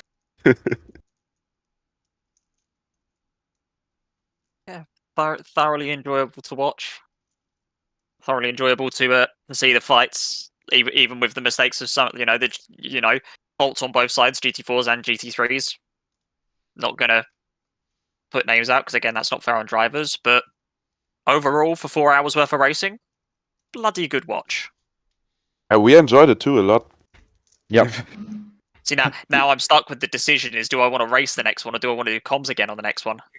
Do both. Yeah. Oh, I can't do both. I mean, I was thinking the same thing. I have the capacity of a mouse to be able to drive, especially if I drive a GT4. You know, race a 24-hour race, do a double stint, then wait an hour, and then commentate. And after right away, I'm doing two a stints. 24-hour race in like 3 weeks. I don't need that to add to my rap sheet of things I'm doing. Wait, 3 I weeks. should probably practice for that, shouldn't I? Yeah, 3rd of August. Yeah, okay. Where? Toga Racing are doing a 24-hour. The one, okay. But I think all the GT3 slots are filled on that. Regardless. Yeah, me and my teammate will go do one on 31st of August. You're on the later one. We also in the on the stream and in the announcements channel on the HSR, ERA, and DGSR servers, we have the card up for the new 4 hour of Indianapolis doing the same thing again. Hey, Some man. of GT4s and GT3s. So if you're interested in that, get yourself signed up. This was a riot. I've enjoyed commentating, but I want to be on the track this time. Same here, man. Do Who not knows? bring it Maybe we back. could get three different guys doing the commentary, and then all 3 of us, the commentary boys, go for a team. We'll trade out. We'll trade out. Chris and Darius, you run the last one. You can now do commentary for 4 hours. No, next one is Indianapolis. Next endurance race, we're driving my car, and not his. So when are you taking the Lexus? No, the 488, you idiot. Be the Italian Obviously. shitbox for that. We'll think about it. We'll have to make a discussion and see if we can get a new either a new commentary team in here or. I mean, I know one guy who's doing it for us for our GT4 season, so he might be down for it. So we'll see if we can maybe get him on it. I know a couple in ERA who might like to take a chance on the 4 hours and have a go at it. So we might get it to work. Yeah, maybe we can make another one. If we get this sorted out as soon as possible. Commentary. On that, do we want to try and drag in some GT4 teams, or do we want to call it there? I'd say you can, but wait for Christian to finish his stuff. Who won GT4, by the way? It was Reborn Sim Racing. It was the Alpine GT4. Yeah, what happened to the Camaro who was leading by like 3 laps? Game crash. Really bad game crash. Unlucky. And then they were trying to rejoin, but the problem is with the rejoin is the driver that crashed was the lead driver. So without him being able to rejoin, they couldn't bring the car back. What's weird is that somehow apparently that Camaro still managed to finish 6th in class. I'm not sure how. Because I'm sure that can't be right. It was Alpine, then it was Bearded Sumo Motorsports in P2, which was the car of Ornispeed, Roth, and no, that wasn't their one, was it? Because they were the it was Stone, Badass, and Kasut who was in the 2nd place car, and then the 3rd place car was ACM, which was Braga, Goswell, and Zakdal. I don't think Zakdal was in this. I think it was just Goswell and Braga. So they got 3rd place over it. ERA got 4th and 5th. Their academy team, which was Christian Fengler and Kolb, got 4th, and I believe the 2nd team, which was Itza, and they got 5th. So we'll have to double check that, obviously, after the race, but I'm pretty sure that those were the guys that got those positions. That's what it's written down as according to the Simbrid standings. So we shall see. very fun to watch. Obviously, yeah, we'll wait until Mr. Fengler is done as one of the admins of 1 or 2 servers. So we'll pull him in as well. Have a nice little word with him. So, Darius and Yes. assorted Germans. For those who don't speak the correct language, care to explain what it says on the back of your Honda, for those of us at home? It's actually difficult to explain in English. So for Mr. Sent and Mr. Schwantner, have you seen what's on the back of a Honda? I think I haven't downloaded your guys' livery. There's a lovely meme reference to the lovely Robert Geis, and the back of the car says "Aus dem Weg Geringbeschleuniger." Good one there. So, for the English audience, basically the back of a Honda says "sod off slowpoke."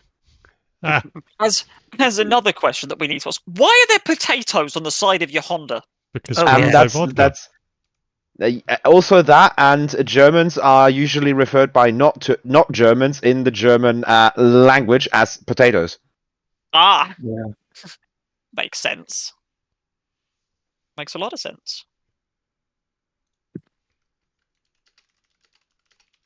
Oh, where is Mr. Fengler right now? I've lost him. I've just seen him. Now he's gone again. He's with Blake. He's having a chat with with Blake. He drove well tonight. I just saw the Lamborghini the other way around coming out of the Mercedes arena once. Yes, it had actually hit the. I think it hit the inside curb, then clipped the outside while on the throttle, and that had rotated the car. I think I've nearly destroyed the Honda and the Schumacher S twice by bottoming on the diffuser first and then afterwards jumping into the dipper. Hasn't been the best race yet, but then again, I managed to avoid my teammate being taken out by somebody with a disconnect. That's true. I just was looking for them after the stuff happened, and I just saw they were coming out of the pits. I looked at the map and I saw Christoph was coming on, and I was like, "Be fucking careful, fucking careful, fucking careful, not too close." Oh, as a side note, you know how we said that we would be having a look to see if we could grab another commentator. Yes. One of the Wolves has offered his services to do commentary on the next one, so that the guys at the commentary booth can get out and go on the track. Nice. Understandable. Which is very kind of him. I might actually join Chris on that one. Ooh, we're getting there. Getting there. No, need one more. One more. Oh no, they can do 2 people comms. Oh, true.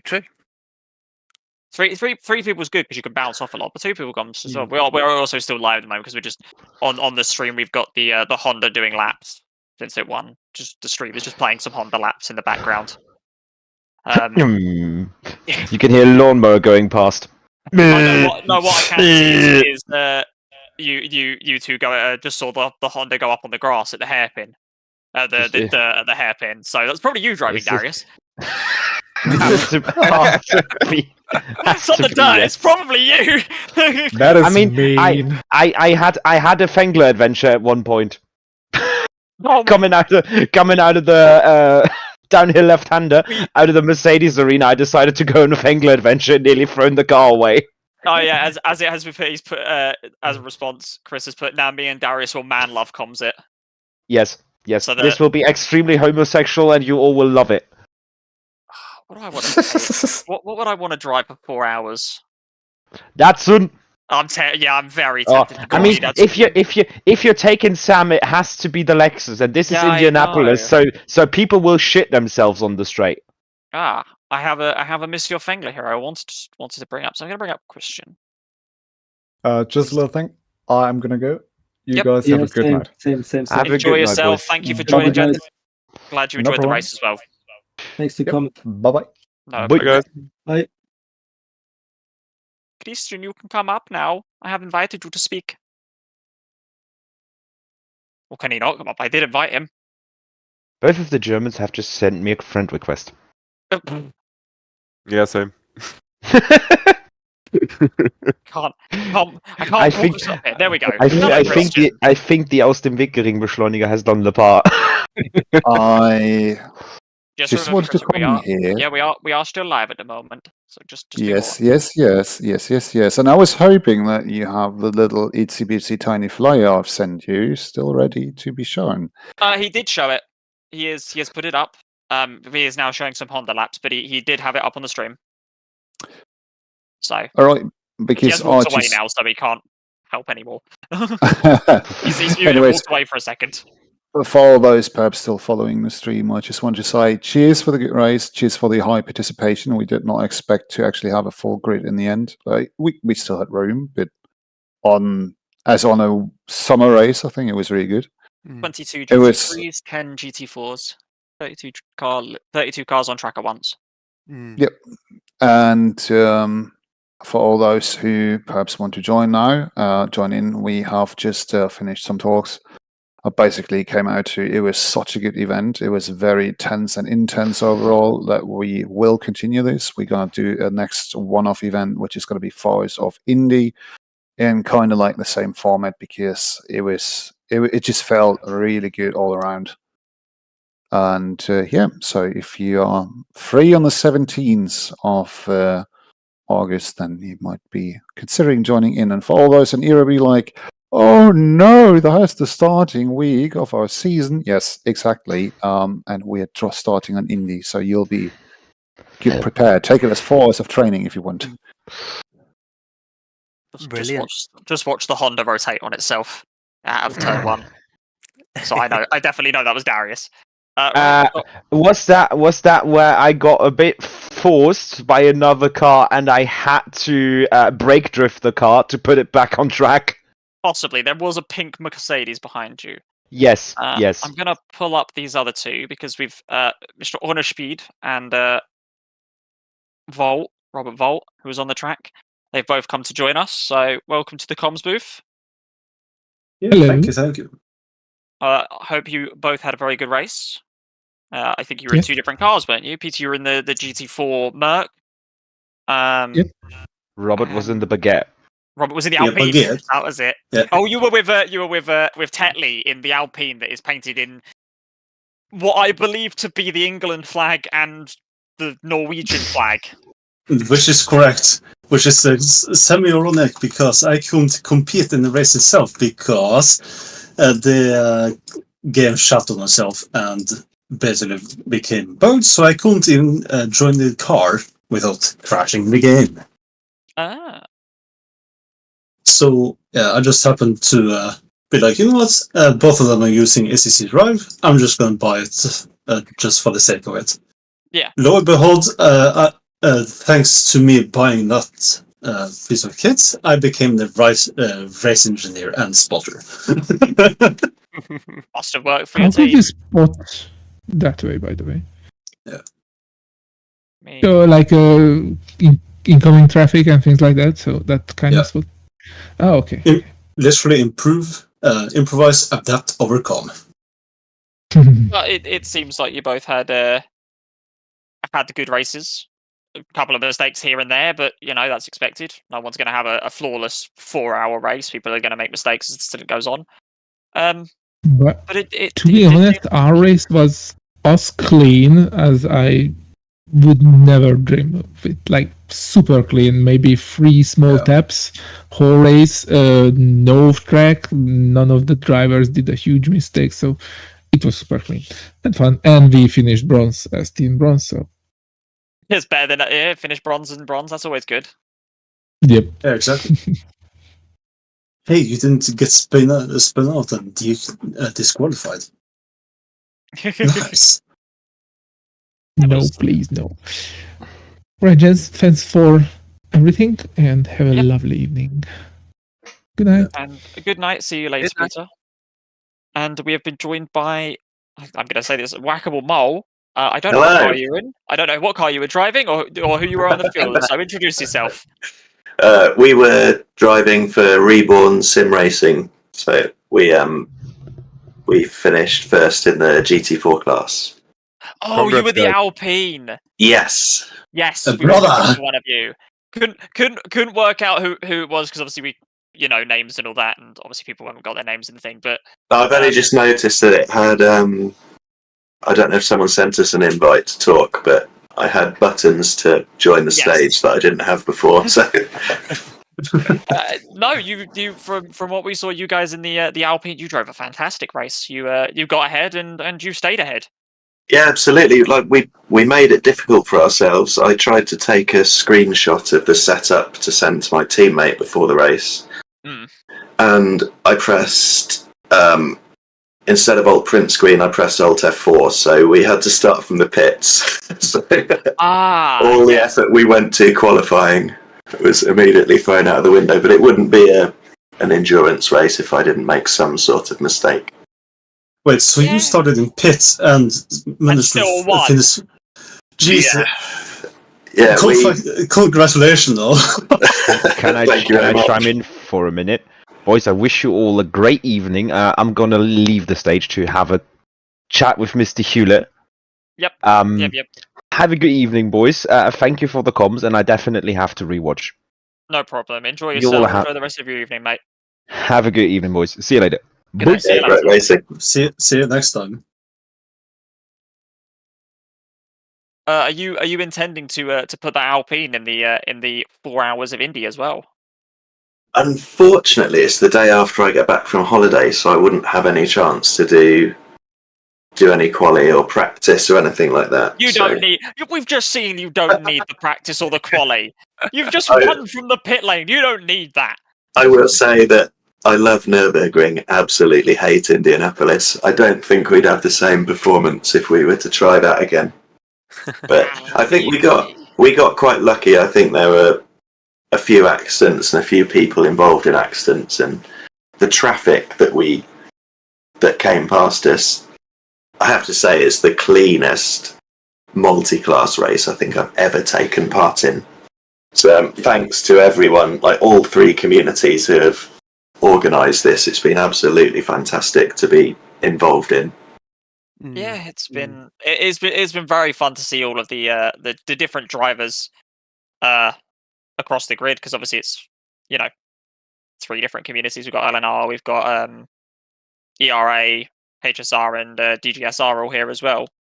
So yeah, lots of different communities, and hopefully we can get some more in for the next one. Maybe there'll be more communities, more entries, but 32 cars on the grid seem like a very good number. Oh, absolutely, yeah. And to still have most of them at the end of the race is almost unheard of. We lost the Camaro. They had connection issues. We lost the 992 Porsche. They had connection issues. We lost the car that will not be numbered or named for reasons. We had the black and green Porsche as well. Yeah, the other black and green Falcon Porsche, they retired due to issues. They came back. I think they also came back and then retired the car out again because they couldn't get anything back, which is fair enough. They did their best. The Camaro had fantastic pace as well. We were keeping an eye on the lap times in the first stint when we had to start from the pits. We were looking at the lap times and thinking, well, maybe we could catch these guys. And the Camaro was pulling out almost identical lap times to us throughout that first stint. It's a good car when people know what they're doing with it.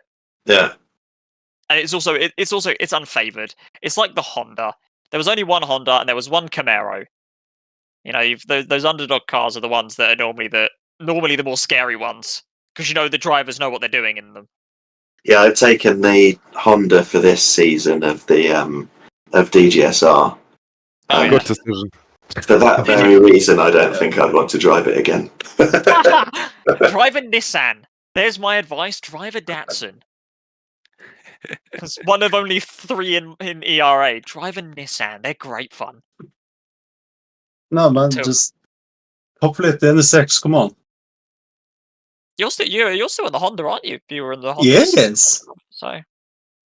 Yes, I am, and I did also contemplate on bringing the NSX onto the endurance race, but honestly, though, I did enjoy the GT4s. There is. I think we might have to up the number of GT4s because I think you could have 15 max, but I reckon if we pull in some more people from communities, we might be able to up that number a bit and bigger the grid out. And Indy's relatively large in comparison to Nürburgring, so overtakes are a bit easier to do. I just instead of GT3s, just bring the GT2s instead. Oh no, we don't want to mix. Because if you bring the GT2, you're going to get a spec class. You'll just get either all Mercs, all Maseratis, or all KTMs, and that will be it. Yeah, but that's not the bad thing about it. Bringing GT2s with GT3s, I don't know if that will vibe well. We're going to find out. Well, we're going to find out tomorrow. I mean, imagine if you have the engine of a GT3, but no fucking aero. So, yeah, anyone who's ever driven against the GT2s in a GT3 round in Nordschleife knows how frustrating they can be in the right hands. Yeah, exactly. Hopefully, we'll see numbers up. You know, we'll get more people wanting to sign for it in the Indy one. It's just the GT2s as a joke. Calm down. I know. 32 cars, very good turnout for the first time we've tried something like this. So 4 hours of Indy. You know, maybe we'll see 35 cars, maybe we'll see less, maybe we'll see more. We don't know yet. I'd love to see more people in GT4, definitely. I think it doesn't get the love it deserves in this game, but it's... Oh, yes, please, more. Although, please keep it Multiclass series. Oh, Preach. Yeah, well, you got to keep the you know... I would say add an extra class and bring the M2s as well. Add some real carnage to the mix where those M2s get in the way. Right, I think it's about time we wrap up the stream, don't you? I think it is. I think it is. It is. We have been streaming since 6:30, and it is now almost midnight. Almost midnight. We've also been shooting the ship for an hour, so yes, after the race, but that's fine. Yanis, Lewis, you want to say your goodbyes? Yep. Yep. Thank you everyone for watching. Obviously, it's first time for us three for commentating. I hope it was enjoyable for 4 hours of three men talking crap. It was a great race to watch. Great race to watch. A very enjoyable one to commentate on that. So that's all from me. Yanis, do you want to use your words? Yeah, it was absolutely one of the most entertaining races I've seen. Controversy all across the track. We saw the GT4s and the GT3s interacting. That was very interesting to watch. And of course, just the last bit of the race was just nail biting, edge of the seat action. So can't wait for Indianapolis next time. Then I will be the weird one who will just say goodbye. Thank you all for watching. If any of you are still here, we'll maybe see you on the next one. Who knows? Have a good one.